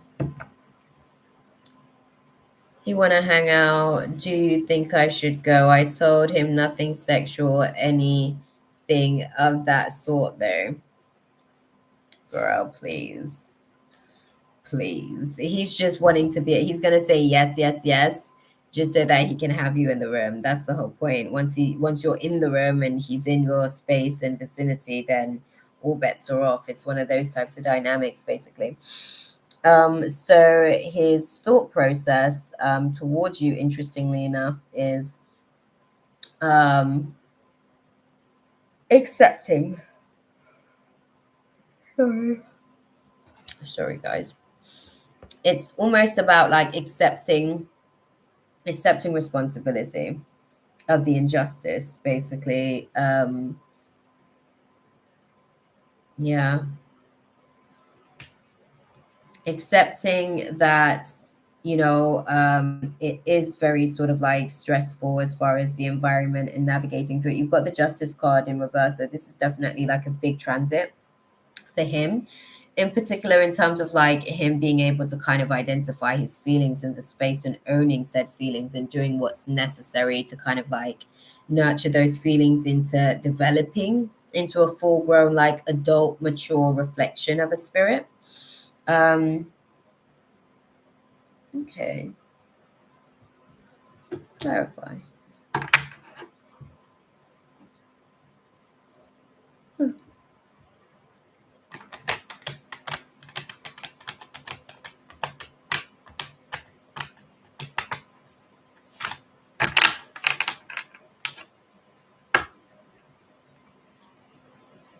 Okay. Yep.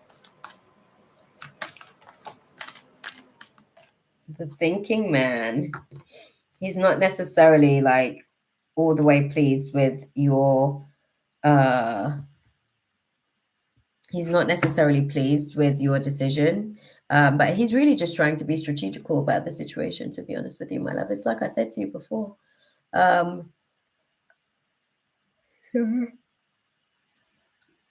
The spirit of confusion is working in this space. The spirit of confusion is working in the space. He's not really actually truly got any intentions of just kind of chilling, to be fair. He's just kind of like moving based on your word go, basically. And he's hoping that he can kind of like charm and entice and seduce you well enough or long enough for you to be able to kind of like give in, basically. That's the hope, desire, and intention. So he's really just trying to be strategical about the situation. What do you guys advise Kayla to do? Thank you. Let me do this.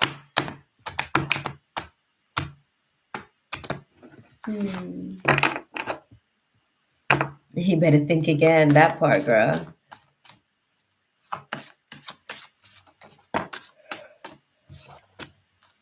Yeah. You're ready. You're ready for the big happy changes. It's not necessarily an unlikely situation. You don't have to ask for help from others because you already know what the peaceful resolution would be for yourself. Yes isn't necessarily the right time at the minute. Right now isn't necessarily the right time. You don't have to compromise. You don't owe anything, I guess, to anyone who basically wasn't necessarily able to kind of like say no when you really needed to be able to, be in that space and feel like, okay, we're on the same page about the situation. Just take action for yourself. I guess there is some need to have some concerns, I guess. They're saying don't necessarily ask your angels per se, because that's not what this one requires, or communicating. This one requires meditating actually on the answers so that you can move past, the forgiveness that has already occurred, and kind of know that it's not going to take a year from now, and it's not going to be a situation in the next couple of weeks where it's not a no. It's actually really up to you on how you actually want to navigate the situation. They're saying let go and let God. Let go and let God. You're ready for your big happy changes, girl. It's up to you. That's okay, beautiful. Thank you. His intention is just to be sneaky, to be honest, my love. So do with that what you will. Right? Okay. Let me move on to Rika's question, and I'm going to head off to bed because it is after 2 and I am up at like 8, maybe 9, if I can manage 9, to go to church tomorrow. So yeah, that part, my love. Okay, so Rika's question is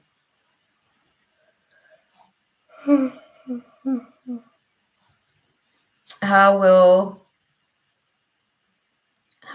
be future spouse in his professional front? That's my question.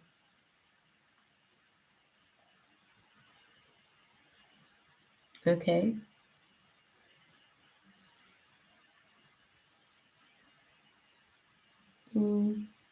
Should I?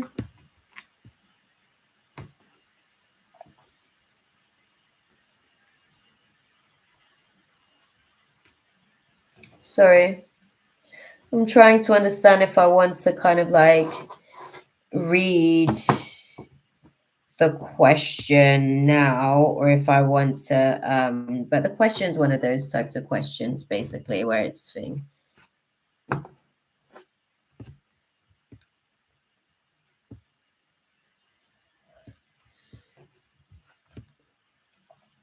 How will Rika's future spouse's professional career front be? I think that's what she's trying to say.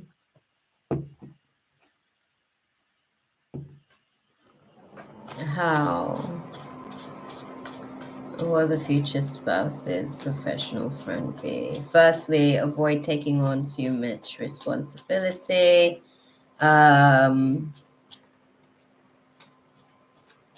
But it is going to be a case of taking on too much in general. There will definitely be an overcommitment in work dynamic, an imbalance in work and personal life. There'll be a lot of information overload as far as like the type of role that he would be in would kind of see him in some sort of leadership role, some sort of public figure or service where he's able to kind of get some sort of recognition, because we've got the 6 of Wands energy here and we've got the Queen of Pentacles in reverse. So safe to say for yourself, sorry, I don't even know when I started reading that, let's say 4:25, 4 hours and 25 minutes, let's put that in there as far as the timestamp, right? But yeah.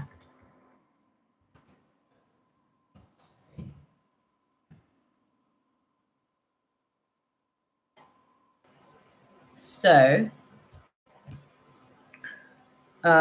it's kind of like they'll be navigating through a lot of indecision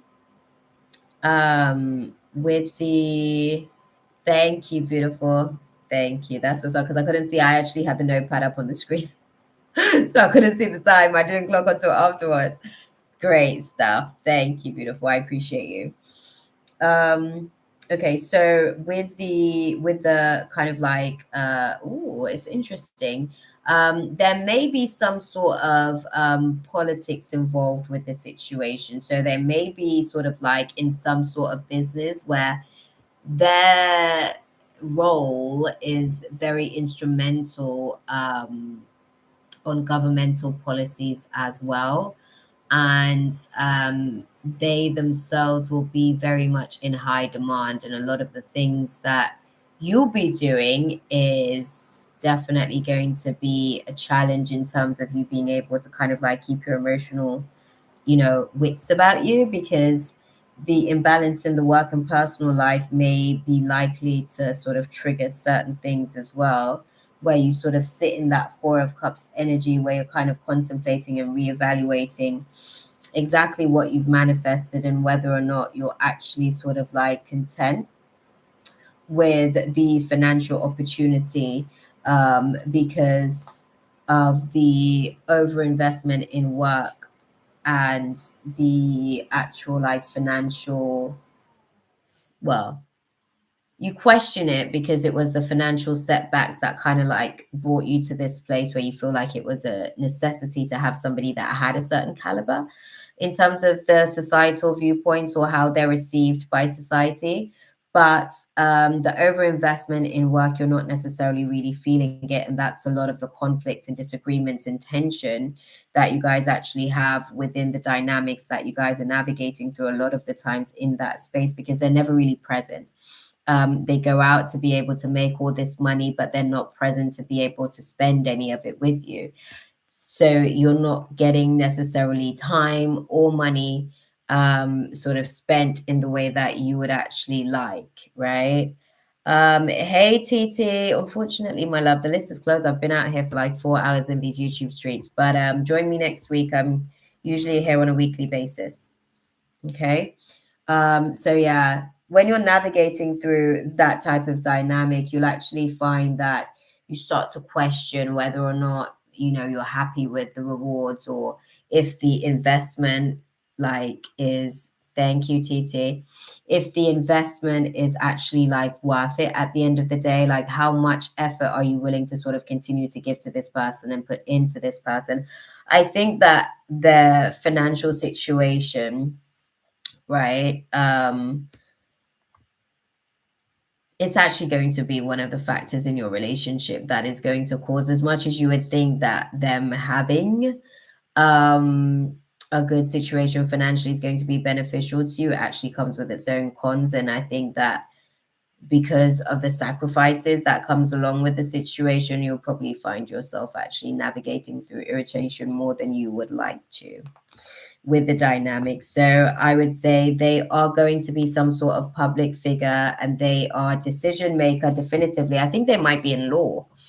I think that that's why they keep showing up in the hey Mahesh. I think that that's why they might be showing up in the situation as, being able to kind of like delegate on government policies as well. So yeah, I think it might be some sort of like lawyer situation, but they really don't have time for you at all, unfortunately. What is the actual advice for Rika in navigating through the future timeline of future hobby and what his actual professional interest is? Okay, you've got a network of people that's present, so don't necessarily stop doing what you're doing. Just kind of like, forgive him for not being able to be present year in, year out. You don't necessarily sort of like have to get information about choosing a new direction. As you kind of move through the process in the near future, it's not necessarily like you're going to be meeting this person per se straight off the bat. This is more of a perfect timing situation. So just continue to be assertive in the meantime. Learn where you need to make the necessary compromises, and learn where the hard no's are necessary for you as well, because it's not going to be over the course of the next few weeks where you'll be asked to reconsider certain things that you feel like you believe in. It's more so as you see the signs and realize that there isn't a peaceful resolution for you internally, as far as like the sacrifice that you're having to make of time, and not being able to receive yes to just basic things that you feel like is a family dynamic that you're looking for. Just listen to your intuition. If it's not a yes, it's not a yes, but you don't have to let it go completely. Just know that if you take some time to work on it over the course of a few months, it's not like, because it's going to take some time to be sick, it's not like those few months is going to completely heal the health of the situation, but it will provide you with an opportunity to be able to decide how you're wanting to move forward, as opposed to just taking action and reacting to the situation.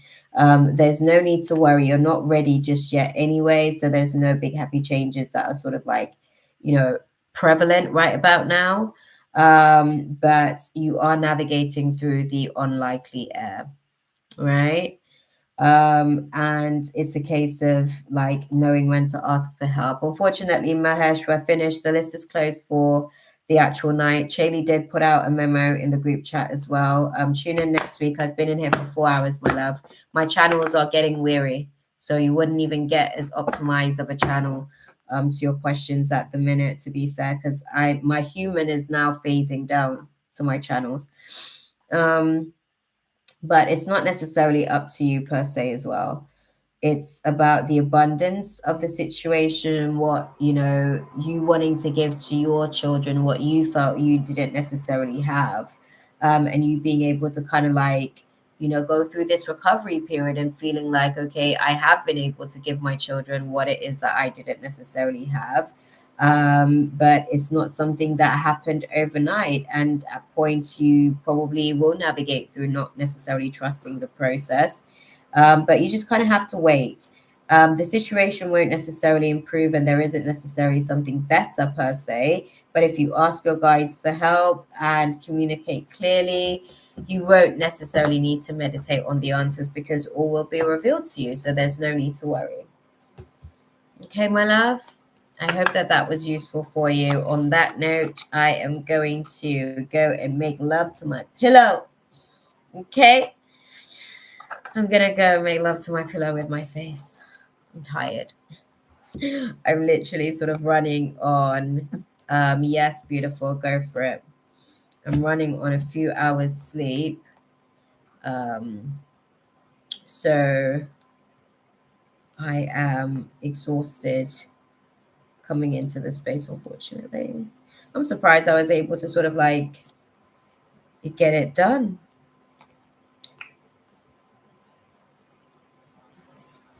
But there we go. Right, we're going to pack up shop, and I'm going to see you lovely folks next week. I'm going to come into the space. So the schedule for next week is Wednesday, we've got Warrior Wisdom, and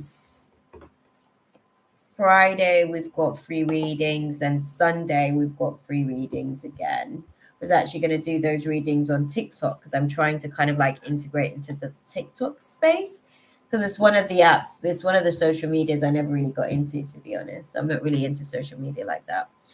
YouTube is the only place that I come to as far as like socials. So forgive me. It's just not something that I'm, I don't know. I'm just not there. I never was. Unfortunately, the social media craze didn't hit me. Sorry, y'all.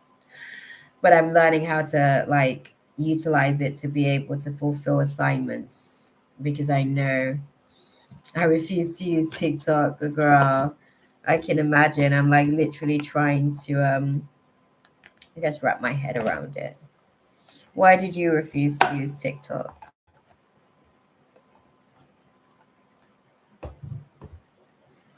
Okay, is that all the cards? I've got one more deck.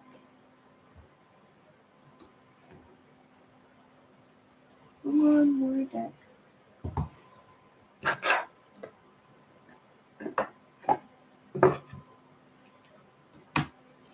Definitely. I don't know. I'm just not feeling it ever.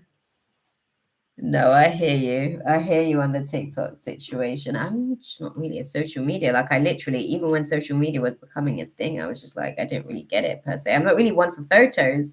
That's the thing. Like usually my partner's the one who does all the photos and stuff.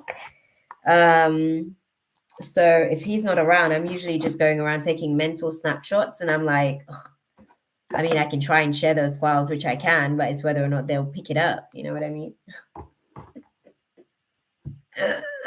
That part. But no, I'm definitely I don't know about carving time out for myself, beautiful. I literally spent the last 2 years doing nothing. I say doing nothing, but like actually doing nothing. Um so yeah, this is I don't have time. I don't have time. When I was actually like sat there and doing nothing, it was like um God said to me, take the time to enjoy this time now, because moving forward you won't have much of it. So I already, like, I've met my cap basically. That is the balance. I did that excessively at one point, so now I have to do this excessively until I'm at a place where I've optimized a schedule that actually is going to be like a feasible situation for me to kind of like work with. There's a lot of things at the minute that I'm working on that God actually needs me to, at the minute, to be fair. So I'm not really gonna have much time per se. Usually all I would take my time and do is like literally just sit down and watch Ratchet TV. And it was so funny because my guys are like, why do you like watching this stuff? The other day when I was like just sat there, and they were warning me basically that success was coming. And I had a fear of success because, like I said, my lazy personality just didn't want to do anything. She wanted to be able to sit around, watch YouTube, eat popcorn, and snack all day basically, and come in and do readings every so often. There was no regime or schedule for her life, basically Pisces tendencies. But I'm grateful for my Virgo rising because that's helping me to be able to kind of like structure things a little bit. So I'm trying to work through that, beautiful. I've used up all of my free time basically. That's what it is. You know, like how you get hall passes in schools. I've used up all my hall pass, so I don't have any more. I don't like seeing you miserable. So just switch it, then it can be all work. It's already starting. Yeah, that's what it is. That's what it is. I already used up all my time previously, doing nothing. And I kept arguing with my guides, why don't I have this? Why don't I have that? Even to like put me on, when I negotiated and prayed and asked God to put me on, God was like, why? You're lazy. Like, why would I give you stuff when you don't have the capacity to actually like withstand anything that I can actually give you? Do you know what I mean? No, but I'm fighting your case on that one.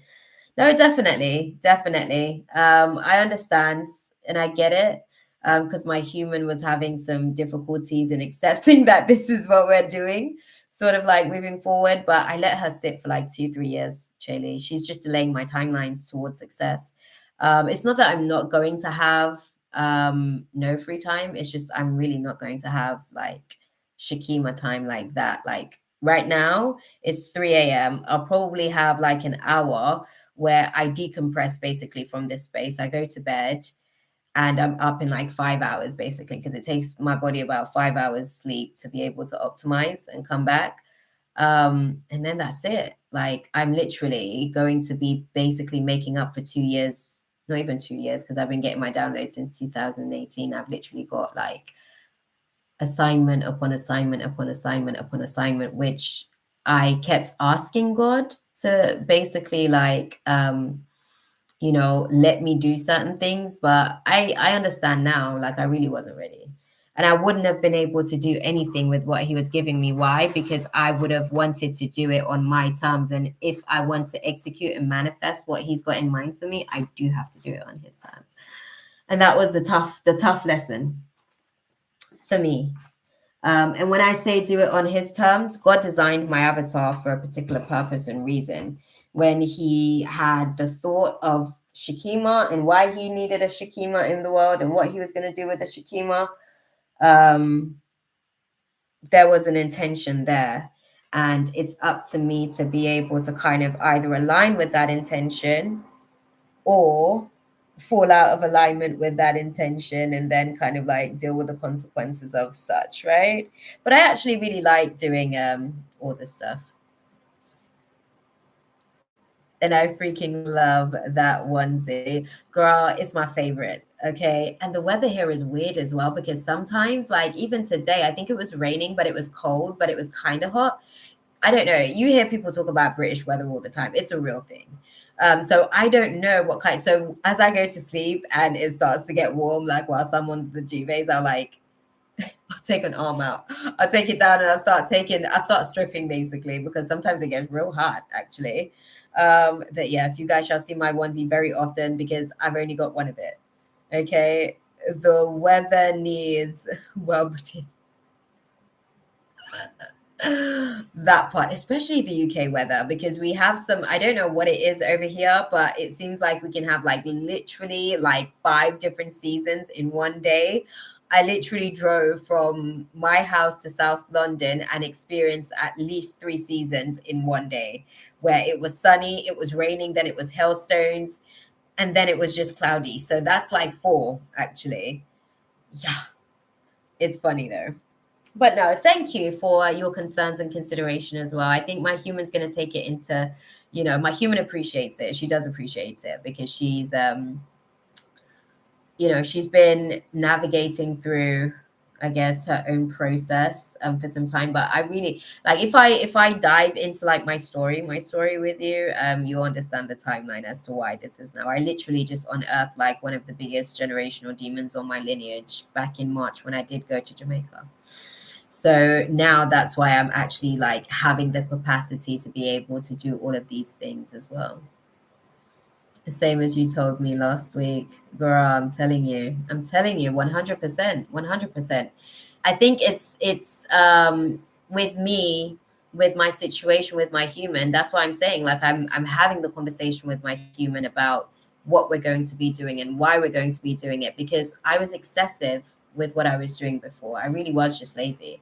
To other people, again, it might not look like lazy. Again, my mom, she's a Taurus, so a lot of her critical analysis is my thought process with things, but she was utilized again to create the layers of those demons to allow for my ascension point. Hence the Virgo rising to be able to kind of like push past certain resistances towards perfection, right? But yeah, I'm looking forward to all of this stuff that actually has to be done. And when I say like working with my human, it's not about how can I put it? My lazy personality isn't going to serve me where I'm going, basically. She's just not, unfortunately. So we're going to retire her for a good 5 years. And then once I set up shop again, because I was basically lazy for the last 5 years because I've been getting it down. Okay, I see. So after 5 years, girl, I can find some time for myself. Yay!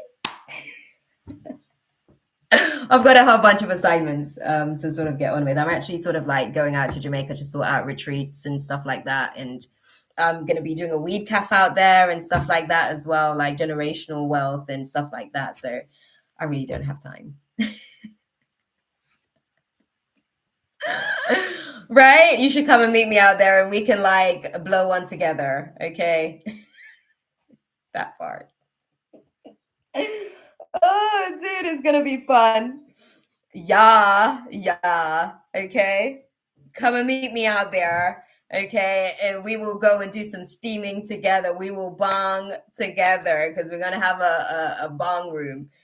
I've always been very drawn to it. Girl, you can come out there once I get myself set up out there because I'm actually like, yeah, I'm working on some stuff behind the scenes at the minute. That's why it's so chaotic. Like literally I'm up at 3-4 o'clock at night, like receiving downloads on certain things because yeah, it's that time. But come, girl. Don't worry. Don't worry. When everything's launched, listen, you'll be coming and letting me know, like, look, I'm gonna need my room nice and ready, waiting because I'm coming to vibe. Do you smoke, by the way?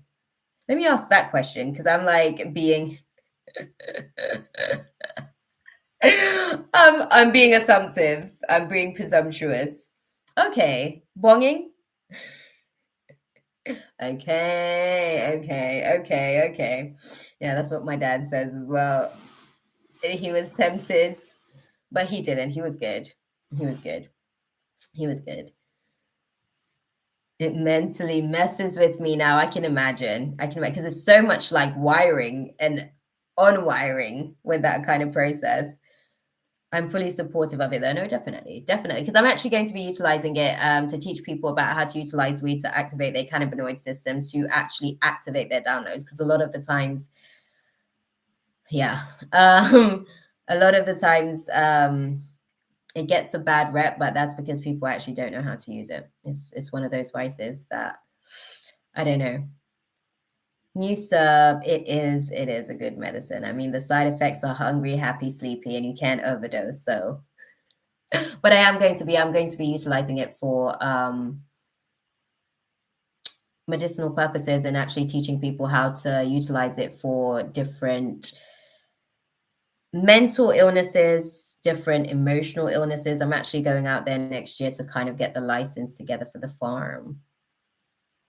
I'm going to grow as well. So, yeah. Sorry, Sarah, we're actually finished for the night. I'm just having a catch up with my girl Chaylee because we do that.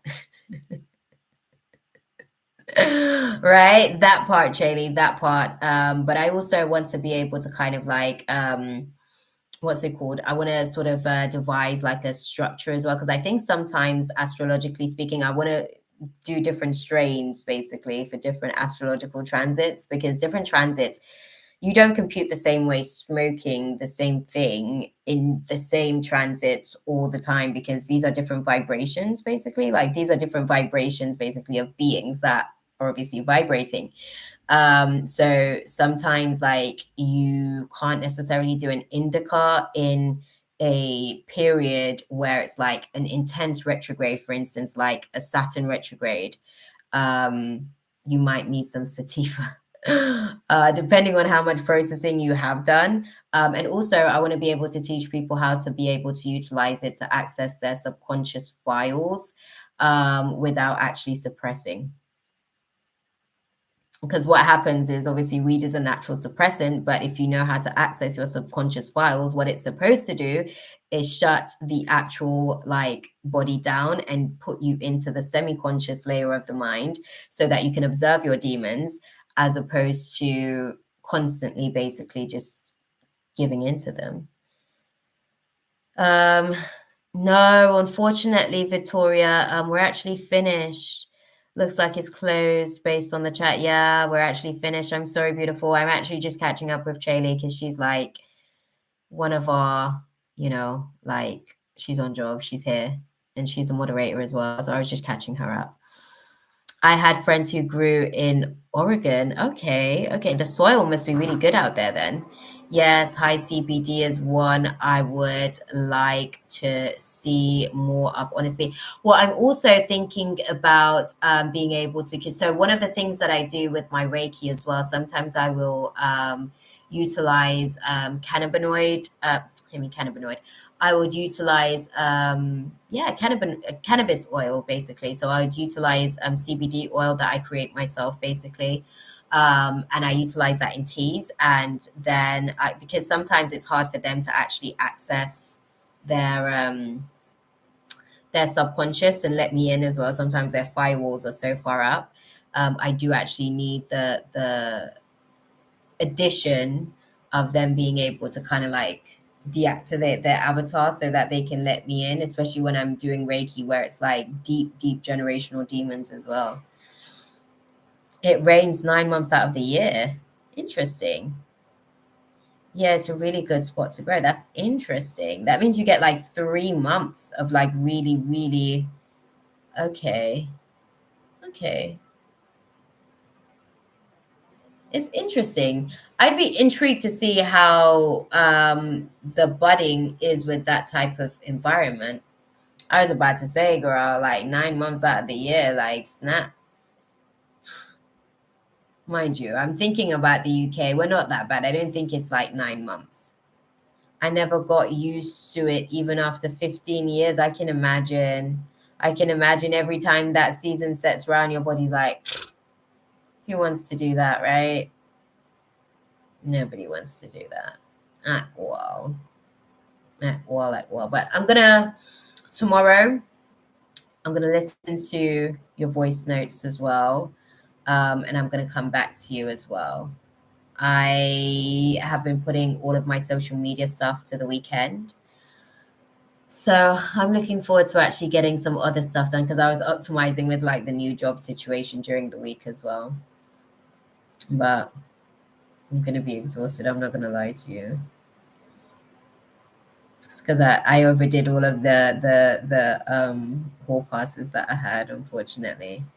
I it's a bittersweet relationship with water because I used to be able to swim. I mean, I still can swim, but it's like trauma has basically locked my body down. I don't know, it's weird. Trauma has locked my body down to the point where I don't know. It's like when I swam the first time, I wasn't even taught to swim. I just saw people swimming and thought, okay, I can do that. So I swam, right? I was like, do what they do. But for some reason now my body is like completely under some sort of fear. Like it's riddled my body with some sort of fear when I'm like by big bodies of waters, unfortunately. But you enjoy it for the both of us, beautiful. Enjoy it for the girl that actually really used to think that she likes it. Because I think this happened. I was swimming up until like, I want to say a good 14, 15 maybe. But something happened in my life cycle between that age and now because since the last 10 years, I can't. Oh, you're in the desert. Yeah, you're in Utah. That part. No wonder you crave it as well because it's complete. How is it being out there in the desert? Sorry, I know I'm supposed to be going off to bed, but I'm curious. Like, how is it being out there in the desert? And what made you choose the desert as well? Can I ask you that one as well? How is it and what made you choose that one? Because that's quite an interesting little place to be. It's what I'm used to because I was born here. Okay, okay, okay. But it sucks. I need the ocean. Yeah. I lived here till 10. Okay, okay, okay. That makes sense. And then Idaho till 19. Okay. Okay. And then you came back? When did you go back to Utah then? And what inspired the move back as well?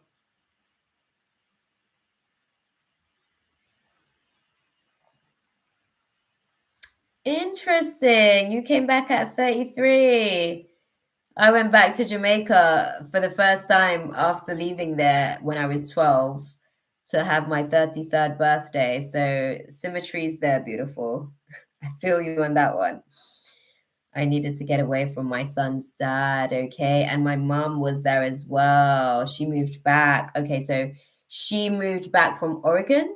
Was she in Oregon? Okay, she was in Oregon between the age of 10 to 19, right?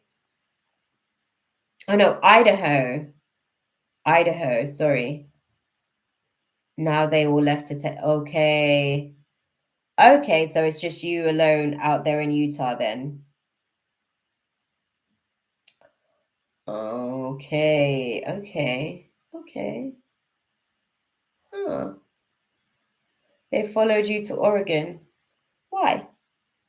Sorry, I'm curious.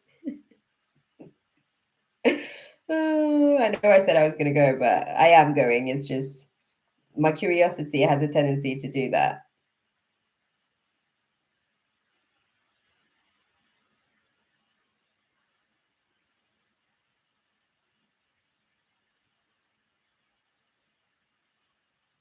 When I moved to Oregon, it was with an ex. Okay, okay, okay, okay. Okay, so were they sort of like wanting to be your protective source whilst you were kind of like away and stuff? Was that what that was? They kind of just wanted to make sure that you were safe, basically. Yeah. Okay. Okay. They just decided we want what you have, basically. My brother came to stay out of trouble. Okay, that part as well. And then mom came. Okay. I hear you. I see you, beautiful. I see you. Okay. Well, how's it now then, just being there by yourself, like, and there nowhere, I guess, around? Oh, that's sweet. I'm pretty close to my brother as well.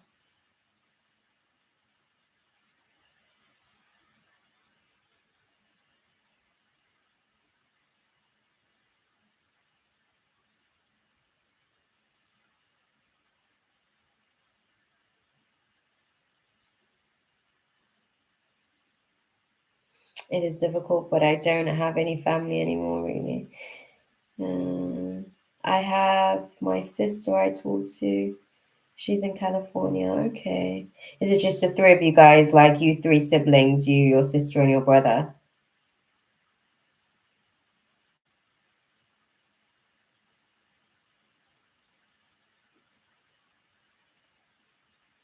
Okay, you're the oldest of five. Okay.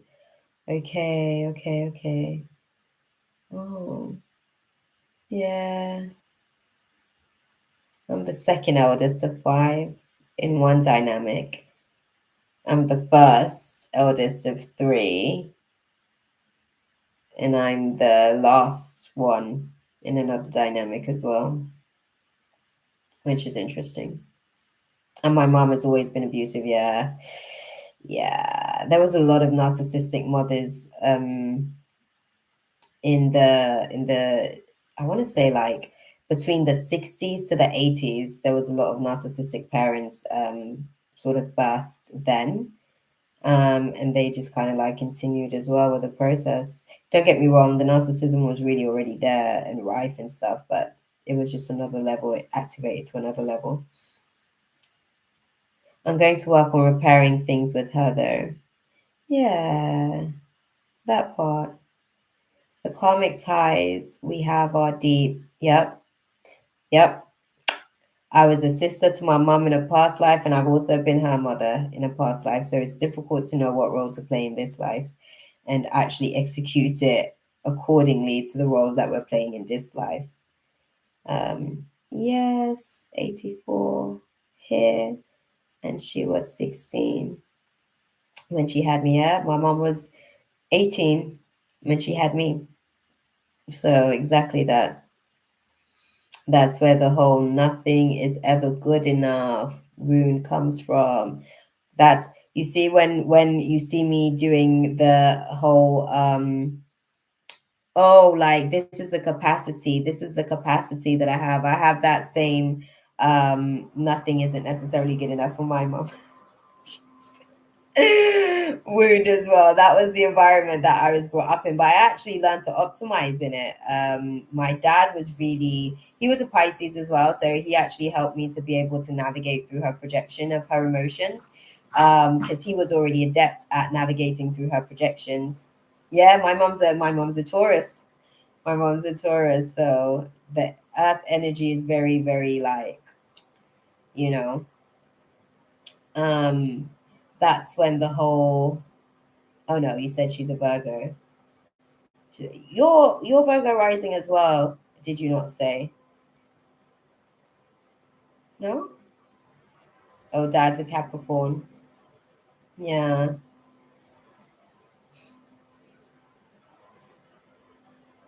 But he's just a donor. Yeah. Yeah. Rising and moon. So you're a moon as well as Virgo? Oh, that's interesting. That's interesting. Dang. Okay. Okay. Okay. Hmm. Interesting. Sorry, I'm like receiving. And my nodes are Gemini and Sagittarius. Okay. Okay. Hmm. Interesting. Okay. That's so like interesting to me to kind of like have your mum's I know obviously there's different layers and variables to it because I'm like, okay, do you guys see any similarities or symmetries, I guess, like reflecting in the mirror when you look at this place or that place or this place or whatever? But no, SP, um, they square my moon, rising Venus and Lilith. Ooh, and descendant. Dang. Yeah. Yeah, because I think to myself, like, I don't know, how would it be for me to kind of like have, yeah, yeah, no, it's nice. It's nice, obviously, because then you guys are able to really like mirror each other in places and ways where it only you guys can understand like the levels of like Virgo tendencies to really like put those things into perspective like that. So that's what's up. I love that. Me neither. It's so weird. It's so weird to me because then I have to kind of like go into this part of like loving myself because it turns out that obviously my rising is Virgo, but I generally like personally speaking with my personal experience of them, I find them to be actually very selfish people.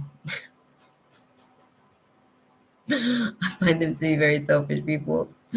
I'm way opposite of most Virgo behaviors, so yeah, I feel like that myself as well. I feel like I take the strengths of being able to kind of like look at the Virgo qualities that I think that might be useful to my Pisces nature to optimize my Pisces weaknesses.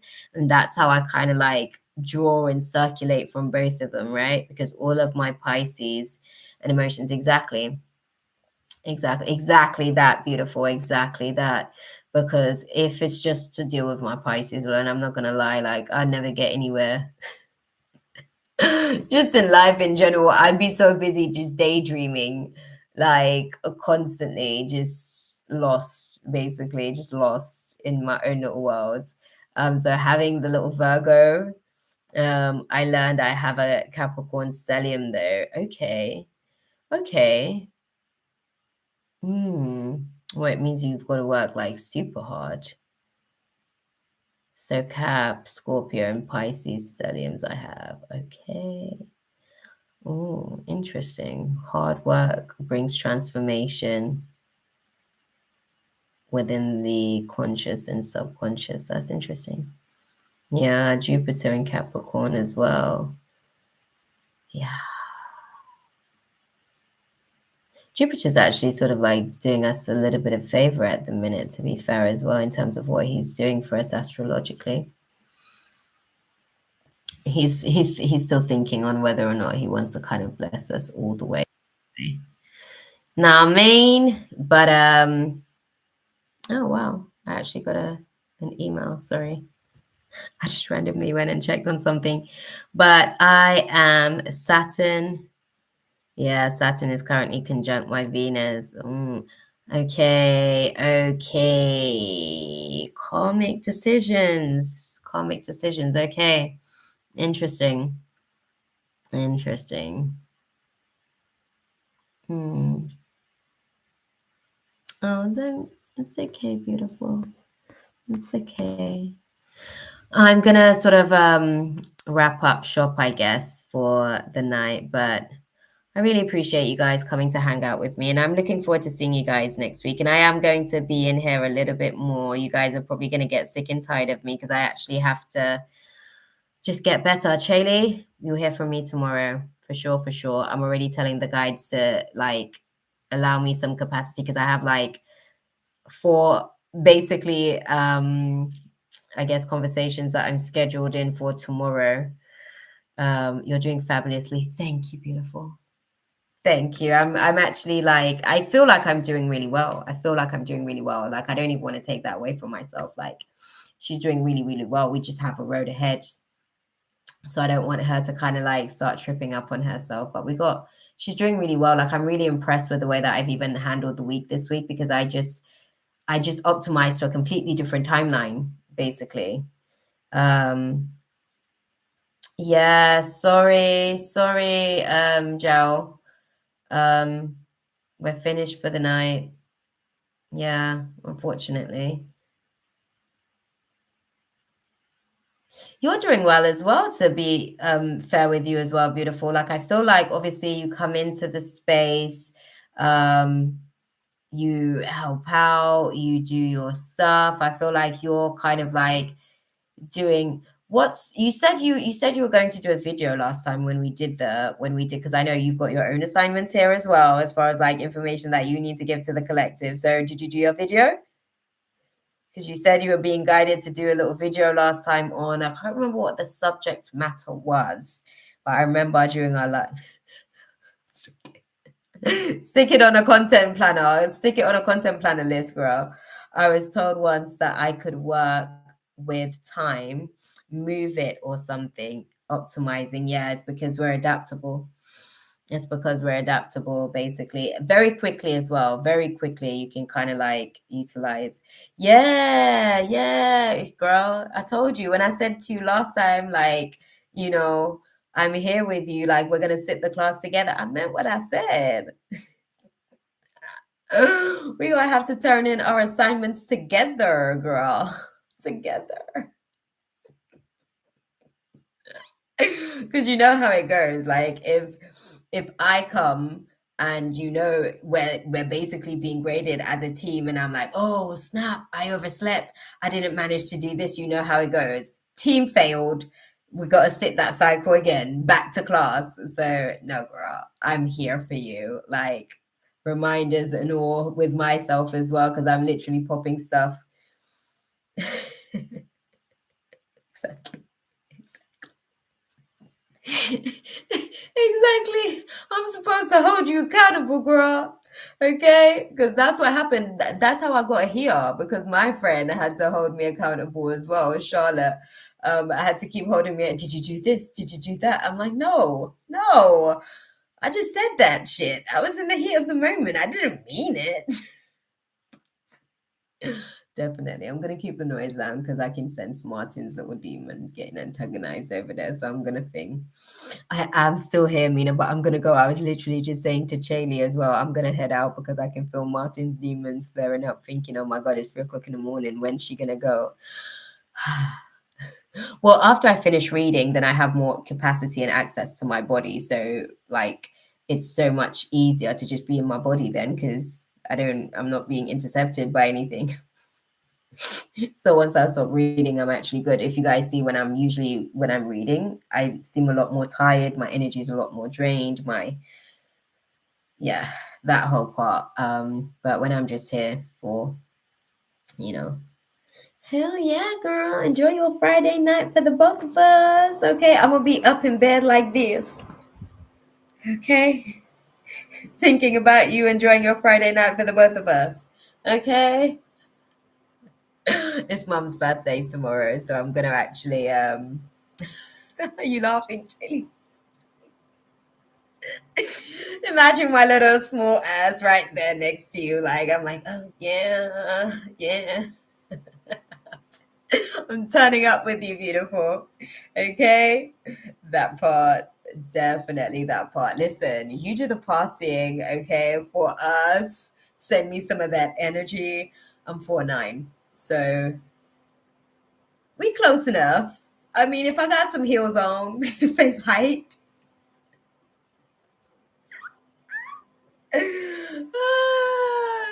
Exactly. I was literally having a conversation with God earlier today. I was like, God, you made me so bite-sized. How are you making me like have all of this energy? Because obviously, as I'm optimizing, I can't believe myself. I'm not gonna lie. I'm like, oh my God, like I'm actually executing these things and I'm doing so well. Well done, Shakima. And I was like, how come like you've got all of this energy like in this little compact human? And God's like, well, I think if I like put you in like a bigger human, I wouldn't be able to like utilize the energy as much. Exactly that. In other words, Chaley, that's kind of what he was kind of like referencing.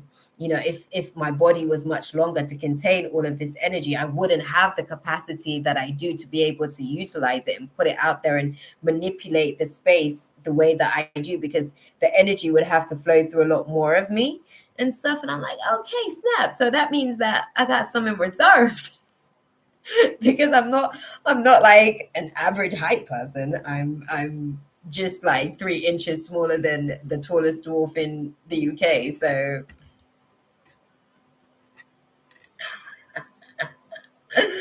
but I feel no way. I actually like being a small person. Yeah. Life has its perks. But I love you guys so much. Thank you for even stopping back into the space as well, Mina. I need a tattoo tonight. Girl, I was literally like thinking about, I even forgot what side my tattoo is on. Oh, yeah. Yeah. I was like thinking about doing tattoo party. I love you. What are you getting? What are you thinking of?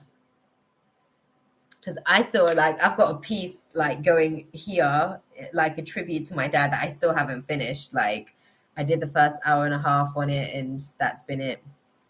Oh, carpe diem. Oh, snap. I see you. I get it. I'm there with you now. I get it. Okay, that's lit. That's what's up. Send me pics when you get it. Send me some pics. It'll be cute. I love that because I'm trying to manifest like my tattoo situation as well, as far as like finishing up some work. So yeah, I think I'm gonna get it on my collarbone. Oh, cute, cute. I like that. That's cute.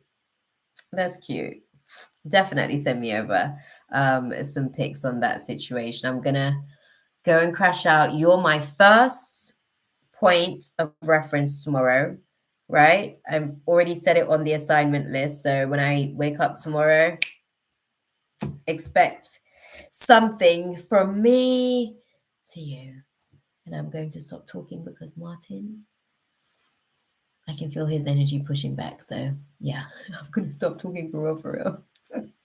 Love you guys. Mwah. Thank you guys for being dope and chilling and vibing and hanging out with me. That part. God bless. I'll see you guys next week.